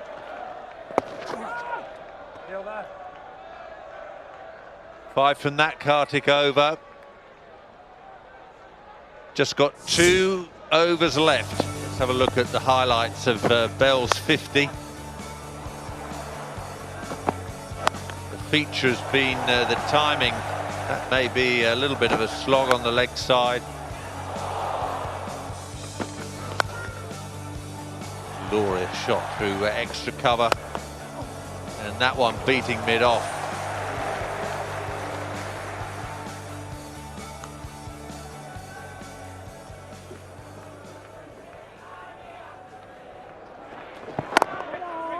Seven 50s out of 9 innings in the CB 43 in Bell.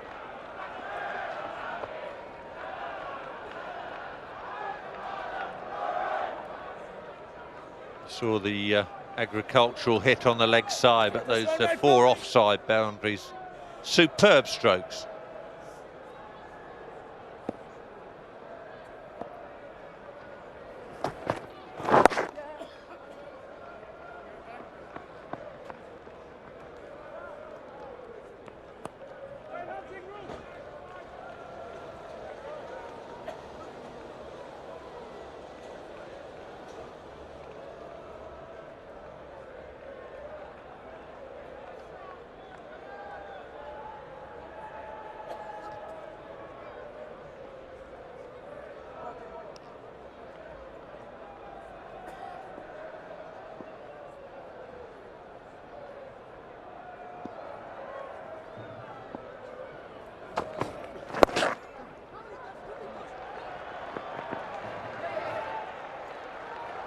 He's quick, Troughton. Brilliant fielder, very fast between the wickets. 100 comes up for the Warwickshire Bears. Their target now in double figures, 99 from 99.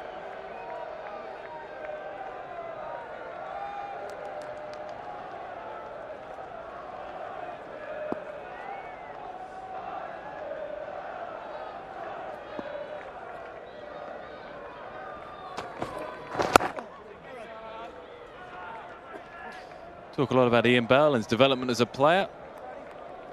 The man that'll be very happy will be up on the Warwickshire balcony right now. You can just about see him. He's behind Darren Maddy. Darren turning around now, but the man just behind is a chap called Neil Aberley. You can just see half his face. There he is, Neil.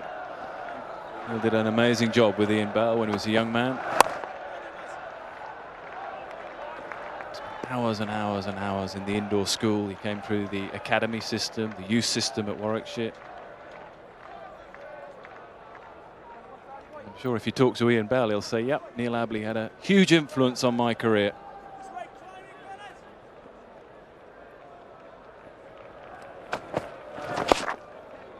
Tucked away by Troughton. Will he risk the second? Not this time. 24 gone now, 102 for 3.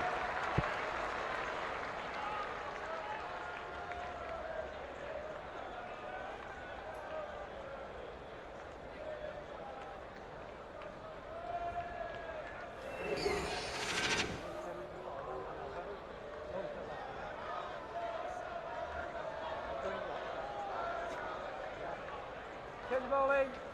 10. Over the wicket.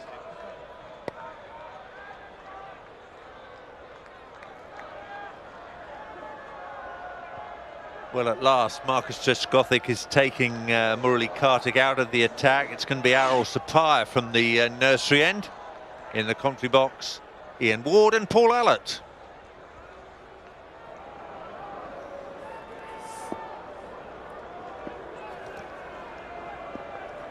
Thanks, Bob. First ball's a little bit short, pulled away by Troughton.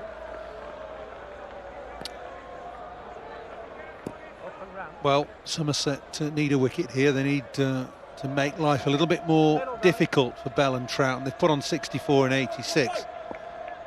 Bell at the moment playing a consummate innings. Down, ready? Dive.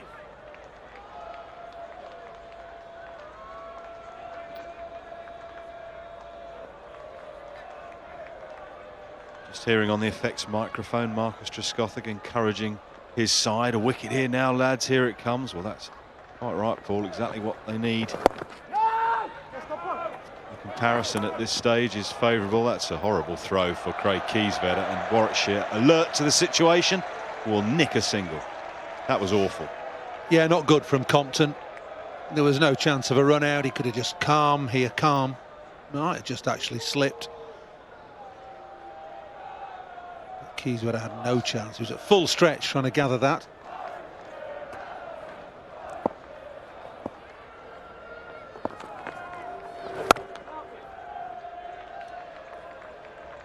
Well, Marcus Trescothick has allowed Murali Kartik to bowl 6 overs with just 4 fielders, predominantly 4 fielders in the circle.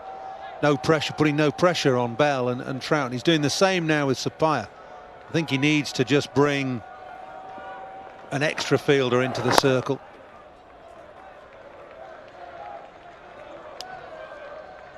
Because unless he does something, it's just too easy at the moment. Singles all over the place. And just a stroll for these two. There's got to be a twist, though. Somerset, after all this season. Something has got to happen to tighten this up. 25 overs have been bowled, 108 for 3. Comparison is still favourable for Somerset. They were 138 for 3, but then they lost those by a clatter of wickets thanks to the leg spin of Imran Tahir. But this can't go just simply to the finish. Somerset are involved. Yeah, true. I mean, look at that. Sorry, mate.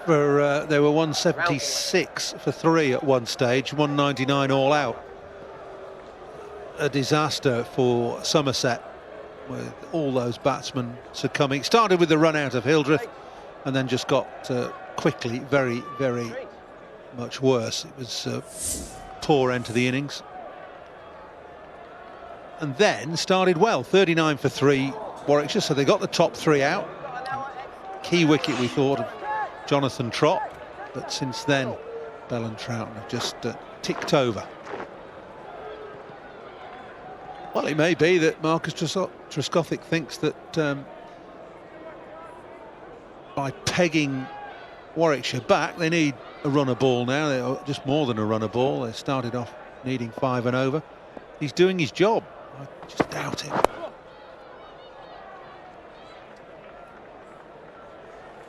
Well, Turner could do with providing something for his team now. Didn't get his first couple of overs right. They went for 20 runs.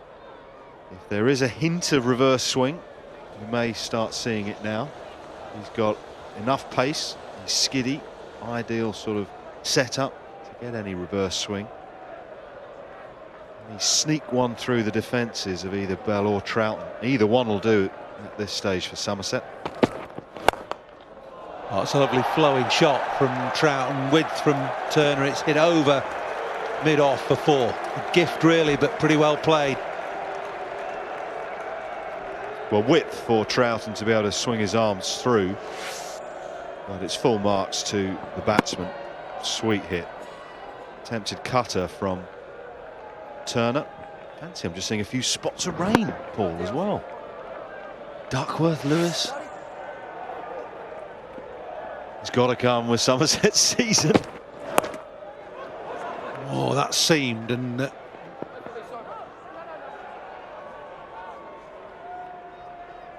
disappeared down to third man. Well, I don't think rain was forecast, as I can still see breaks in the cloud away to the west. So hopefully we haven't got too much of a problem here.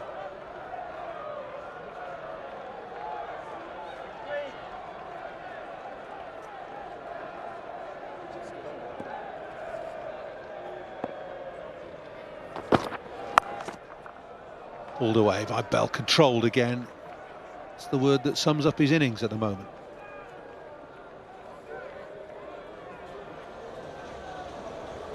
You said it, Paul, control. Watch this. In complete control. Watches it all the way onto the bat. Only picks up a single, but effortless.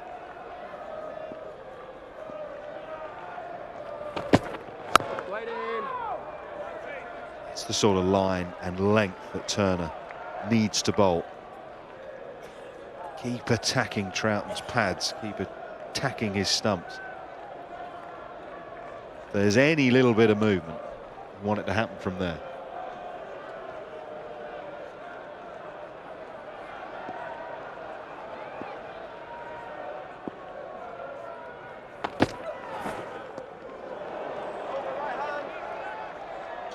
.26 gone, 115 for 3.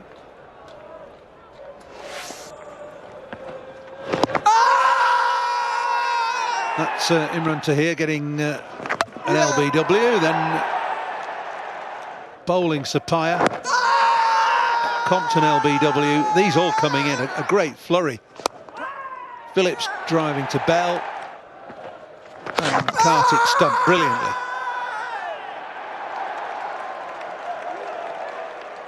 Four overs, none for 27 at one stage, and finishing with 5 for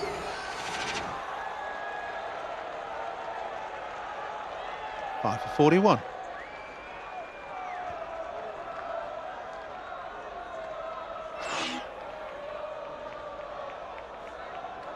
Now then, here's a sign that Marcus Trescothick is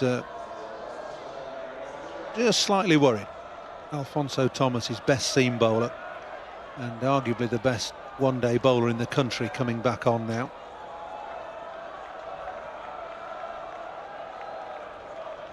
It's a good move. The decision that Trescothick will now have to make in the next 20 minutes or 15 minutes is how many of Thomas's last 4 overs he uses now. Probably his plan at the moment would be 2, keep a couple back.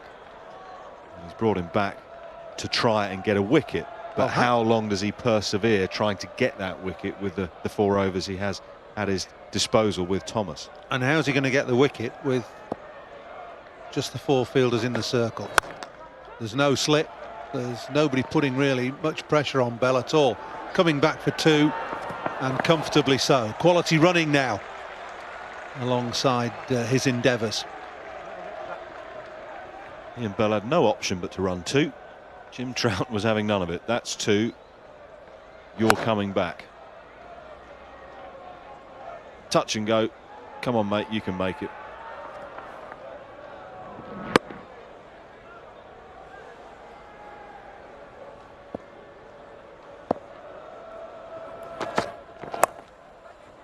Oh, he's very nearly engineered that down to fine leg.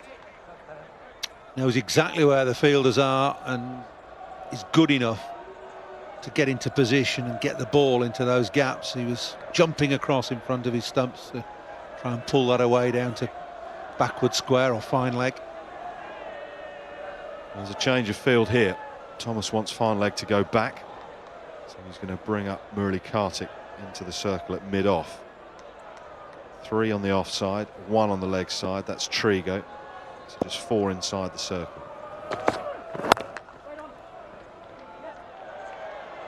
Gets past the Somerset captain at extra cover. It's a slightly different method now for Alphonso Thomas. Usually when he's brought back the latter stages, mid to late stages of an innings, the batsmen have to come at him. Yeah, and he's a superb bowler of Yorkers as well. He's used to, that's his way of just pegging back the batsman. But the Warwickshire batsmen aren't in full swing. They don't need to be. They just play, or need to play, in a steady way.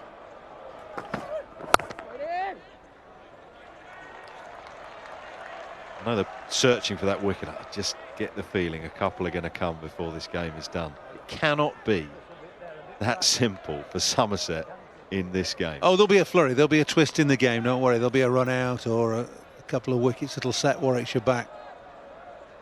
Still got Maddie and Clark and Boter and Wokes to come.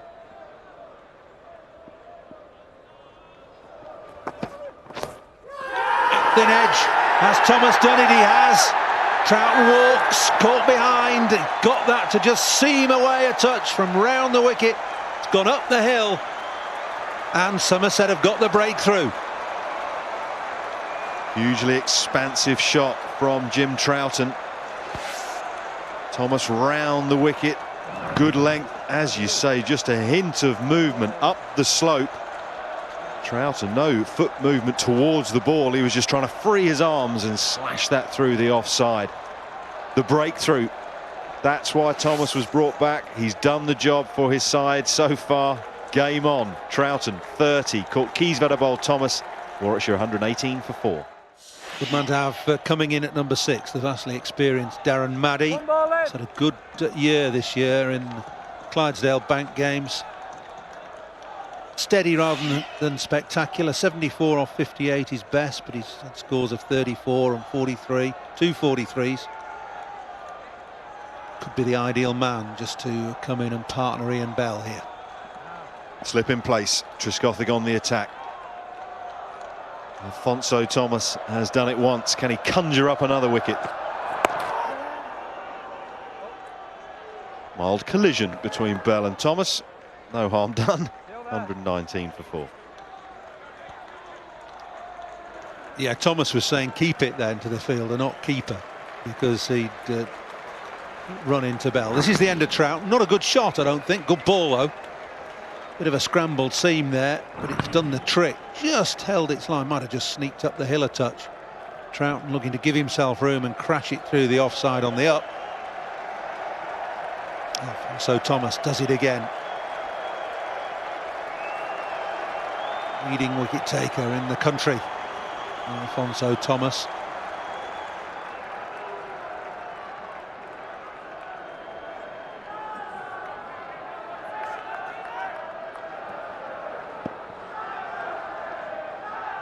Turner again.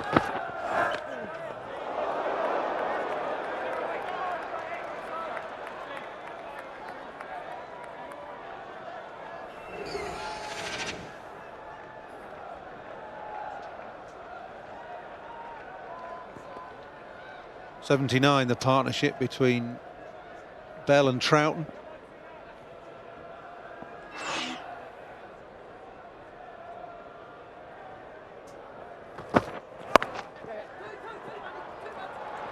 That's where Maddie's strong. He likes to play the ball behind square on the offside, off either front or back foot. Just a little angle bat gets him 2. Well, he got it at my Somerset. That was excellent down at third man from Thomas. Building in pairs.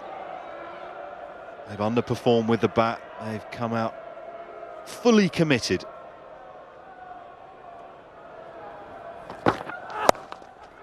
Maddie quick onto the pull shot. Just a single though. Well, Maddie's come out in a positive way, hasn't he? 4 from 4 balls, but it's the intent, the way he's playing his strokes that suggests that Warwickshire are going to be really positive about this. Bell can play and everybody else can play around him.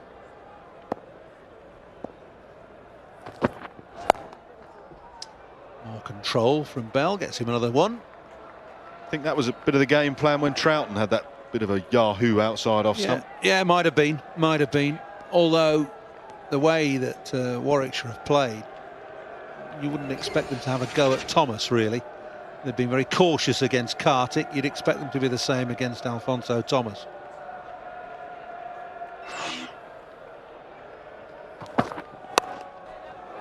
We go again, down to third man with that open face.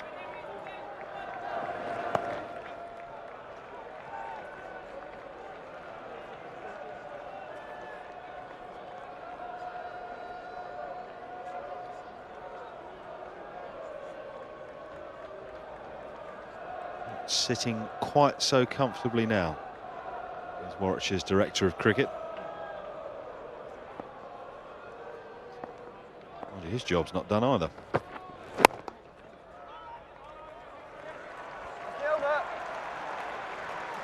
Just 5 from the over, 124 for 4. 28 overs gone, so just 12 left. Alphonso Thomas standing tall at the top of the wicket-taking list, 26 from 14 matches, great average. Economy rate's excellent when you consider when he'll have bowled as well. Still got Murali Kartik to do some bowling, and Ben Phillips has finished with 19 wickets. Yeah, we've spoken this year about the much vaunted Somerset batting lineup, but the bowlers have played their part, not least Alphonso Thomas, Ben Phillips and Murali Kartik. Very, very good, professional, talented one-day side. They've played some fantastic cricket, and they are fighting to the last to try and get some silverware that their efforts deserve. Here's Alphonso Thomas again. I like this field to Maddie. He's got a slip in, he's got 3 in, saving 1 on the offside, or trying to save 1 anyway. Just one thing I'd like, the way Maddie plays, the way we've seen him play with that open blade.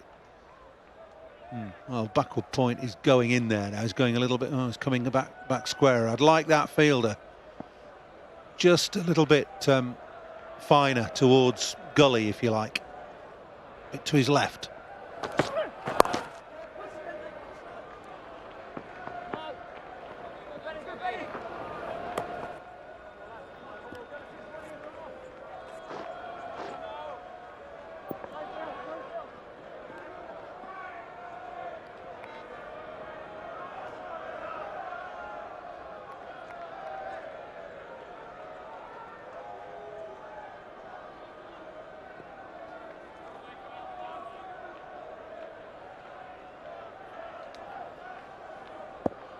So attacking Bell in a similar vein now with a slip in.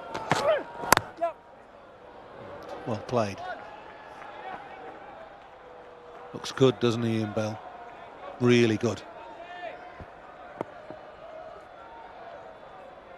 I've always enjoyed watching Ian Bell bat. From first day I clapped eyes on him. I was playing for Surrey, he of course for Warwickshire. Just looked a class act. Kept being told by Nick Knight and John Inverarity, the coach at the time, not ready yet, too young. Good play. He's deep square. Out on the fence. Joss Butler, who had a disappointing day out, second ball. Just playing across the line at Imran Tahir in the middle of that fantastic spell of leg spin.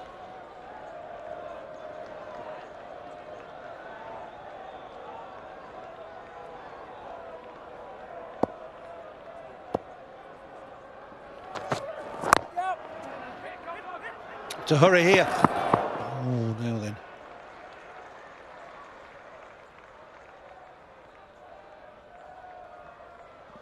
Nasser made the point earlier. I hardly agree with him. You've got to doff your cap to the county cricketers, this season has been a real long one. And the effort that has been put in from first ball. When we did the first game of this at Worcester, start of April, right to now, really have put their bodies on the line.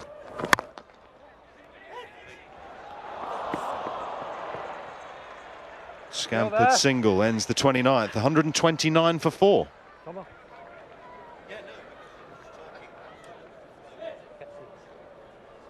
That ball's on its way out, I think, so the ball is difficult when it's full. Look at that ball, Tina. Look at that ball.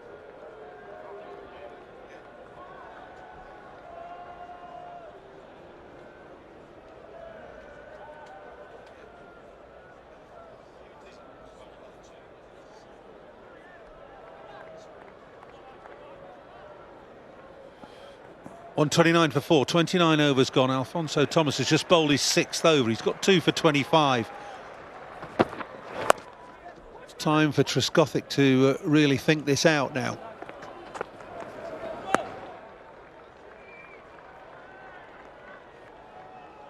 What does he do with Alphonso Thomas at the nursery end? He's got 12 balls left of his main bowler. Does he use one more now? Does he use both now, or does he keep 2 back? Don't know. There's a batting power play to come as well. Oh, put it down. I think it's gone flashing through backward a point and gone away to the boundary for 4. Compton, smiles from Bell, anguish from Compton. It was flashed away. Oh, it's not a drop catch. That was travelling, that was motoring, and it was a long way from Nick Compton. No, you were telling me that you thought it was dropped. I tell you, it was past him in a flash, past him before he got his hand out. He dropped one at the Rose Bowl at 2020 Finals Day, did Compton. It was pretty important on the field for the injured Kyron Pollard. Definitely not a drop catch on this occasion. A long way to his right, flashed away by Ian Bell, but just the reaction of Trescothick and Keysbury, you thought, oh, he must have shelled it. The approach from Bell and Maddy towards Turner tells me that they've picked on Turner to have a go at. Oh, this is up in the air now. This should be out. Should be a simple catch for Kartik. Got big on Maddy. So the attempt to have a go at Turner hasn't come off for Darren Maddy. He's out now for 9. Game on, big time. The Somerset supporters have been put through the mill for the last 3 or 4 weeks. They're hearing their numbers at Lord's. They're cheering their hearts out. Well, they've got something to cheer about now. Maddy has spliced that down to fine leg. Murali Kartik holds a good catch just. Somerset are fighting for their lives. They're fighting for one trophy. Just one will do in 2010. Maddy caught Kartik, bowled Turner for 9. Warwickshire 135 for 5. They need 65. Travel Ricky Clark is in next at the non-striker's end. Had time at Surrey, brief time at Derby, and now at Warwickshire, but in at number 7. Bell on strike. Oh, nervy. Finals do this to players. It's been looking like a cakewalk for Warwickshire, but it doesn't look so simple now. Certainly not now that the experience of Darren Maddy is back in the pavilion. Kartik just clinging on. Good catch in the end. It went a long way up into the night sky.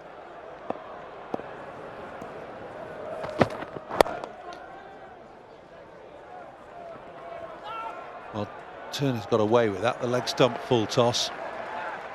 Just eased into the leg side. Bell takes a single, keeps the strike. 136 for 5. Now what does Trescothick do with Alphonso Thomas? What does he do? He's going to make a change. Thomas is going to be held back. He's got 12 deliveries remaining this season. Trescothick is going to use them wisely. Well, it's a quandary for the captain, isn't it? Because the wicket has been taken, so there's an end open. But Trescothick has decided that he needs to keep 2 overs from Alfonso Thomas up his sleeve. He's got 2 overs from Kartik up his sleeve as well. So he's going to Trigo, who's bowled 4 overs for 18, bowled them pretty well.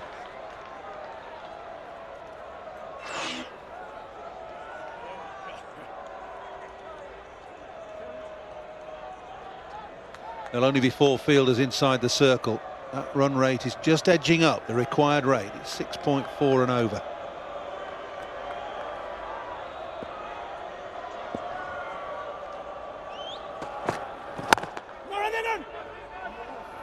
Quick here. Oh, Bell stretching and straining every sinew to get in his ground.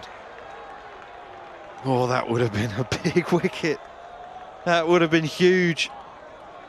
Kartik misses the stumps. Bell may just have got in.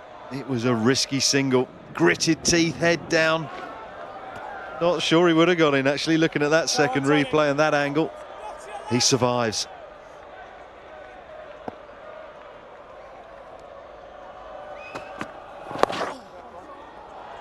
That's a nice little flick down the leg side. Ricky Clark, first ball, 4.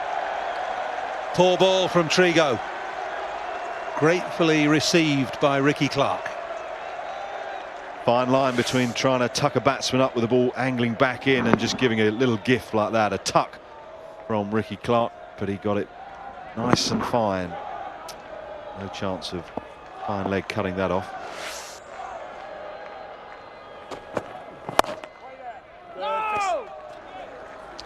Positive stuff from Ricky Clark. It's a good shot. Always promised much, Ricky Clark, but never really delivered. I think I've seen Trescothick stop smiling today. Certainly not when they've been in the field. He raced out of the pavilion when they came to come onto the field. He smiled ever since. There's only one thing that'll keep that smile on his face through the rest of the evening, and that's a Somerset victory. What happens if it's a tie? 199. Don't go there. Fewer wickets. For you at home, fewer wickets. 199. Warwickshire, if they're 199 for 9, they win. Fewer wickets. And of course, Somerset were bowled out with an over to go.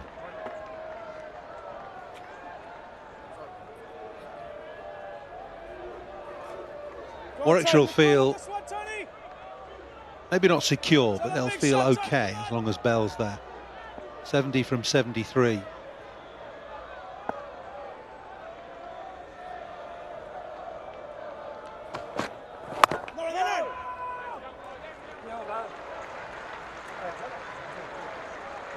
Seven from the over. It's more than enough for Warwickshire. 143 for 5 now. Just overrun a ball, Warwickshire. So they are behind the rate. The lines are apart as far as they have been throughout the innings, but look at the wickets, the barrage of wickets at the end of the Somerset innings. The run rate just fell away, so Warwickshire can close that gap pretty quickly because Somerset will come back to them.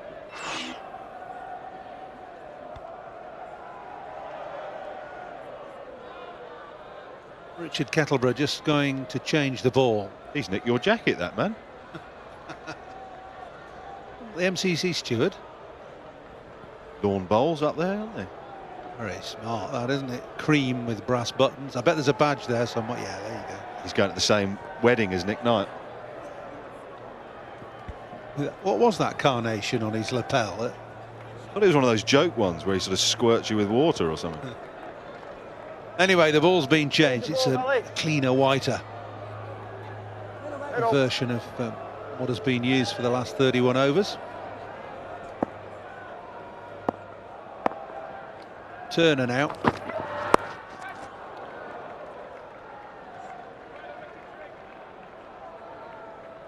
Don't think Ian Bell's going to top edge one of those. Turner keeps trying. One leg, Rick. One leg. Ricky, and that was the one.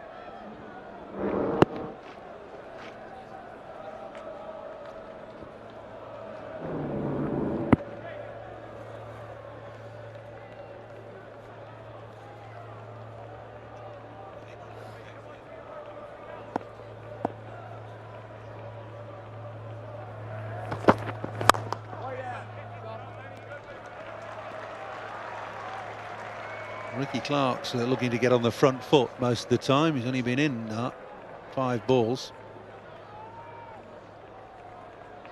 This is where Turner's bowled. The deliveries, anything full gets hit, basically. Mind you, those blue balls are runs as well. So wherever he bowls, he gets hit.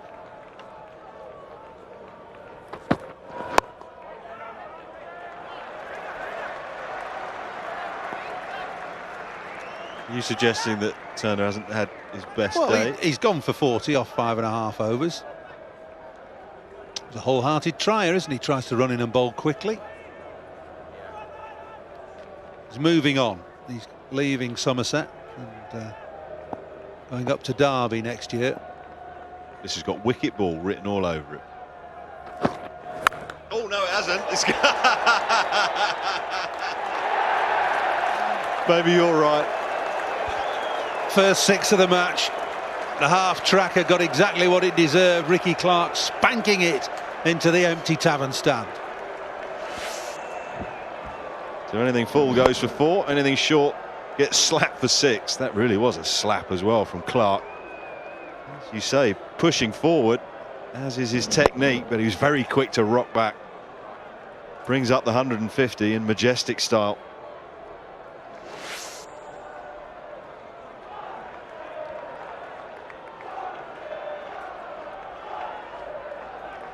Well, that one shot from Ricky Clark just basically epitomises what we've missed from him, or what that latent talent waiting to get out.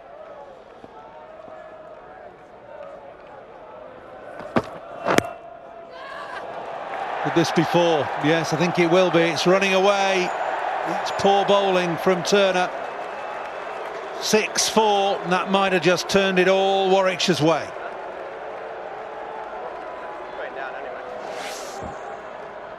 Somerset were scrambling, scratching, punching their way back into the game, but this has released so much of the pressure built up with the dismissal of Troughton and Maddie. 6 into the stand, down to fine leg for 4. The smile has gone at the moment from Trescothick.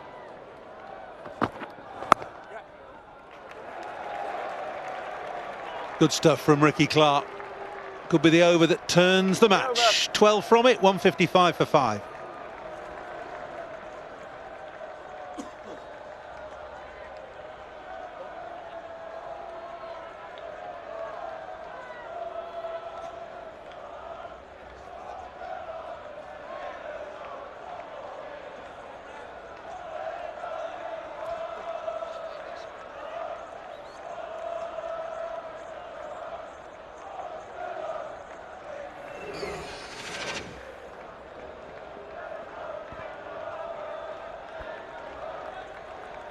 Warwickshire need 45 from 48 balls to take you up to the end of the match. It's Nasser Hussain and David Lloyd.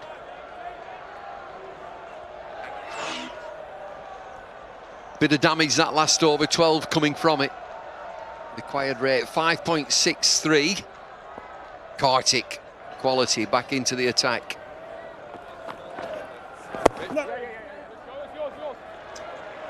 Yeah, it's got to be Alfonso Thomas and Kartik, I think, at this stage. Otherwise, the game's going to go away.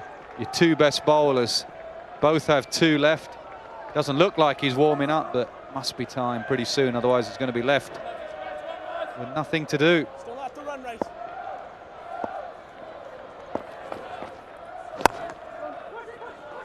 Run him out, team. Got to be looking for 2 here and settle for 1. This is Kartik's 7th over, so he's only 1 left. Turner's figures, he's gone for 51 in 6 overs, 1 for 51.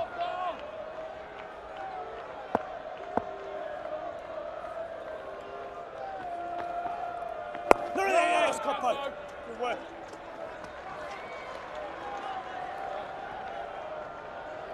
Clark's gone to 17 quickly, just 11 deliveries, 2 4s and a 6.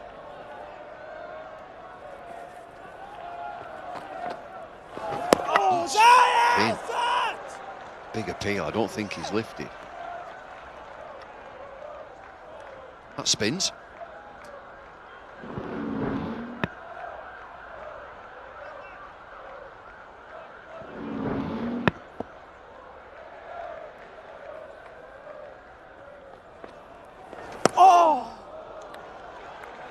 still in there at slip, Marcus Trescothick has to be. Especially with his left arm spinner on and a bit of tweak. It's got up to a runner ball now, 6 and over. I'm wondering if he can just tempt Clark to come down, bring mid-off up maybe and just say, go on. I'm going to tempt you. We've had a good over. Do you want to hit the boundaries? Left it the same, mid-off back. Oh, that's in the air, leading edge, end of the over. Just 2 from it, 157 for 5. It's a real good over. 2 deliveries going past the edge and then the leading edge. Just trying to turn it to leg. Luckily, he played it softly and gently, otherwise it would have gone back to Kartik. Talking about this pitch being the one for Monday, Monday International, it's definitely going to spin. Now then, Marcus Trescothick, have you anything up your sleeve? Just keep checking this required rate. It's 6.14. Bowling figures. Who's coming on? Trigo. Peter Trigo, 5 overs, none for 25.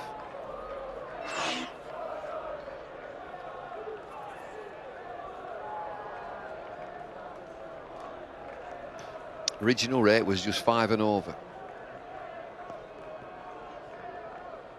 See the winning post, Ian Bell. He's on 72 from 75, classy.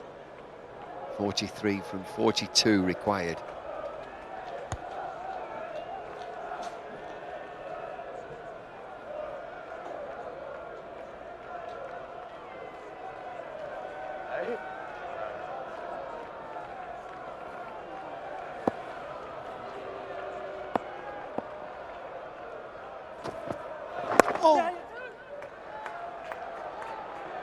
Will be 2. Good placement by Ian Bell. He certainly held the innings together with his innings.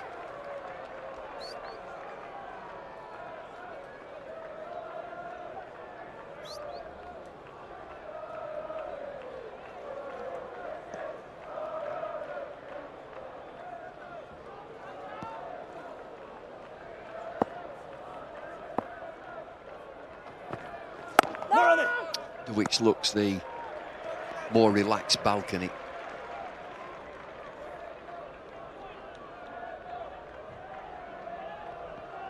And Bota is the next batsman in, patrolling around.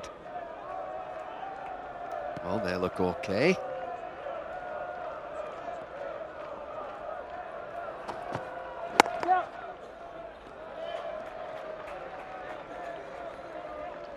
What is Somerset looking like?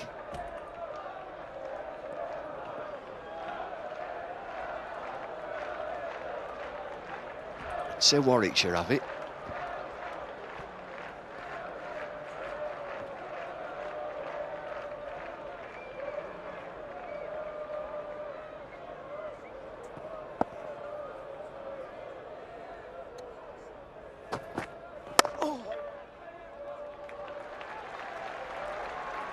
Just 4 fielders inside the circle, so you'd think there are always ones available.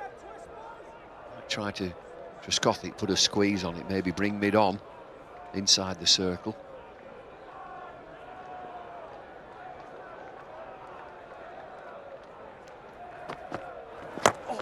Oh, it's inside edge. Oh, look at the bowler. Somerset can't believe it. Sums up their season, really. Last over, 2 going past the edge, then the leading edge. Now an inside edge, nearly dragged onto the stumps. Trigo couldn't believe it. He was down on his knees. Wasn't an inside edge, just missed it. Oh, he's just missed the stumps. That is so close.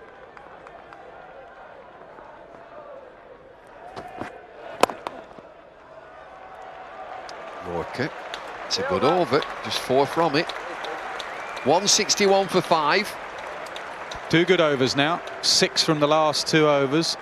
And with Thomas to come, Alfonso Thomas. So now they'll be discussing it, saying, hold on a sec. Don't panic, but we don't want to leave too much off Alfonso Thomas. So maybe you take the risk, Ricky. I'll bat through. That's what Ian Bell might well be saying. If a risk needs to be taken and we don't want to get it to the last over, you take it. Kartik to start his last over. He's been an influence, No wickets as yet. The ball started to spin.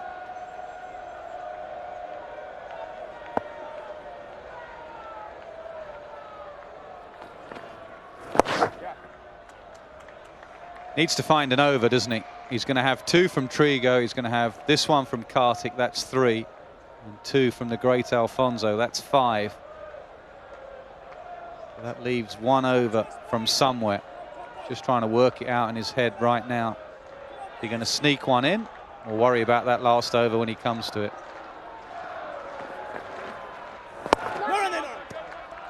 And that chat between Bell and Clark might have been, well, we'll see this guy off, just get him off, get the singles if we can.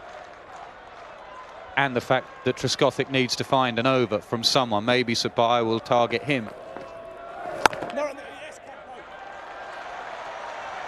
Pressure's building. Required rate 6.9. There's a golden wicket out there.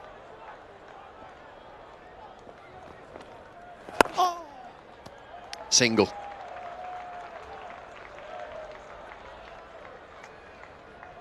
Now's the time. Clark starts thinking, shall I go big? What have they had? 5, 6, 7 runs in the last 2.4 overs. Is he thinking we need a boundary? Very suspicious. Just thinking back to that last over from Kartik, there was a leading edge. Just against the spin, Ricky Clark, just looking to push the ball into the leg side.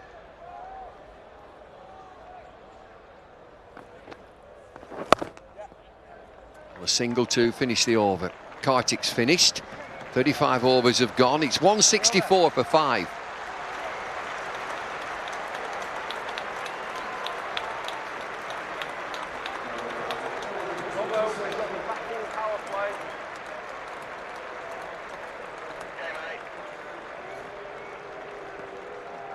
Batting power play, fellas.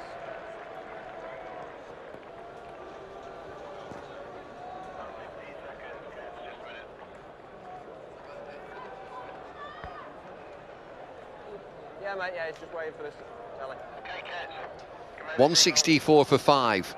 Batting power play coming up. There's 4 overs, so it's 36, 37, 38, 39. Marcus Trescothick, somewhere along the way, has got to find an over. Well, in this power play, he'll probably go 2 from Trigo and 2 from Alfonso Thomas. And a sign that Warwickshire don't want to take it to the last over. They're going to use these 4 overs to get as close as possible. This might just force his issue for Marcus Trescothick, having to bring another fielder inside the circle. Just keep an eye where the 3 fielders outside, they're usually on the leg side. They are at deep fine leg, deep mid wicket and deep long on.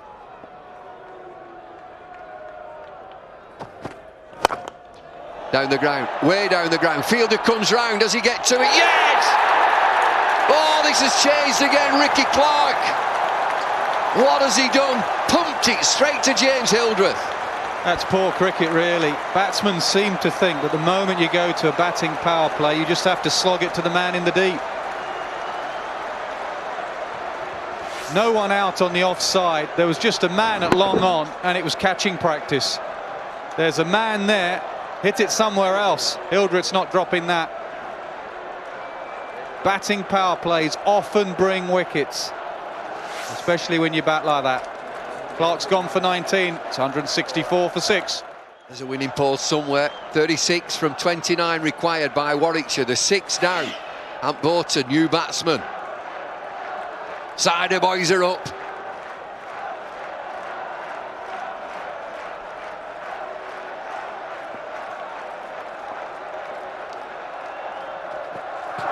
Oh, Ian Bell this time chips down to the leg side. 1 bounce. Fielder down, looking for 2, just a single.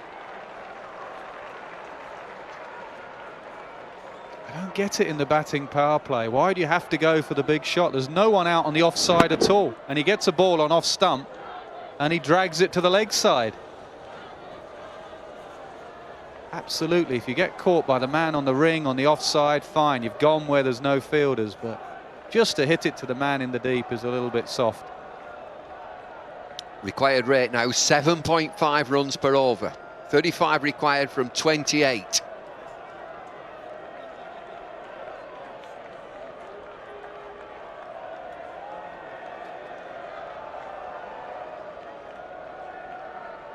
He's still there, 77 from 83.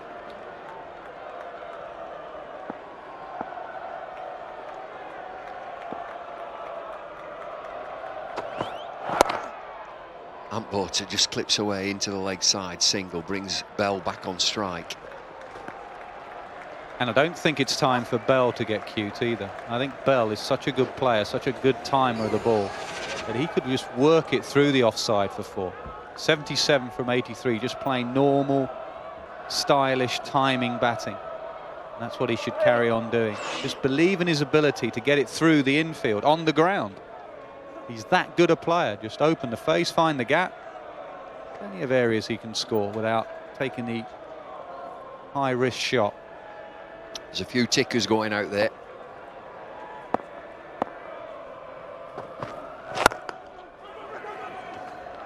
Takes mid off on and gets there. There's something about batting power plays. See it many times, a wicket in the first over of a batting power play. Got to play some shots, got to go for the big boundaries.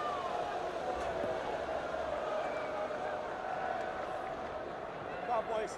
Get one straight up here, lads. Come on, Jaeger.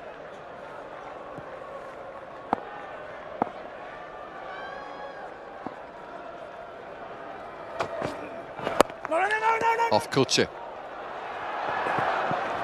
They've pinched a single there. It's not an overthrow, there's a fielder just sweeping up.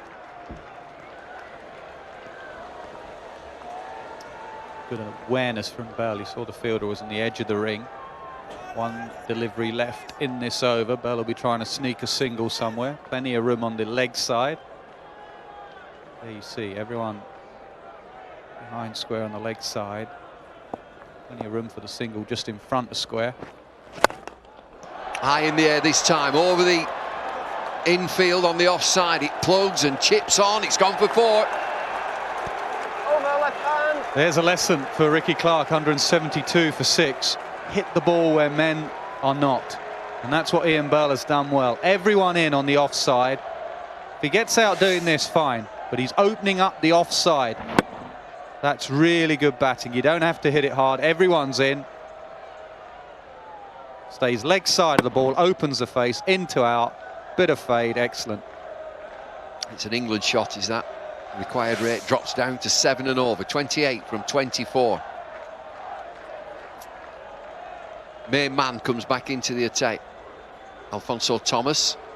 What's his figures? Thomas, 6 overs, 1 maiden, 2 for 25.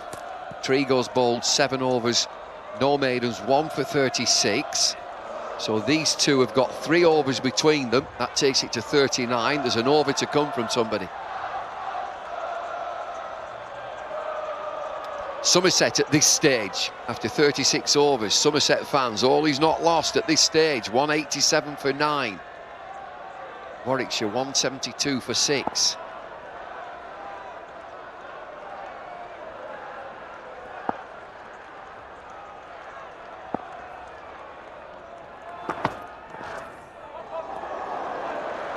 Rafty. Got a really good slower ball. He's got a good attitude as well. He enjoys bowling in these situations. He knows what he's doing. Fielders have to come in really close. Arthur just trying to dob it for 1 somewhere. Fielders have to come in, save the single.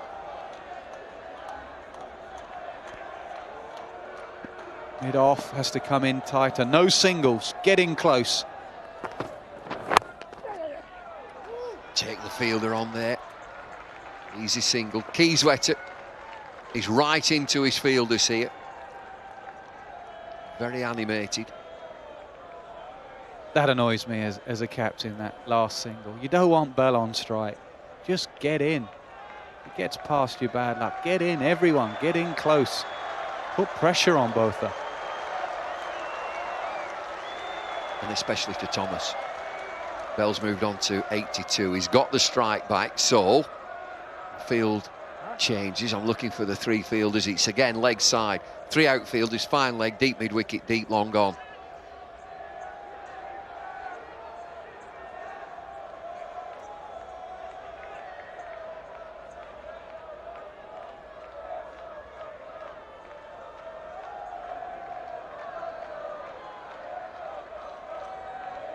Stuck with plan A. They've said to Ian Bell, we know where you want to hit it.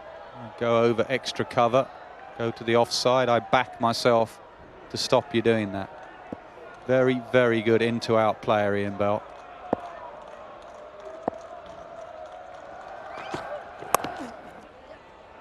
Oh, he's got his dab away. There's no third man. Will run away for 4.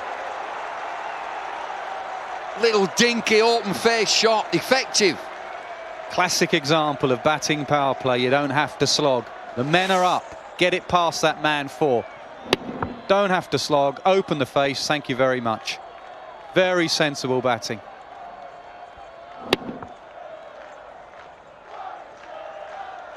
Doesn't change this. Trescothick leaves it exactly as it is. He's done nothing wrong.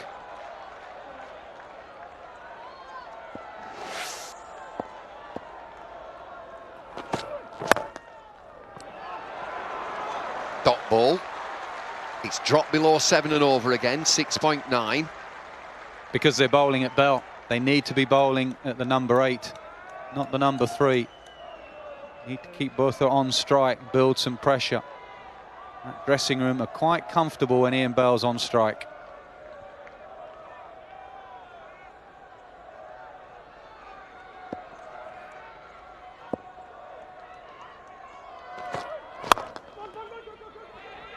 Takes him on again, single, gets there. Direct hit, but he's there, I'm sure he is.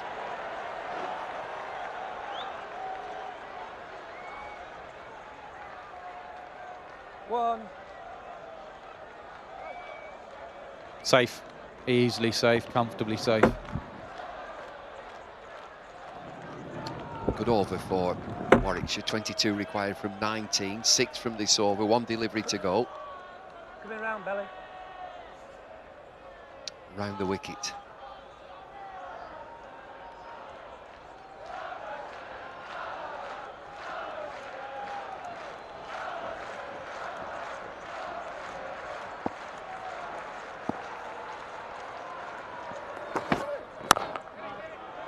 It's the one they want to bowl at. 178 for 6. One more over of Thomas ticked off. Thank you very much. Just 1 to go. Trescothick still working out his overs, smile on his face. The worms are catching up. Ellie, change your bowling, right arm over. Well, this is the extra over coming up right now. Bell's on 87 from 88. We've talked about an extra over. There's going to be 1 from Thomas, 1 from Trigo. Now it's Turner who comes back into the attack. He's had some damage to his figures. He's going at 8.5 and over. 1 for 51 from 6. This is a big over. I might have gone the other way. I might have said to Turner bowl the last over. If we get down to the last over, we're still in the game. And then pressure can do funny things. I'll go Thomas and Trigo, but he sees it differently. He's going to say to Turner, who hasn't had a great evening, 6 overs, 1 for 51. Come on, do something special, get Bell out. I think Bell will really target him. Sees an opportunity of finishing the game here. 1 good over, Warwickshire win.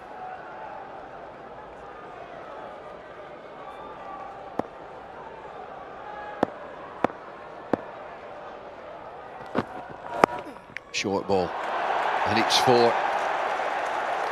Real class from Ian Bell. He moves into the 90s. He's so good, this lad. He really is. In the last hour or so, he's just shown how to play. Got all the shots. Gives himself a bit of room again. Doesn't overhit. Sweet. On to 91 from 89.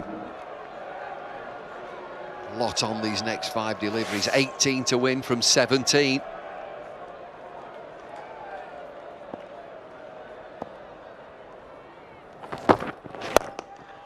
Targets down the ground. He sees this as the moment.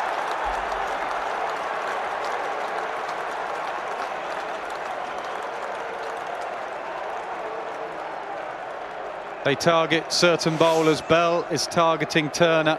He goes offside, then he goes down the ground. Moves to 95 in 90 deliveries. Captain's knock.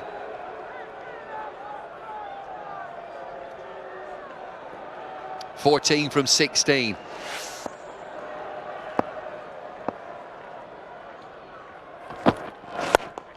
And he goes again. He's seen this as the time. Ian Bell having a real go at Turner here. This was the point I was trying to make, is to just save Turner till the last over, and then pressure does funny things. Stay in the game. At the moment, Somerset are just sneaking out of this game. So what can Turner do? A slowy. There's no real pace from him. Drop your pace right down.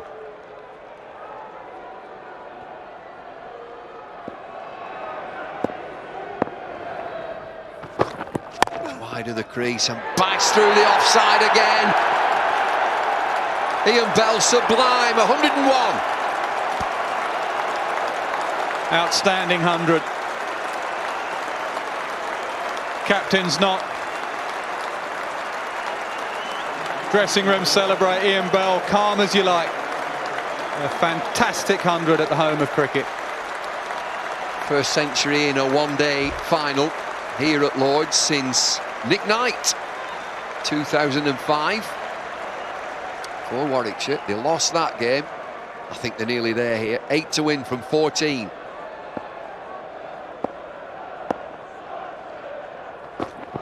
Wide of the crease, pulled away, down to the leg side, and it's 4 more! Real emotion that time from Bell.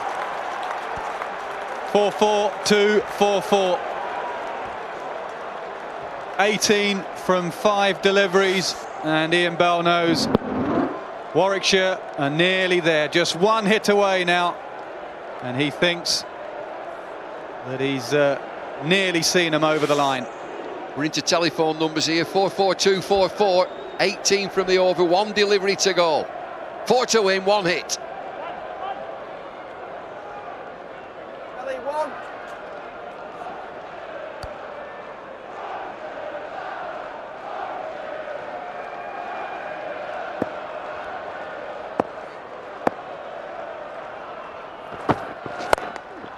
Down the ground. Has this got enough? They'll scramble through. It's just going to be 2. Early celebration, Oh, Chantel. 198 for 6. Telling over. 20 from it. They all thought that was it. Both batsmen, dressing room are up, but he didn't time it. I don't think it'll make much difference. 20 from the over, 2 needed.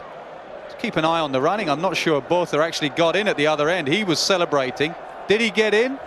I'm not sure he got in. That's why I was asking. I think that was 1 short from Botha. He's just run round in a circle and not touched down. Anyway, it's 198 for 6, 38 overs. Massive over. Thought it would be. 20 from it. Mark Turner now. Sorry figures, 7 overs, 1 for 71. Well, Alfonso Thomas. 2 to win. I swear it's odd. They all come in now for Botha to keep him in on strike. Man goes out on the hook just in case he uses the short ball.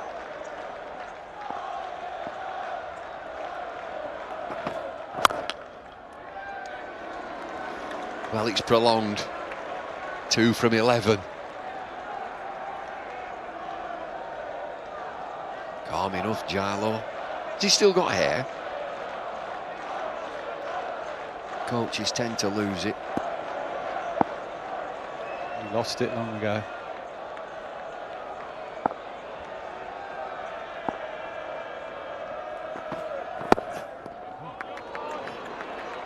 Two from 10. Ian Bell just going down, having a word. Swing hard, I think. Swing hard.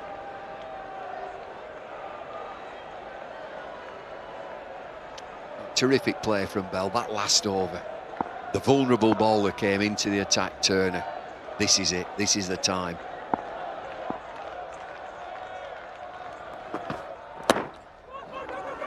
Well, they'll have one. Scores 11, and technically Warwickshire have won the game. But they need one to win from 9.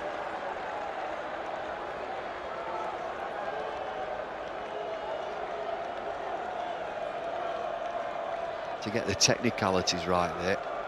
That is unless they're bowled out now, 4 wickets for no runs. And then it goes back on a 10 over count back, and Somerset would win. Start the car.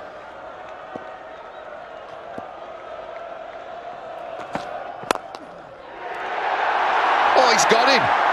He's hit it straight to Butler. Crunching shot, Ian Bell. What an innings. What an innings, but he's just gone. Outstanding innings. Good work from Clydesdale going up and saying well played to him. Nice touch. Superb 100 from a high-class cricketer. He's out of the England side now, but he won't be for long. Brilliant 100. There's Chantel. Not long ago that Warwickshire didn't want him in a semi-final.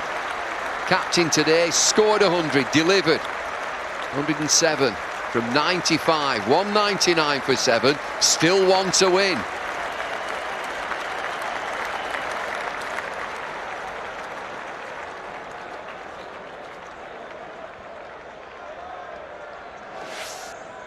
Trying to finish it in style, trying to get over mid-off, his favourite area over extra cover, finds mid-off. Nice touch from Clydesdale, well played. That was the innings that has won you the game, son. Off you go. Chris Waltz is the new batsman. He will be on strike. Trescothick changes again. Yeah, get a slip in there. Hat-trick will make it interesting. I've just called it, they've won. 1 to win, 8 deliveries.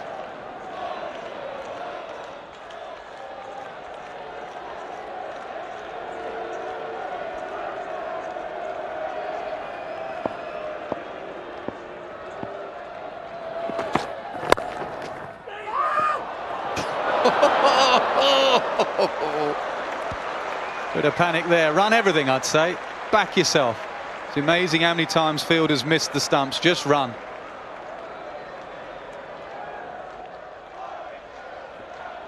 One from 7.